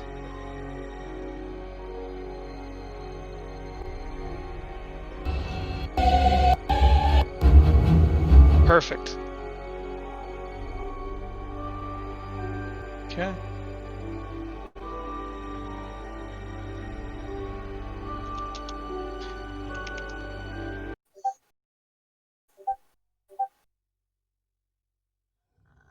So, Uhtred, you move in the inferno that sounds of fire, and inside, as you enter, you see your family shop, your home, where you lived for all those years. Standing in front of you, you see what you remember, at least as a child. These humanoid figures, tall, dark, massive, disgusting, large, piercing white fangs. Over here you see your mother slowly backing up as what appears to be one of these things begins to approach her from over here, and she's holding a knife out in front of her, shaking as these gigantic dark creatures, these terrifying things, begin to make their way towards your mom. You see your dad over here. This thing has clutched him by his back and has already had its teeth. It looks like a female form, and its teeth are digging into his neck, and his body is slowly looking more and more pale as she turns her face back towards you and smiles in this bloody smile, and she goes, "What have we here?" And she kind of begins to walk in this kind of unnatural way, still dragging your dad's dead body with her unnaturally long arms. Is this dessert? Okay, let's make some combat initiative rolls.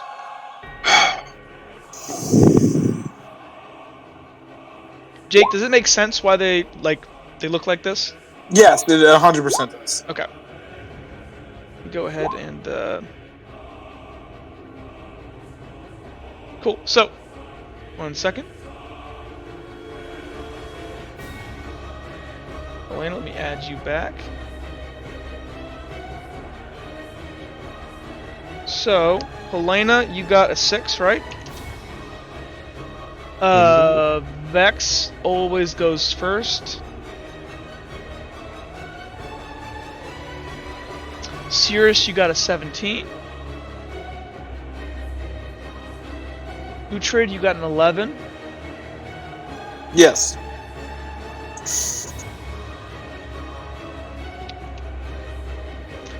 Sirius, we're missing some rolls. Did I get, I had to roll for Kilroy, that's on me, my bad. Kilroy got a 6, good job, bud. Buddy, did you roll? Or is Buddy not here? Buddy? Hello? Buddy? Is Buddy not here? I'm assuming not. JT, are you here? It would seem not. Yeah, I'm here. Would you mind making me a initiative roll, a d20? Oh, yeah, sure.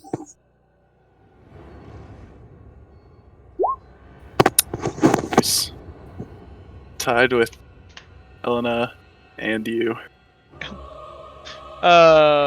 Helena, you rolled a 6. Let me add all the boys and the girl. Roll them up real quick.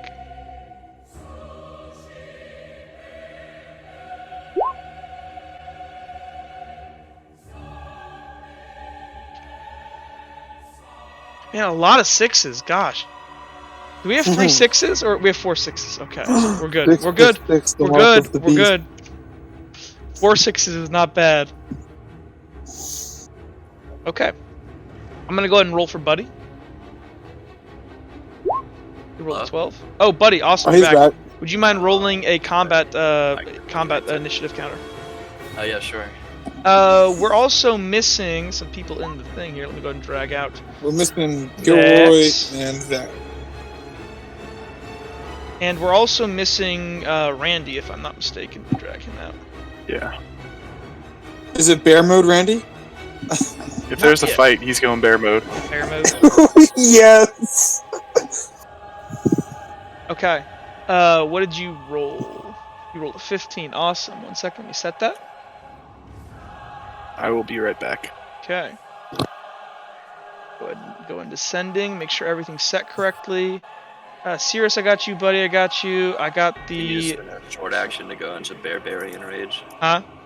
Does he need to spend a short action to go into Barbarian This ain't D&D, Rage? son. This is... If it narratively is cool, then It's a you can do joke. Bear- Barbarian Rage. I like it. Barbarian. That's what needs to be called, Barbarian Rage.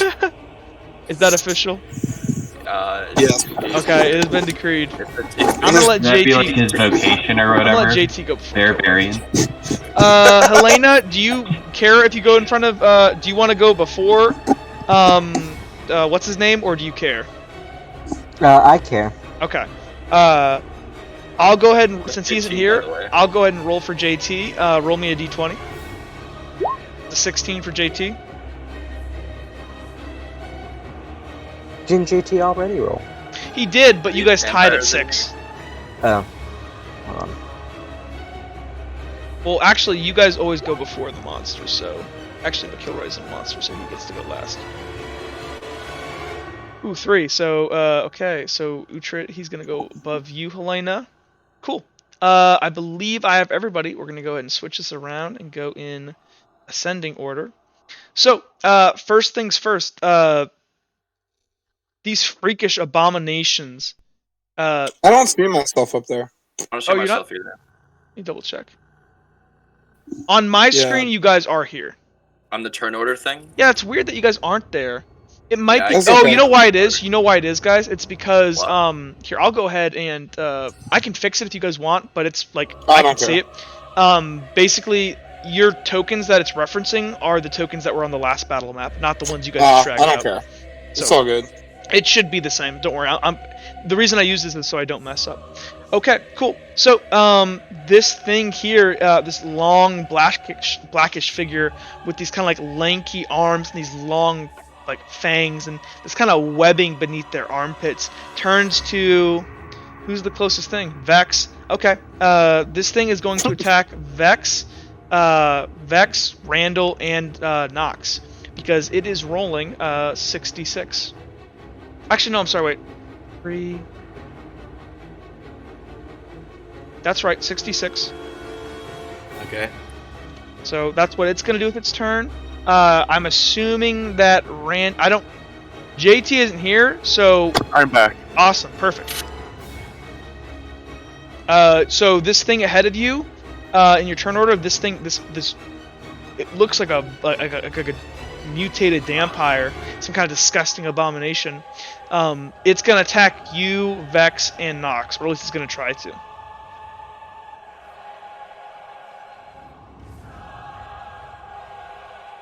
It's your turn, JT. Oh, Go to Claire. I'm gonna defend. You're defending, okay. Just so you know, when you defend, you do not. Oh, and it is charging. Just so you know, when you Then I'm gonna brace. when you defend, you can't deal any damage back to it.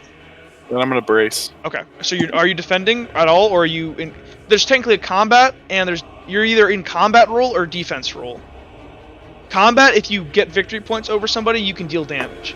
I'm gonna be combat. Okay, awesome. Cool. So you're bracing, so that's gonna give you an automatic +2 win. Helena, what are you doing back there? Helena is just sitting on this barrel, cross-legged, reading a magazine, Awesome. and she's just gonna continue Do reading. they publish magazines in this day and age? Assume it's a newspaper. There we Oh go. yeah, a newspaper, Vogue newspaper. Fidgeting Vogue. Or rogue newspaper. This Whiteboard. this vampire here is gonna go ahead and she's gonna finish off Uthred's dad and rip his head off. Kilroy, seeing this monster here going after Vex, he's gonna charge at this thing and try to stab it in its back. This one here is going to keep approaching the mom. He's going to charge at Uthred's mom, and he's going to try to slash into her with his claws and rip her apart. Uthred, what are you doing? I'm going to rush up and try to defend my mom. Okay. This thing here is going to also go ahead and charge at your mom, Uthred. Buddy, what are you doing? So we agreed that this one is charging Vex, right? Yep. It's charging everybody. Oh. It's gonna okay, run forward with its claws and charge at all of you and do this big slash and then do a slash back at you and try to tear you guys apart. I'll brace then. Okay. Sirius, what are you doing? I'm gonna notice Uthred going to intercept this guy, but there's also this guy threatening. So, would Sirius be able to sort of make a big running charge and just jump and stab this guy? What's your athletics? It's 1. I think. Yeah, it's 1. If you use athletics as an assist, that will determine how far you can move. Usually it's reflex. If you have reflex, you just move faster in combat, and you're overall faster. But you can also use athletics as in this case. Okay, where's that bear token? Or he yeah. hasn't. Randy can control He it. hasn't bulked out yet, though. Yeah, I'm going bear mode when it's my turn. We also decided in your app. it's how called, difficult would Barbarian it- Rage. Say that again. Ivan? How difficult would that be to run up and? I'm gonna say attack? you need to succeed on your. You'll have to succeed on your assist. You'll have to get at least 1 point to help. Okay. So So you need to beat. You need to get a 4 on your roll, basically, which is hard. So difficult task, basically, right? Yeah, it's I gonna guess. be. Yeah. Symptoms. Okay. GT. What Yes, about? buddy. Use my name 5 times. Yeah, so I'm waiting so we're not talking over each Yeah. other. Hold on. Wait 1 second. Sirius, what are you trying to do? What about this person? You could totally intercept them. I mean, you are gonna have to jump over this this counter, but you have at least 1 in acrobatics or athletics, right? Yep. Yeah, I'm gonna say that's easy enough for you. Yeah. Rule of cool. Okay. So what are you I'll trying to do? recognize this. I'll sort of yell to good old mom here. Mhm. Run towards us, and then I'll do a dashing move to intercept this guy and jump and stab him. Cool, awesome. Are you you're charging at this guy though, right? Yep. Okay, awesome. Cool, and then it is Vex turns. Vex is gonna go ahead and summon this crazy-ass green glowing sword again, and she's gonna go ahead and actually, she's gonna brace against this thing as it comes in, counterattack it, and she's gonna hop over the, she's gonna hop over top here, and she's gonna make a dash over here to intercept, this, monster over here. Okay. What's your turn order? Oh, wrong way. Descending. First is Vex. First, hold on. First, let Nox tell JT what he called it. Yeah, that's a good point. Yes. Go ahead. We've determined in your absence to call you hulking out Barbarian Rage. Okay. This I is would like official. to Barbarian Rage. You will try. No, it should be easy enough. I do need you to technically roll for that. But that it should, because you are technically using Fellcraft. Okay, hold on. So it's first Vex's turn. So Vex is gonna make her roll. She's gonna. So actually, let's go ahead and resolve everybody up here. Actually, we'll do this in order as it should be done. First is Vex. Vex is going to roll. /roll 7d6. She gets 1, 2, only 2 wins. She does get a +2 from being braced. Yeah, that's gonna be her combat roll for that. Let's see what the monster here does. It's charging, so it rolls 7d6 as well.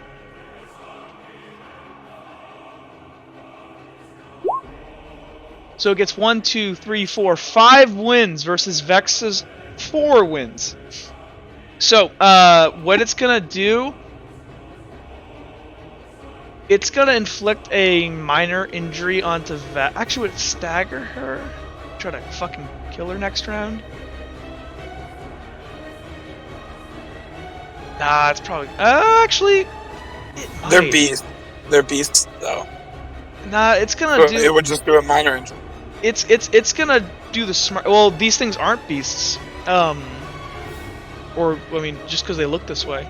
This thing's gonna go ahead and slash into Vex's calf and make her stagger instead of killing her, so she can't run and defend this other one. And then that's its combat turn versus her. Sirius, what are you trying to do again? I'm basically jumping over this table.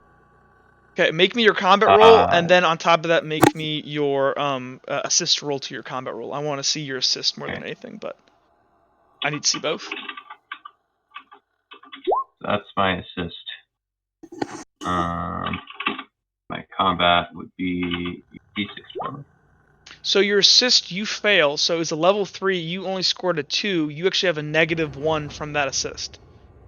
Does that make sense? So if you assist with a skill that you're not super great at, it's not worth it. Gotcha. So you take a -1. So you actually only get 4. You're charging, so you did that right. Awesome. So you only got a 3. So when you kind of, and you're trying to go for this one over here. Yeah.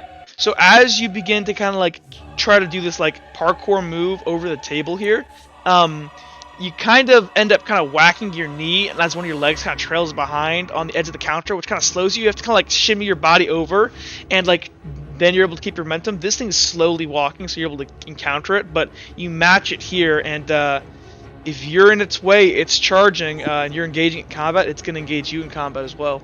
Oof. /roll. Let's see what it does. 66. Oh no, I'm sorry. 76. Because it's charging. Spooky. Actually, the other one needs to roll a 76 as well. I got to roll another point over there for Vex. You might be even more messed up. 1, 2, 3. Oh, you guys counter out. So you charge up, and what happens? So I guess I'm kind of sliding and like basically lunge and drive my sword forth into its path. Kind of stab it. I guess maybe like miss or like kind of blocks me. Yeah, so it kind of just like you stab in front of it, and as you stab in front of it, it's still gonna turn towards you, kind of like at you, kind of like make this terrifying scream, but it sounds guttural and like almost like a dog or a beast. And as it does, it's like putting you in between it and her, and it's gonna keep lunging. It's gonna lunge out at her when it's like here. It's gonna make her attack versus her. It rolled a 1, 2, 3. It only rolled a 3.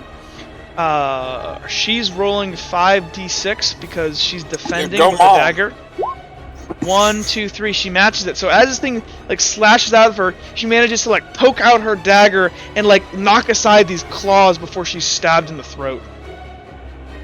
Okay, that's dealt with. Buddy, what are you doing? I was bracing. Okay, you're bracing. So as this impact of this thing comes in and slashes, its leftmost claw slashing into Vex's thigh and staggering her. This rightmost coming at you, Nox. So it already rolled its combat roll up here. It rolled. Oh, it did roll a 7d6. It's this one right here. Would you go ahead and make me your combat roll? You're going up against. It only got a. What was no? This is got Vex's. A 1 against 1, Vex. 2. It got a 5 because it beat Vex by 1. Oh, that's what I meant. It got a 1 against Vex. So am I going up against its 5? Yeah. Well, you're bracing, right? Yeah. So you get an automatic 2 win. So you're really only going up. You're going up against 3. Okay. Well, I'm just making sure it keeps the roll. Like it doesn't like slow down when it reaches. Say that again. I'm sorry, you cut out. Hello? Hello? Hold on, boys.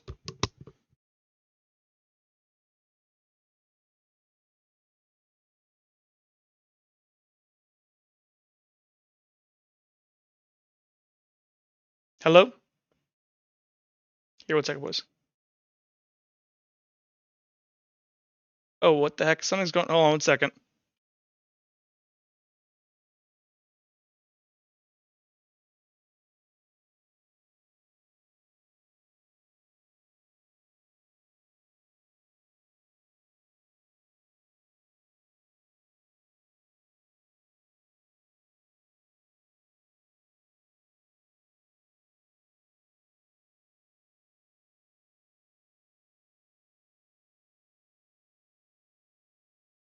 Hello? Hello, hello?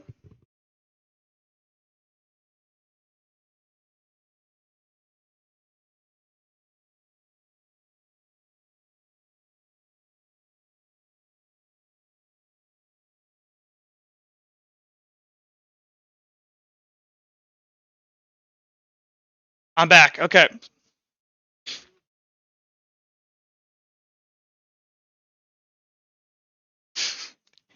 So, okay. Sorry about that. Discord was being stupid. So, back to you, Nox. What were you doing?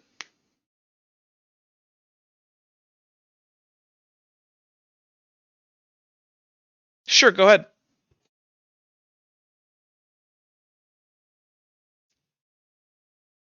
No, you make in combat, you make 1 combat roll. That combat roll then can be applied to half rounded down amount of opponents. Nope.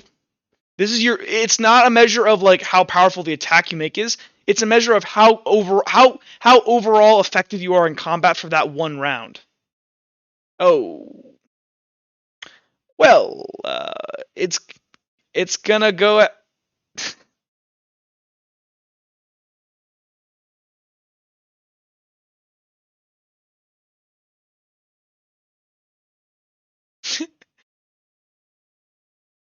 So how many are you spending? 1? Okay, it's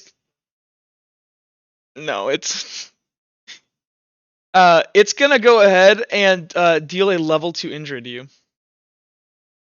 So as you go ahead and you try to counter this thing, this claw comes in, this rightmost claw, and it's lightning fast on these long arms, all this torque, and it slashes deep into you.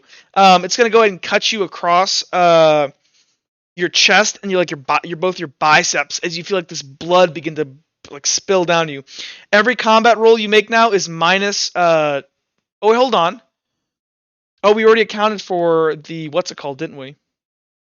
We accounted for the charge, so yeah, that is. So you take that injury. That is to refresh if anybody forgot. That is going to be a medium injury, minus 2d6 to all physical based dice checks. This can be you don't have any strength or armor, so that's all you can do. If it's treated relatively soonly, otherwise the penalty may apply. You might get infections and crap in a dream. I don't know if that works that way. So you are basically worthless in combat now. Okay, cool. It is now this monster over here. It is going to again charge at Mom. Mom rolled a 3, right? So let's roll Mom again, or let's roll the monster. It's charging. / roll 7d6.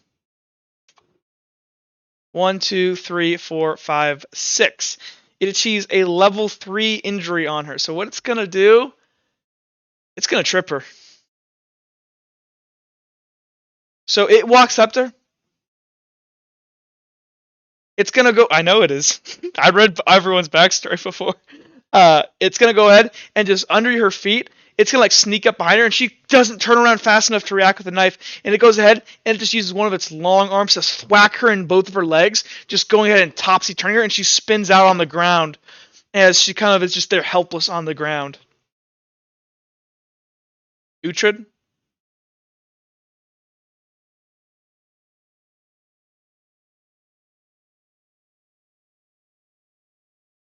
Okay.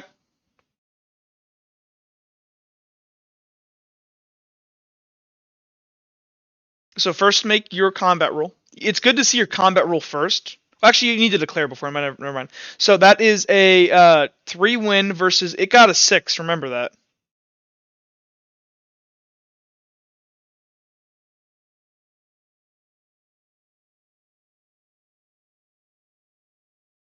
That's flat up. So you go ahead and run up to Mom, and it's gonna trip you too. So it goes ahead and you run up, and it looks at you, and it just slaps your legs the same way it did to Mom. Okay. Is now this thing over here? Its combat already happened. Kilroy is gonna go up and run up behind this thing. I believe it rolled a... Oh, actually, this thing can no longer... It can't... It just takes flat Kilroy's attack because it's already attacked. It's attacked... Well, it's trying to... It's still trying to attack... Its attack is still occurring right now on Randall. Because it charged and it declared its attack in those 3. So when Kilroy comes up behind it, he doesn't get attacked because 7 divided by 2 rounded down is 3. Kilroy's gonna walk up in the back and stab it. Kilroy is charging.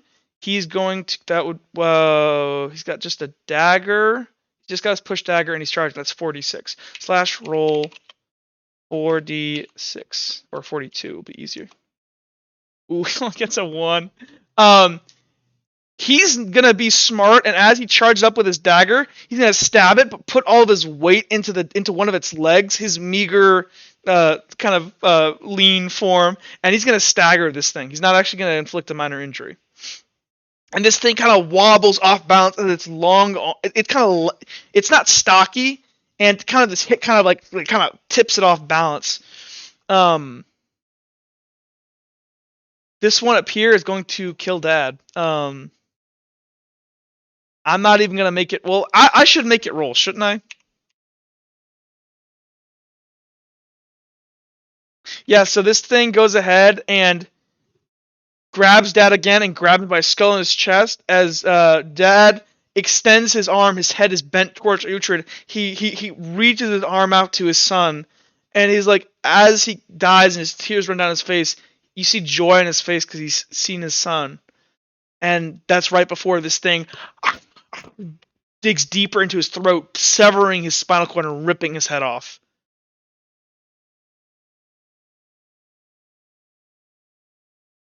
Elena sits there looking at a magazine.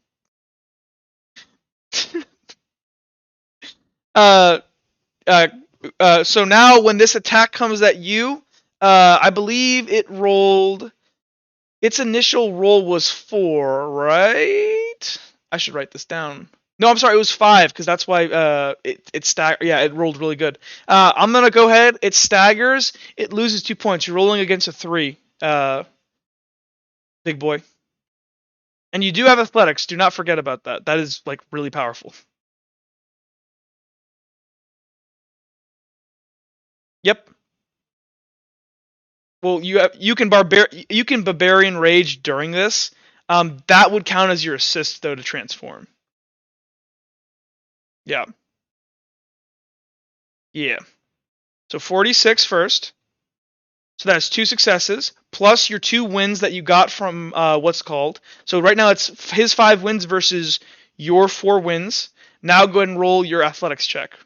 Yeah, 1, 2, 3, 4, 5. So 2. So you go ahead. Yeah, you get 6. You can deal a level 3 injury. Do you still have that up? That will be a serious injury or a trip.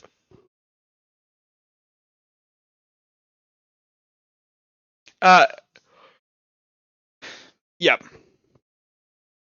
I mean, do the math real quick. Does it make sense what I mean? But it's up to you. You can just chop into this thing if you want. You trip him? So how do you do it? Ooh, cool. Very cool. So as this thing gets staggered by Kilroy, Randy kind of thinks for a second, and I don't know. Did you see Earl do this or something? Oh, hook, leg, yes! And Randy grabs him down by the base of his foot and yanks as hard as he can. And this thing like does like a banana peel slip, and it flips up in the air and it slaps on the ground hard. And it's just laying in front of everybody here.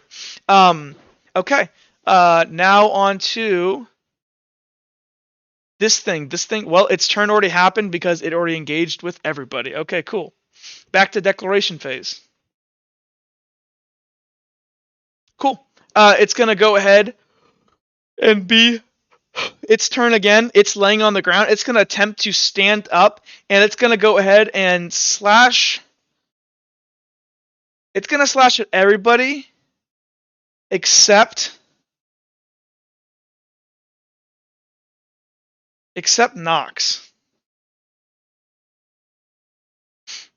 Kilroy is going to go ahead, and actually, it's gonna go ahead and it can't brace on the ground. Actually, just I forgot. If you're like off kilter, you can't brace while you do that. Doesn't make any sense. So Kilroy, he's just gonna try to stab this thing on the ground with his push dagger. This monster over here, she's killed Dad. She's gonna go ahead. She's gonna go devour Mom. Helena, what are you doing?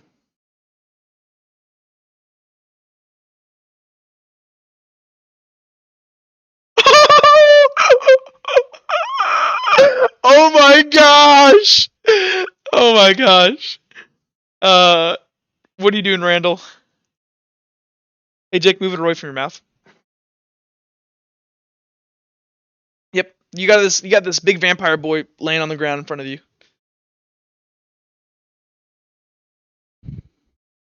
Just just chop some wood. Sounds good.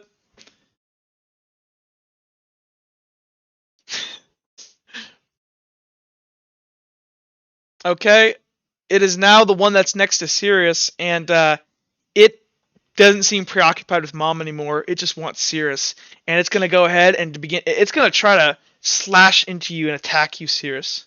Gonna use these big old claw hands. Uhtred, you're on the ground. You take a minus 4d6 to any thing you do this round.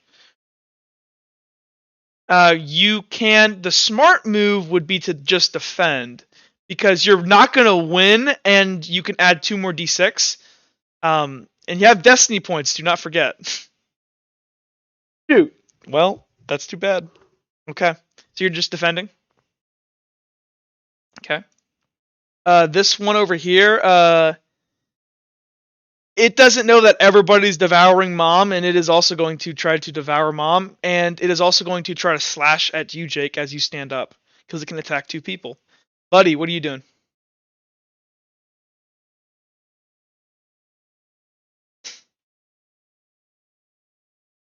Okay.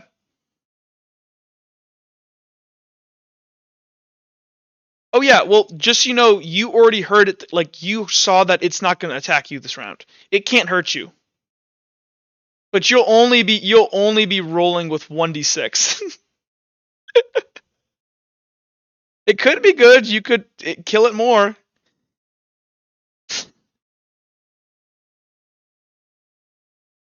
No, it can't. No, it can't attack you. It's trying to attack, kill. Well, it thinks you're not a threat. Cirrus, what are you doing? This thing's kind of staring you down.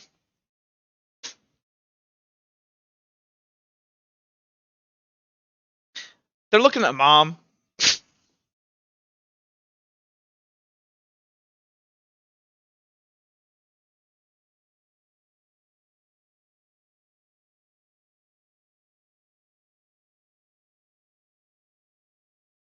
Okay, sounds good. Sorry I've been awful about DMs, boys. I just, like, I have two monitors, and one monitor is the vision, is like my recording monitor where I'm recording, and I have to have it as a player vision, and the other one is my, like, one that I actually can use. It's my bad.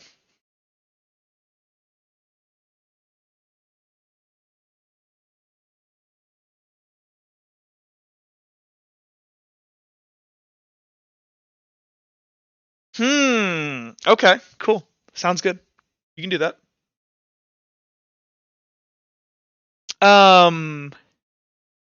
We're gonna say that's a you can assist with deception if you'd like to do that. That seems fair.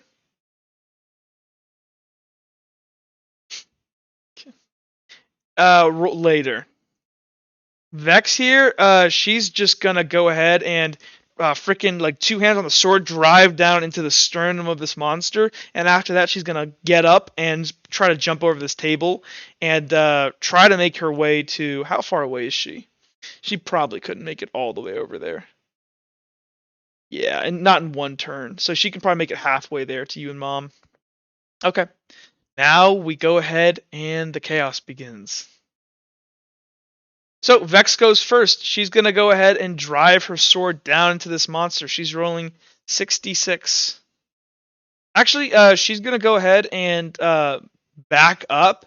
Like take a, like, cause it's just laying on the ground, and as it begins to kind of like lash out at everybody around it, she's gonna step back, get a charge up, and jump on this thing, like basically do like a link, like, you know, like the link jump with the sword down. She's doing that. Let's see. So, roll 76.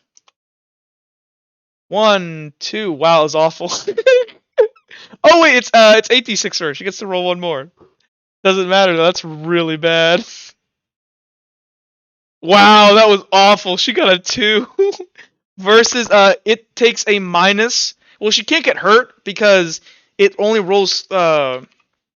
It rolls 66, and right now it's minus by 4 since Randall tripped it.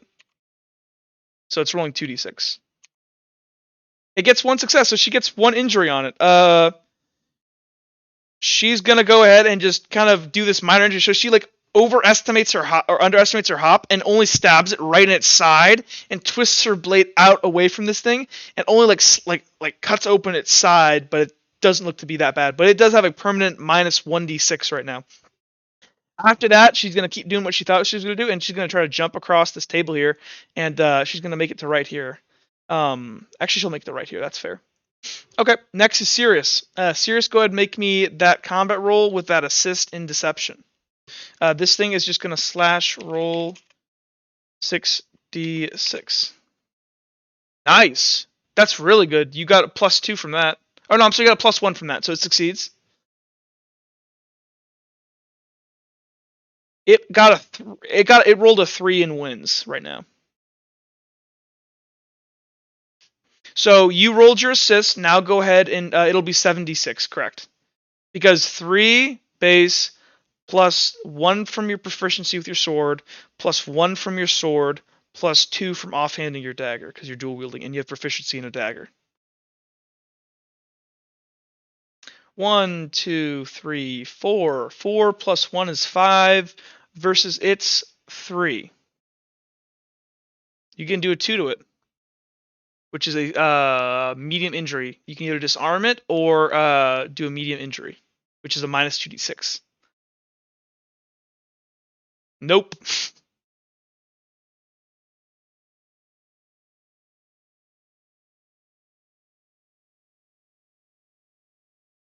Nope. Slash into some muscle. Yeah. Okay, awesome. So, do you want to hit on any particular part?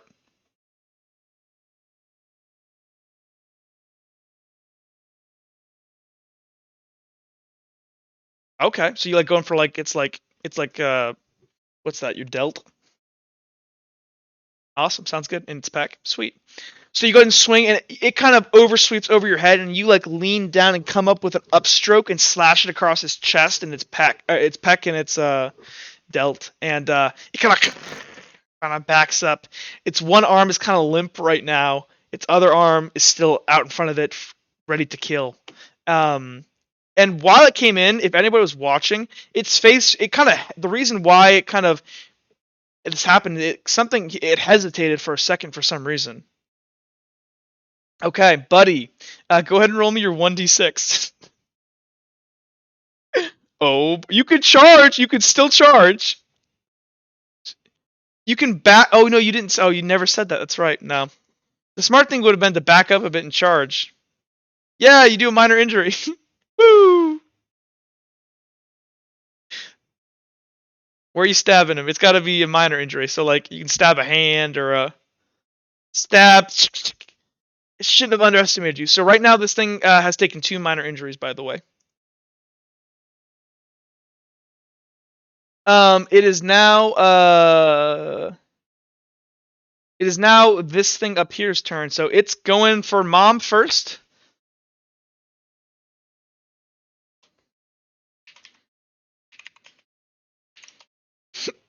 One, two, three, four, five. Mom is rolling.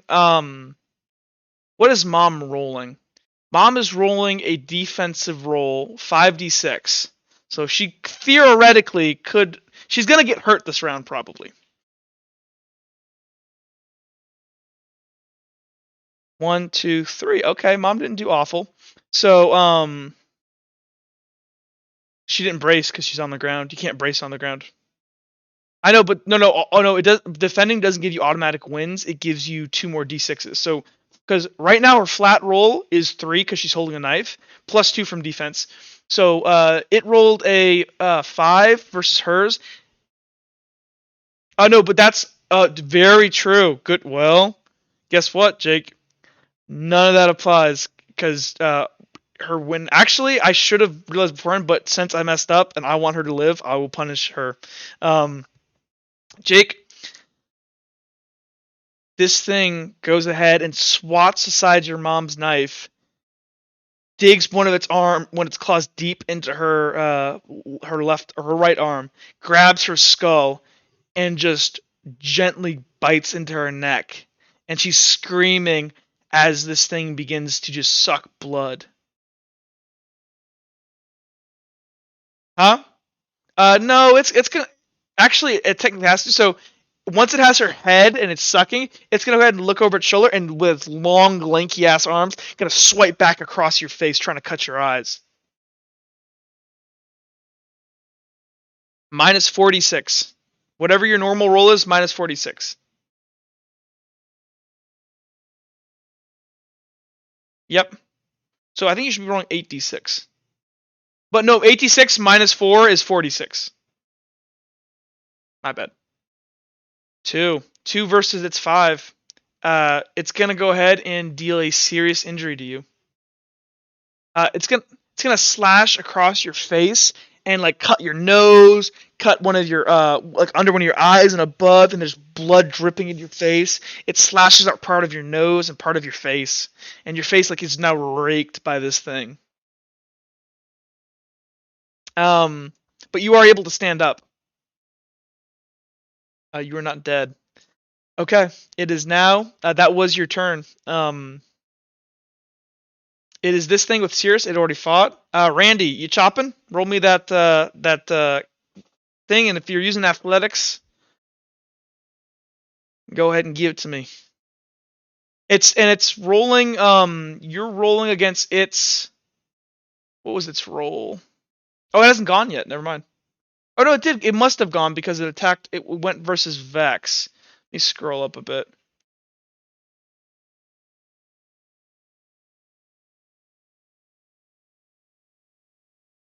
Yeah, true, true. So it should reduce it down. So, I believe versus Vex, it rolled like a 1 or something because Vex only did a level 1 injury versus it.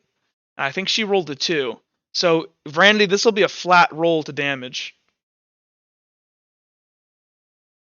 That is a fatal injury.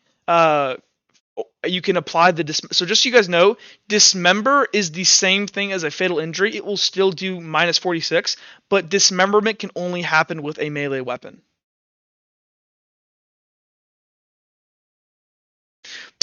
And it like just starts streaming this black ichor on the ground as it like screams in pain, and it sits there clutching at its arm that is now severed, and it's slowly bleeding, and it's slightly not moving as fast as it was before. Okay, awesome. Next it is Helena.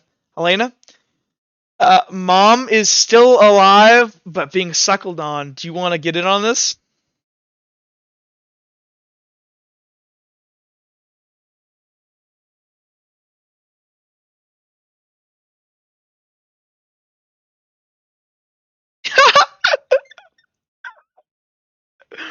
Awesome. Yeah, you starts to suck her.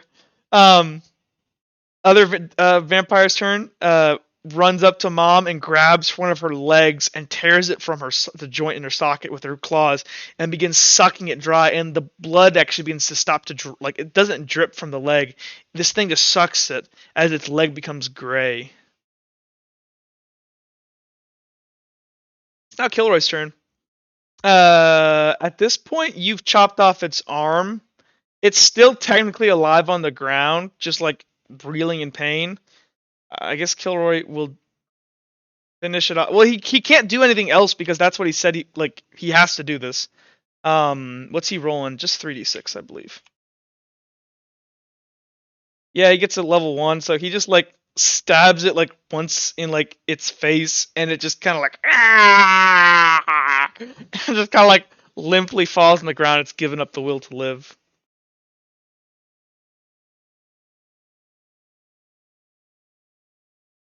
Plus 50 assist. It is now that guy's dead. Okay, back again to declaration phase. That thing's dead. We'll remove him from the turn order. It's Kilroy. Kilroy's gonna jump across, and Kilroy's gonna go ahead and what is the smart thing to do here?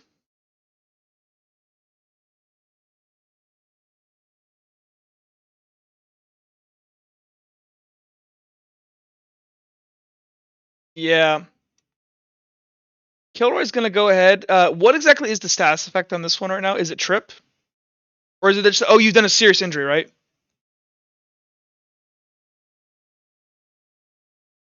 Right, so -3. So Kilroy's seeing this thing that's weakened. He's gonna jump up. He's not a cowboy. He knows his limitations. He's gonna slide across and like he's gonna have to make an athletics check when he does it. Actually, yeah, because Kilroy is like it's gonna take him an entire turn to get across this table. In that case, actually, Kilroy can do one thing that he learned from the Laughing Storm. So Kilroy is gonna go ahead and as he kind of like gets it to the table, he's gonna flip his dagger backwards, this push dagger, and he's gonna try to throw it into this thing's head. Kilroy can do this because he has a proficiency with small knives. It's almost like I wanted more people to go to that so people would be stronger. Interesting. This thing here, once it's had its fill of Mom's leg, it's gonna go ahead and turn to Cirrus here, and it's gonna lunge at you. Helena, what are you doing? I'm sorry I teared your mom up in front of you, Jake, but it had to be done. It is actually canon.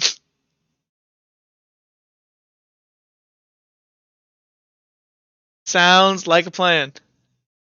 Sounds like a plan. Yeah. So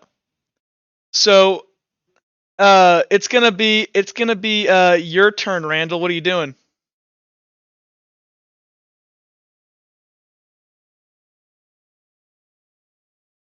Sounds good.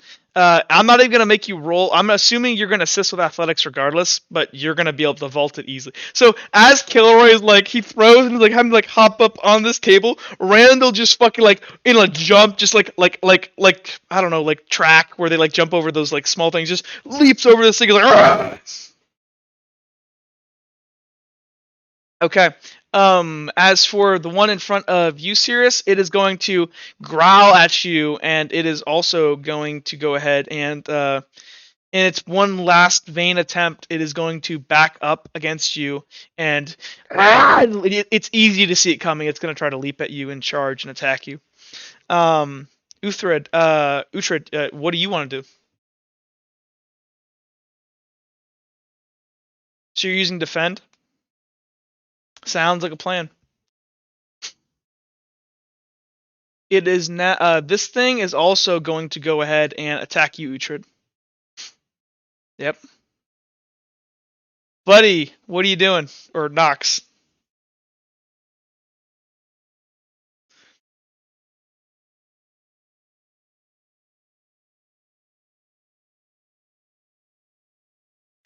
You could throw your knife. Just.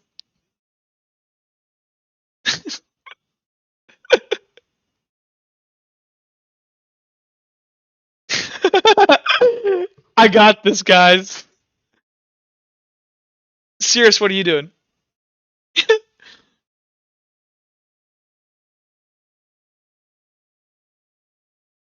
Nox is just staying behind. He's got this. He's gonna make sure the dead body doesn't get back up.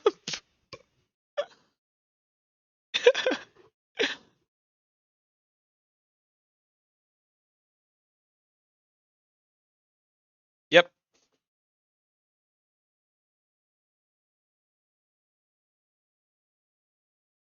Yeah, she's got venom in her eyes. She's ready to kill. Yeah, she's ready to kill.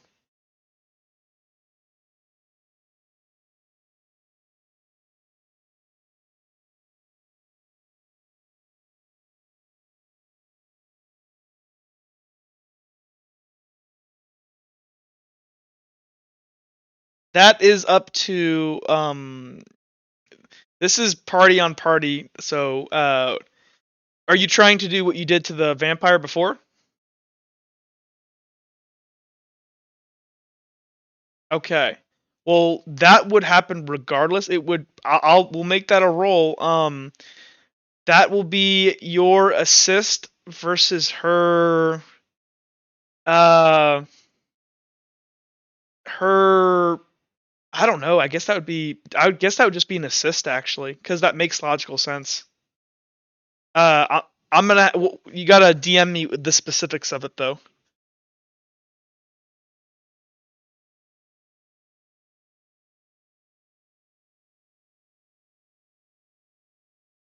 So I guess we'll get to that when that happens. But or you can just send that to me now, and we'll go ahead and put that in the back burner.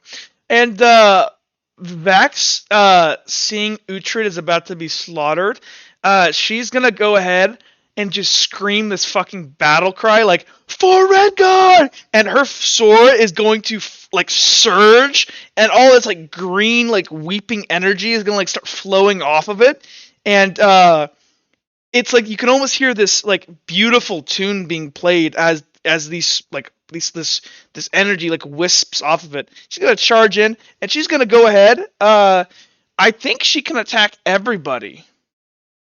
She should be able to attack every single person there because she'll be charging with.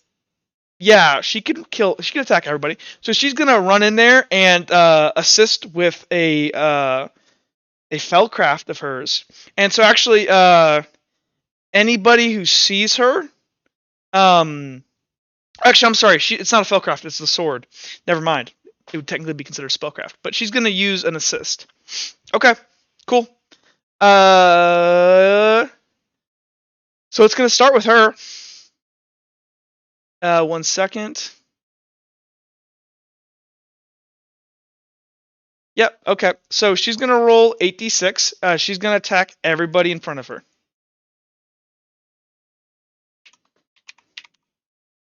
No, all the monsters. 1, 2, 3, 4. What? Oh yeah, you're getting it. And then she's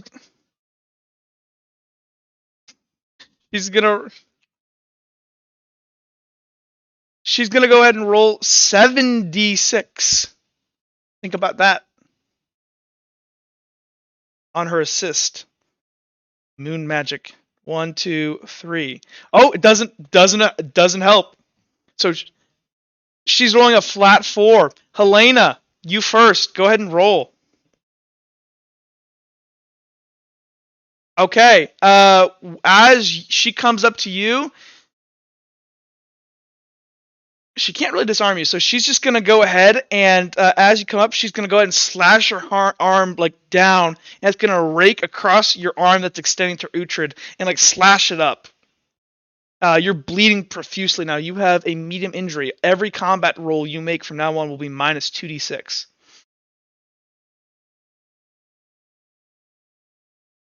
Sure. Yeah, dude. Well, no, Xander doesn't want to kill you. Helena wants to kill you. Now let me roll these monster boyos. This one, actually, she would start over here and work her way down. Actually, no, she's coming in and she's going this way. So first, this thing has a -4 on it, right? Or is it a -3?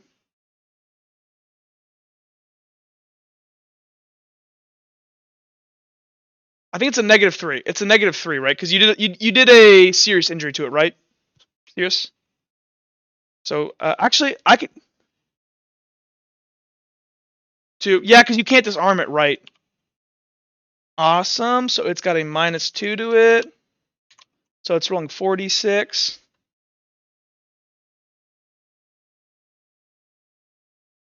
It only gets 1 successes. She's gonna do a she'll do a level 3 injury to it. Slash it across the chest. She's gonna do it to this next one. This lady in front of her. This lady is rolling a normal 66. Ooh, she did good. 1, 2, 3, 4, 5. She beats Vex. Okay, as Vex like slashes here, goes over to this lady, this vampire. She tries to slash it. It goes ahead and counters her and slashes her across the arm. Vex is just gonna go ahead and grit her teeth, and she's just gonna power through it with her strength, expending a strength point, her only strength point. Oh no, actually that is her only strength point. And then she's going to do her attack to Helena, and then she's going to finish up by attacking this one here, which also needs to roll. And it rolled poorly. So this one here takes 1, 2, 3, because she got a 4. It takes 2, so she can't disarm it. She's gonna do a medium injury to that as well, and put herself right next to Helena here. Okay, cool. Let me make sure all that is applied. This thing here now has -4 in front of you, Sirius. Helena has a -1, and this has a -2. Perfect. Awesome. Okay, cool. That took a while because that was a lot of text. Sirius, your turn.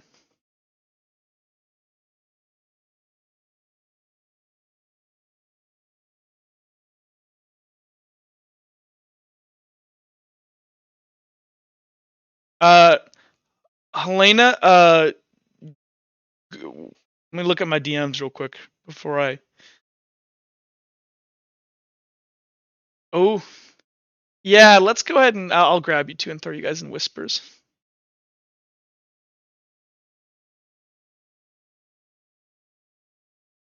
Be right back, boys. So, Helena, as so describe what you do.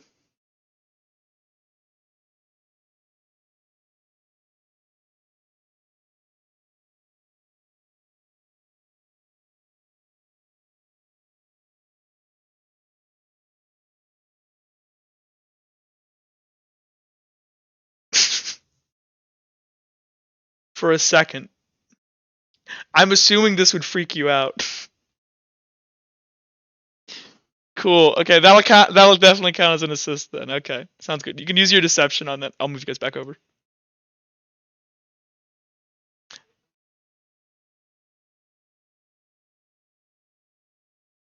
Okay, back to it. Go ahead and make me your attack roll, and then go ahead and also make me that assist. That is garbage. That actually hurts you. That is a -2 to you. Yep.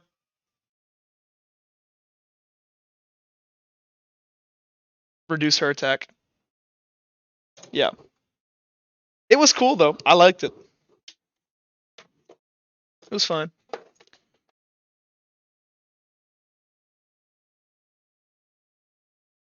Right. So, yeah, you'll definitely do an attack roll versus there because you're bracing. You're still in combat.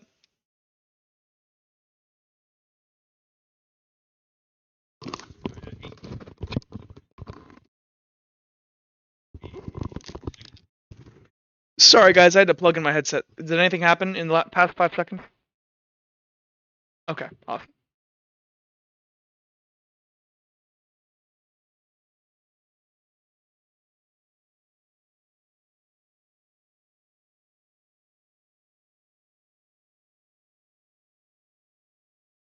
Hello? Sorry about that. My headset always does it when I plug in for some reason. Okay, cool. What happened?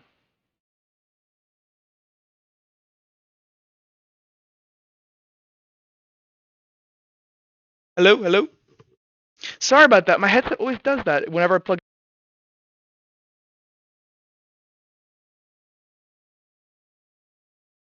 I don't know what's going on.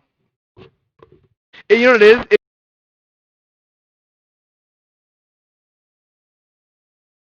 Does not seem like a CS. It was just wait a This couple is why minutes. wired headsets are OP. Exactly. That's why I'm never going to get a wireless headset.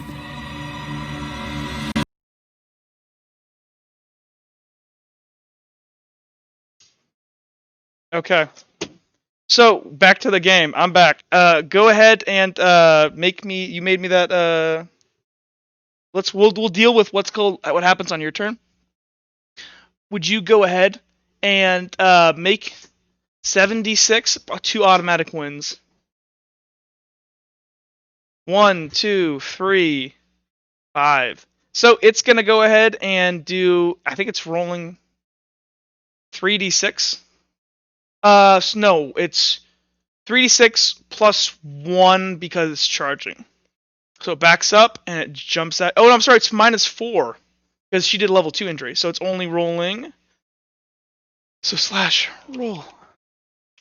So it would be doing 76 -4, 3. Got 1 success. What do you want to do? You can do a level 4 injury, which is a fatal injury. You can dismember it.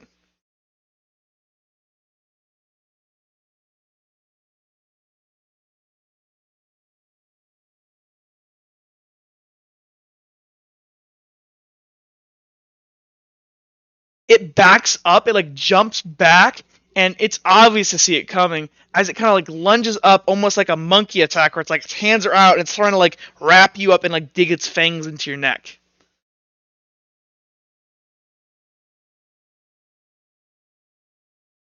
Where do you stab it? Well, it's a fatal injury, so you can't kill it. This will kill it later. You can dismember it, or you can like if you stab it in the chest, I mean it can't move, but it's still technically alive. It's not dead. It's just like bleeding out on the ground.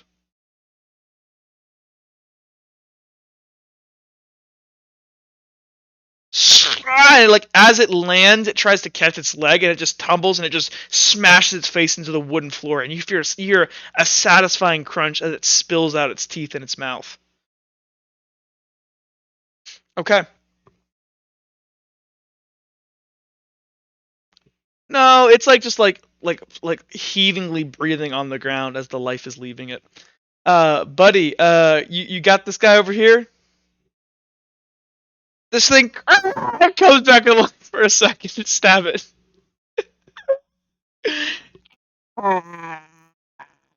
It's like just crying out in pain. I'm serious. It's gonna try to fight you. It's got minus. It's declaring an attack, but it's rolling no dice. Actually, it's negative right now. It's -6. Yeah, it's rolling flat zeros. It can't do anything, but you just roll your 1d6, I guess. Oh, well then no, it doesn't matter. Never mind. It just kind of falls back to the ground. Back to this thing over here. Uhtred, as you get up and begin to back up, defending, bracing, it's charging you. Go ahead and actually, did you brace? You said defending, but I don't think you braced.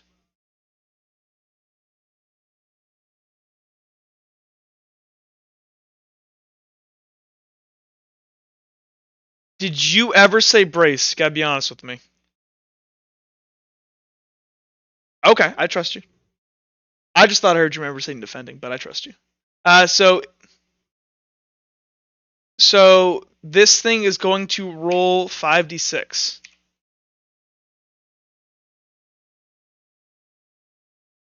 That is 1, 2, 3. You would be rolling your flat roll, which is 6. But you took a major injury, so -3, right? And then +2, so you'd be rolling 5d6 as well.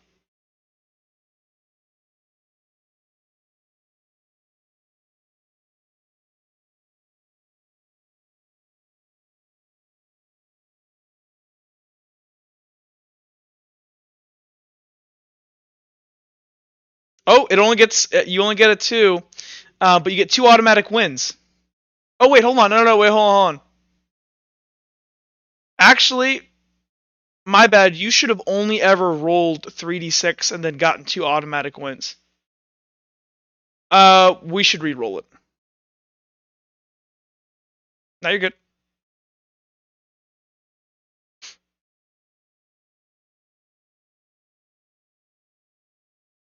Yep. So you only get 1 win. You have a 3 versus its 3. So as it goes ahead and it charges at you to attack, what do you do to defend yourself against it? How do you keep it off you?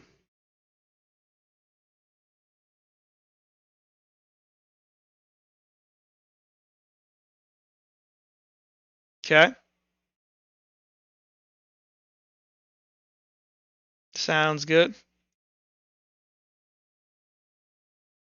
Okay, we're gonna go. Well, it's your dream dead mother, and she was trying to save you. She was trying. Let me go ahead and change it to music.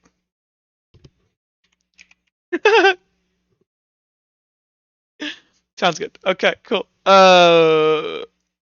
Cool. Now it's going to be Uhtred's turn. Uhtred, you're already doing what you're doing.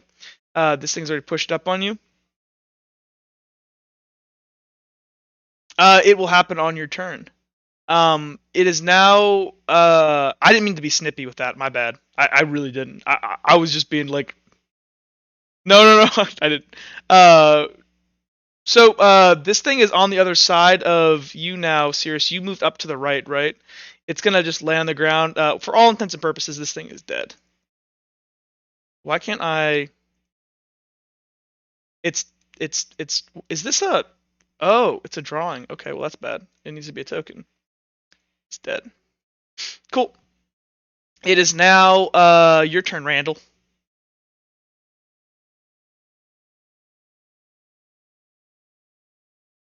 Okay. Well, no, you said you were charging to the melee. I thought the melee was here. It's up to you because the situation has changed. Fair enough. I trust you. I trust you. But technically, that doesn't matter. It only matters what you declare. That's fine. The situation has kind of changed. I was assuming Vex charged in there also. We'll don't worry about it. Go ahead and who you attacking? You can technically attack her and Helena too, if you wanted to. You can attack 2 people in a turn. Okay, you will be rolling 5d6 base roll. You can do your athletics if you'd like to. And actually, you have to do your athletics as you're vaulting over the thing. Nice, you get a +1 from your... oh no, 5d6, so you get 4 natural wins. Perfect, and then roll me athletics. You don't gain anything from your athletics. This thing here on you, Jake, it rolled a 3, so you can deal a level 1 injury to this thing, or whatever, a level 1 victory. So minor injury or a stagger. Okay, so how do you stagger it?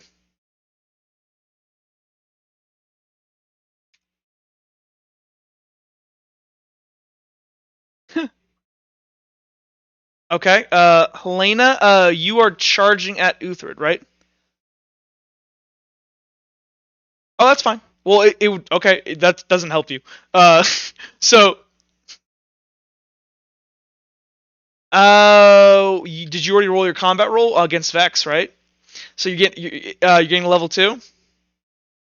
Okay, do you want to do a disarm? Oh, we can't do a disarm because she's got claws. That would be a medium injury.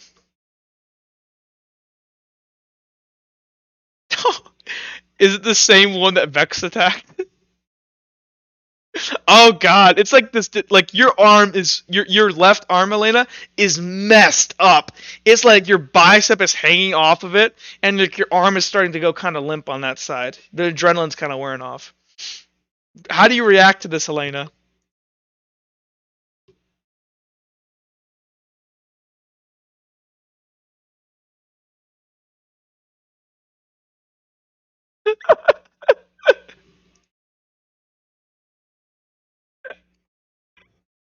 Nice, good job.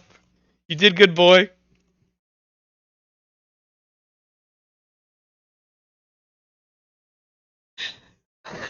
Elena, it's your turn. You're charging at Uhtred. Or you're running at Uhtred, right? To kill him? That's what you declared on your attack turn. However, though, you... Yeah, how many... Yeah, you've already engaged 2 opponents, right? Yeah, you can't attack this turn. You got held up. It is now this monster's... It's now this monster's turn. It is going to go ahead. It has already attacked Vex. Sirius, you did not attack it yet, right?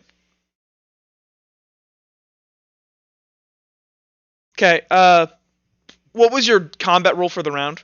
By the way, guys, whenever you make your combat roll for the round, remember it.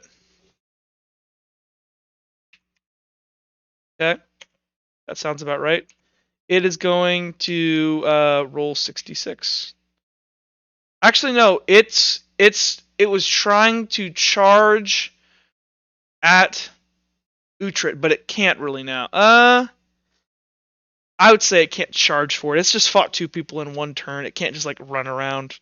Thematically, it doesn't make sense. But it's gonna roll 66. Gets a 4. It only takes a level 1 injury, so you can do a stat. Actually, yeah, you can do that because you only fought 1 other person. You can do either a stagger or a minor injury.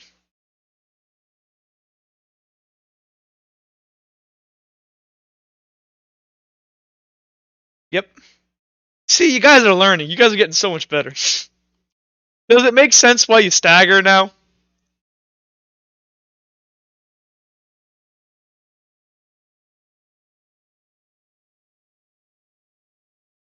Awesome.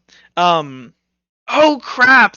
This entire time I forgot you had a Swordbreaker. Swordbreaker would well, you actually no, you got a level 1 injury, right? You did a level 1 victory to them, right? Oh no, yeah, you did because you could do a stagger from that. If you wanted to, while it slashes, you can catch its claws in your Swordbreaker, and we'll say it's the same thing as stagger, but it's just cool. And also, you're in close combat because screw it, it's fun. I gotta work out the exact mechanics of it, but for this fight. So as it lashes out to you, you're able to like bring up and you twist your knife in your hand, grab its like long metallic like claws in it, and you twist. And as you do, you feel like you sense this like bending as it's almost like cheap metal as their claws bend and lock into your sword breaker, and its arm is just stuck there, and it wheels in pain as you tug on it, and one of the fingers like nails comes out of like its pinky, the weakest one, but it's like bound its hand here. Awesome. Kilroy's turn. Kilroy hops up. He looks over and he's gonna try to chuck his knife into this thing here, which has changed dramatically now that Cirrus is in the way. But he's gonna do it. He's gonna hop up on the table, stand up, and he's gonna like shoot, throw it. Does Kilroy hit you? If he crit fails, he's gonna hit you in the back. Thank God. It rolled a 1, 2, 3, 4, but as a -2, so it goes ahead and easily thwacks away. Like it's obvious this attack that's coming. It just sees Kilroy like, yeah, and it just like uses its metallic hands to slash it out of the air. Okay, that.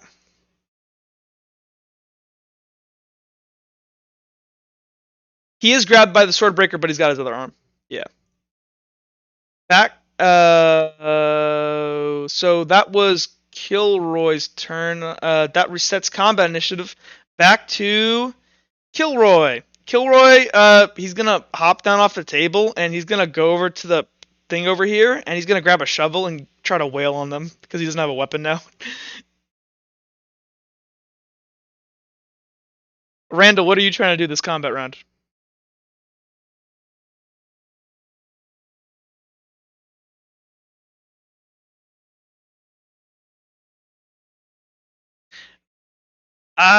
This one to your right has is staggered. It has -6 right now, so it has no combat roll right now. Helena is taking a -3. You could back up and charge, but they're gonna brace.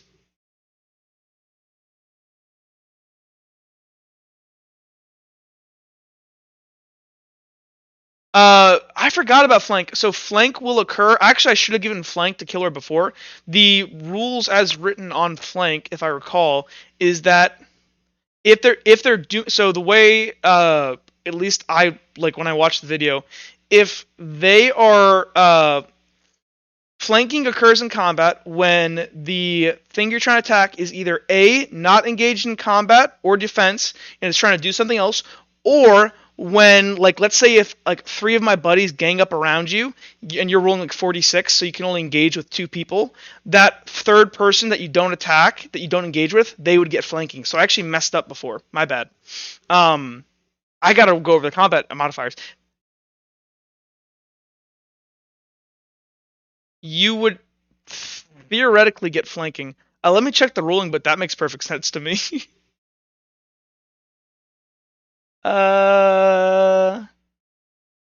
Lying prone, charge, brace, incapacitated, flank.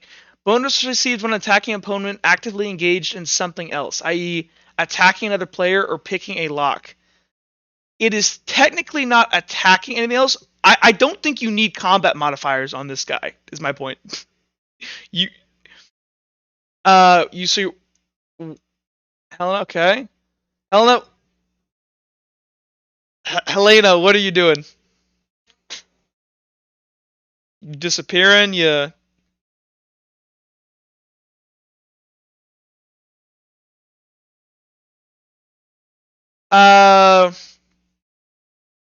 I would assume since it's instantaneous, I would assume that, like, because just so you know, in combat, everything kind of happens around the same moment. So he would still slash at you, but like you would probably be able to blink out of it before you get hit. So yeah, you're yes.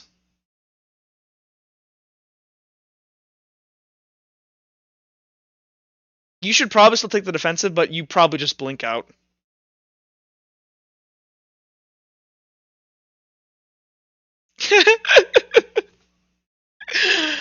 Woo. Oh, that's so good. Back to this lady here. She's injured. She's gonna go ahead and take the defensive stance, and she's gonna try to bolt and run out of the room. It is now. That guy's dead, so we can remove him from the turn order. Uhtred, what are you doing?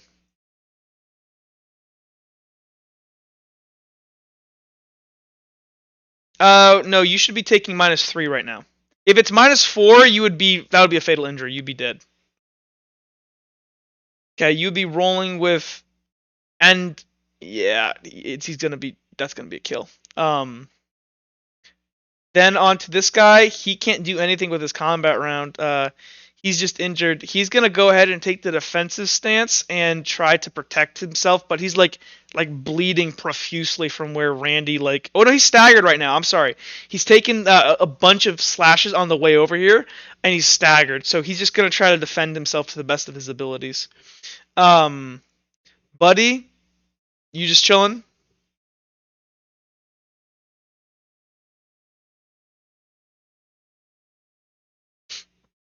No, well, he's like gurgling blood and like.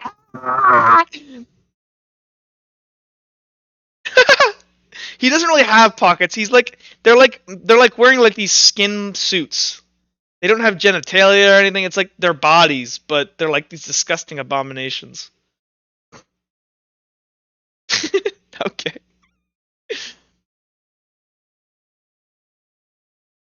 Yeah, but it doesn't seem to be generating any heat.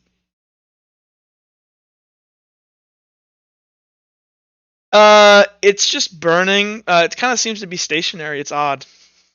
It's dream fire. That sounds like a spell. I'm gonna write that down. I'm gonna make that a spell.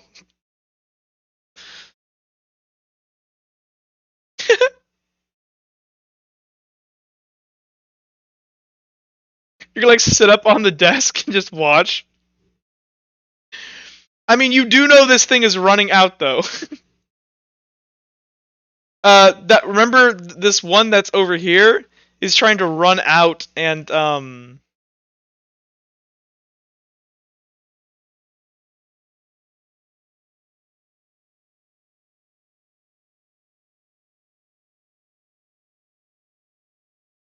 just go sit by a box. Sounds like a plan. Sirius, what are you up to?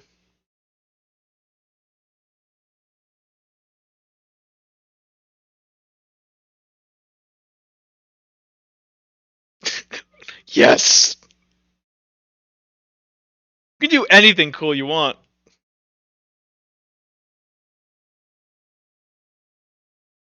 Yeah, so she's bound. When she runs, she's probably going to tear her hand or her claws off.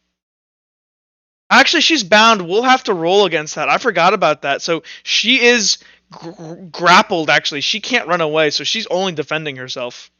And you are technically in close quarters combat with her. Which, if you do not know, do you know what that does? It doesn't do anything here because she doesn't have a medium weapon. But in general, if she had a medium weapon, she couldn't use it. Alright.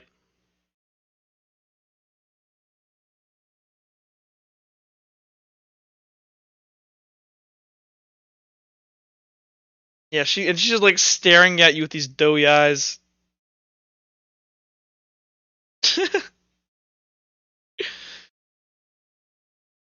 Oh.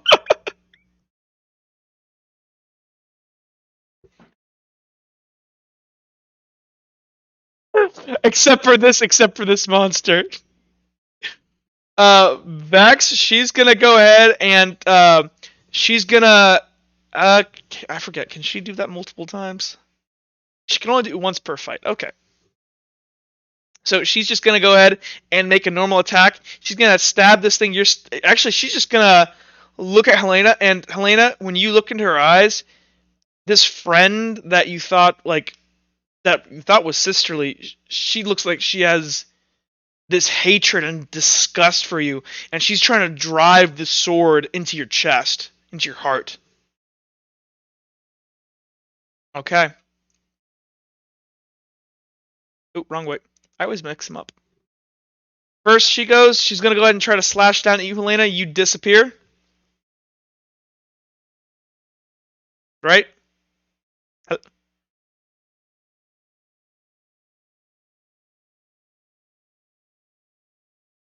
He did. Well, as Vex begins to like slash down with her, try to drive her sword up through Helena's chest, the point gets just within an inch of her chest as Helena just zips out of existence, and Vex kind of carries her momentum forward and looks around, and Helena's gone. Sirius, your turn. Go ahead and make me an attack roll. This guy, so she's. No, but I'll give you a D6 because of this is cool with your sword breaker. Roll a cool. Yeah. Also, it seems like you could like pull her into you and thrust the sword in, which is kind of like a charge. Yeah. It's only rolling 46, but it's defending, so it actually is rolling 66. Ooh, it got a 4. What did you get? 1, 2, 3, 4. Okay, you can do a minor injury to it. Or stagger it. You didn't stagger it. It can the stagger can, yeah, so actually, oh no, you did do a stagger, that's right, because we counted it as part of that. Yeah, you could stagger again. You might want to go just injure her then. You could stagger again. I thought you were going to kill her.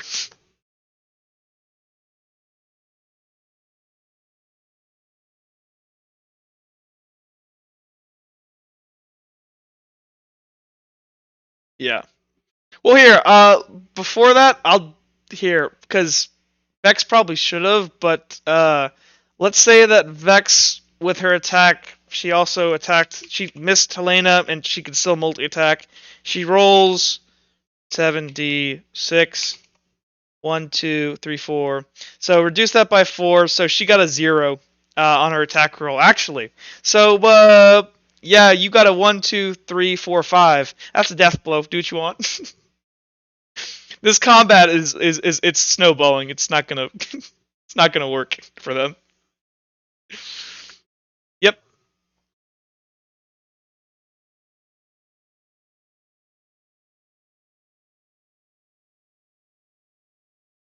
Damn. Kind of like gurgles on the blade as its teeth are like its bottom teeth are like chomping and like biting into the blade and chipping as it tries to like its nervous system is freaking out, and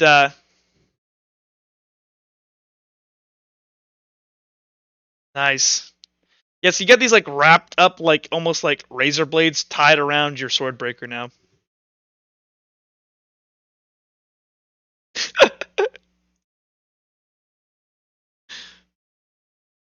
Okay. Next would be Buddy. Buddy's just chilling in the corner, just looking at a box. It is I, Box Lord. This monster is trying to defend itself on the ground. Let's deal with Uhtred and JT's attack. So Uhtred, you would technically go first, so attack it. Gonna roll 2d6. It gets 2. You only deal level 1 injury to it.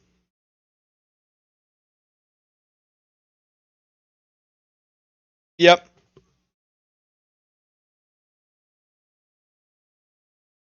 Yep. Sounds like a plan. Now it is taking a minus 7d6. So right now it has a 1 victory point right now is the only thing it can do. This one is dead. Randy, it has a 1 victory point. Please kill it. It is like it has taken so many injuries. Please kill it. Yeah. Okay, so you got a 3. You got a 2 over it. A medium injury. Well, I mean, it won't be able to attack next turn. That would technically be dismember, but sure, because it's gonna die no matter what. Do it. Hey, RP, kill this however you two want. Randy, how do you do it?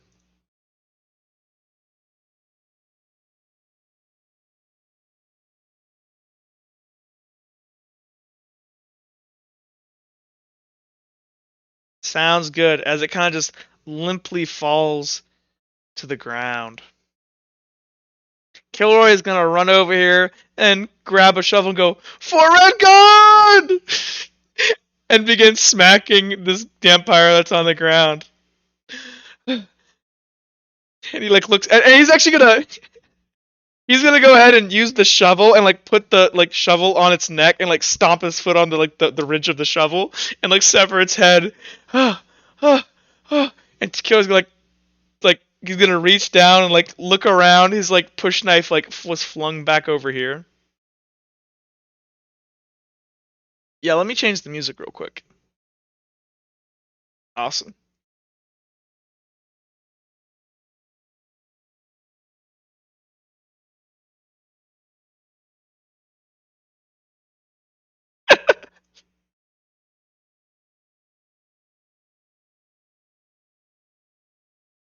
Here, 1 second, boys. I need to make sure I have appropriate sad violin.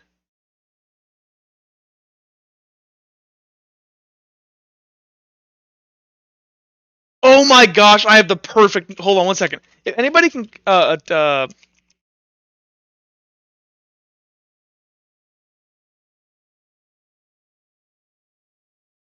have the perfect song. Let me get Jake. My song will fuel your RP. I promise. It is very good. I'm gonna make people cry.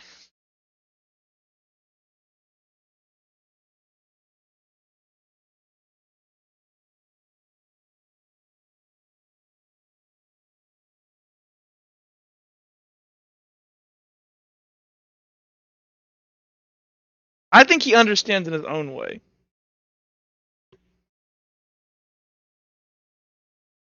1 second, boys. I think my dog's scratching at my door. What is it, doggo? Come on. No. Okay, hop up. Okay, let me see. Has everybody seen this trailer? This is the saddest trailer I've ever seen. Yeah.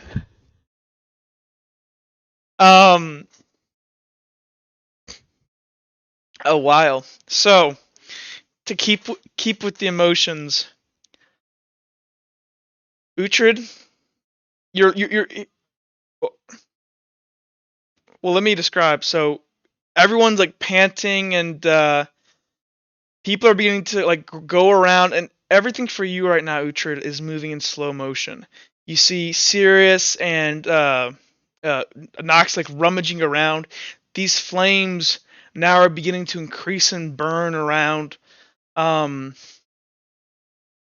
look over and Vex kind of like steps off and she's gonna go ahead and like she's looking for somebody, probably Helena, and she's like running back to this back room with her long sword, like looking around.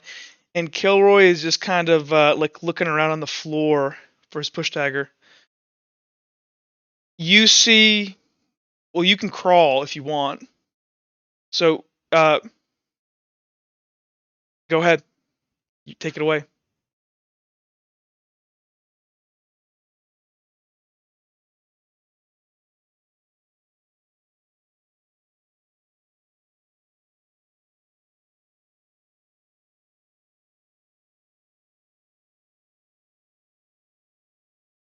And you actually don't see the brutalized corpse with her leg torn off. You see your mother's corpse, and she appears to have a gut wound and looks like a small neck injury, but nowhere near the gore. It looks like your mom when you found her. Okay. Um.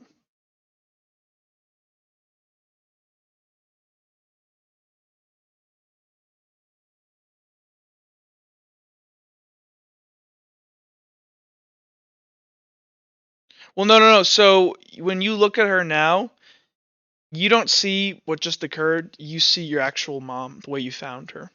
She has a gut wound and a small neck injury, and her face almost looks alive.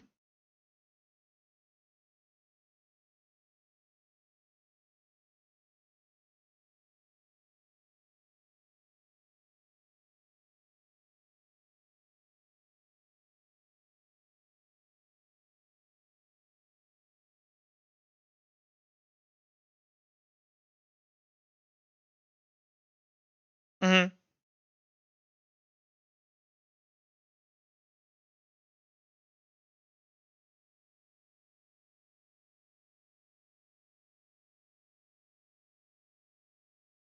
So on this necklace, you have these odd carvings, and in this moment with everything incinerating around you, I guess you feel really lonely.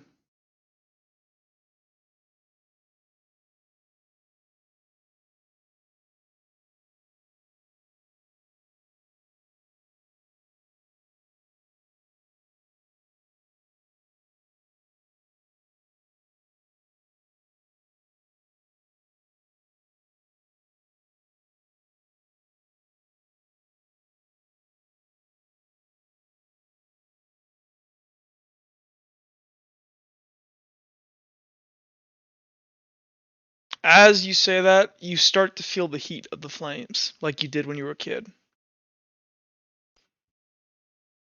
And everybody's starting to feel these, and there's cough start like smoke starting to fill the room. And Kilrick, yeah, I know. Uh, Vex is there's a chest over here. Uh, so Kilroy kind of like limps around the corner, and he's got his push checker and he goes, "We gotta go, guys. It's." And he turns and he begins kind of climbing over the counter here to get out because you guys are most of you inhaling smoke.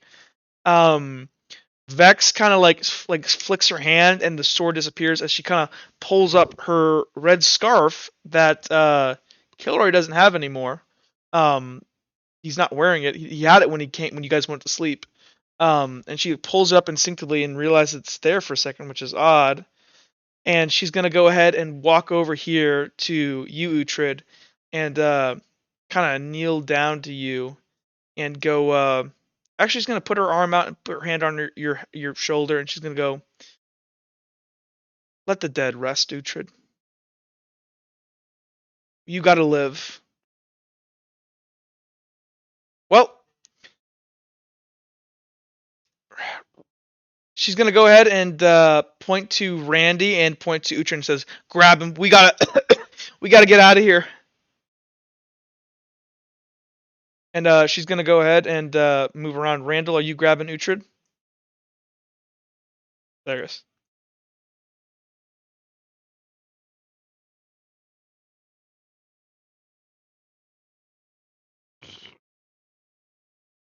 Yeah, easy. Oh yeah, easy, easy peasy. So you guys, I'm assuming everyone's trying to leave, unless anybody wants to go back and go for the chest. It's up to you guys. No. And besides, to be honest, it's really just there.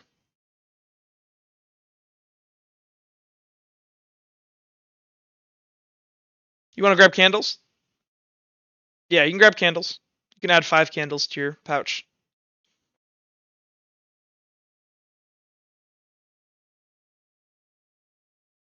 Let me look there. There's these grappling hook things. That might be useful. Okay. Cool.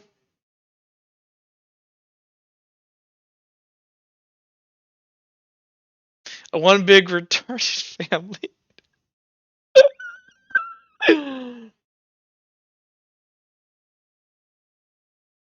So, as you guys make your way out back onto the street, Uhtred, you're I'm pausing for dramatic effect. As you guys push your way back out onto the street, yeah, you're on Randy's shoulders, and so Randy kind of like you're kind of like just over his shoulder, kind of looking back, and down the street here, you see what you can assume to be. Well, actually, how about you? I think you can assume who these people are. You see them? And they they kind of look at you and they wave, and they begin to run this way, down the street here, towards the Angel of the Bright Lord's children's home up here.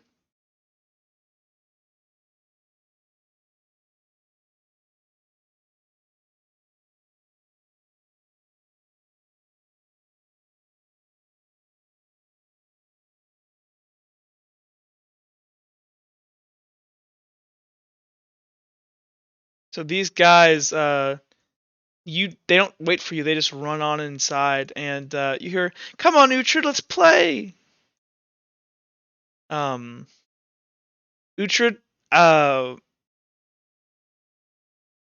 you know what you're going into, right?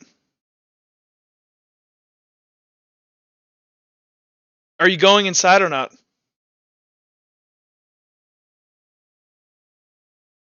Okay. You guys look around, and you're still in the dream.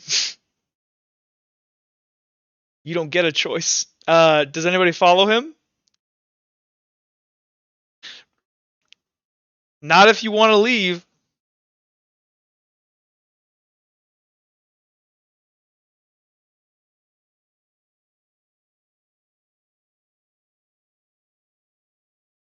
Hey, by the way, just for like canon, inside the shop, if two of you wanted to grab like 3 health potions, that's be awesome.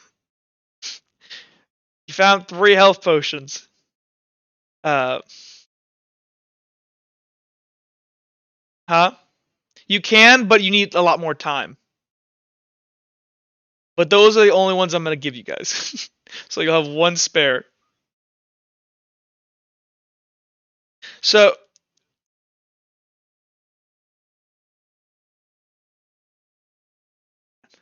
yeah, they need it really bad. Actually, you guys don't find healing potions. You find some good old healing blood. No, it does work for you, just not very well. It's gonna go ahead. It becomes a level 1. You still have a minor injury.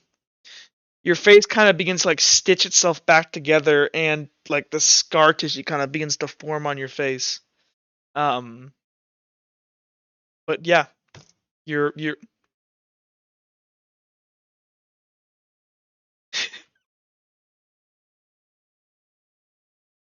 what is this place, Uhtred? As the like everyone's parked out in front of the door.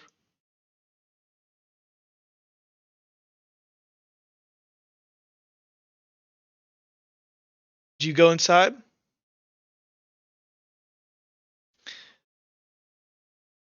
You know the great thing is, this music is so freaking perfect. You guys can put yourselves down here.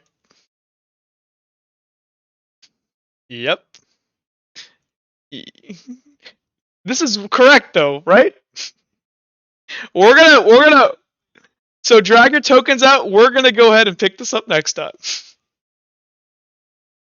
Yeah, that's gonna be it. Okay, hey, thanks everybody for watching. We appreciate it so much. Hopefully this was a great way to learn a bit more about the characters, and I'm really hoping that everybody enjoyed it. Thanks for watching so much, people. Peace on the interwebs, and have a nice night.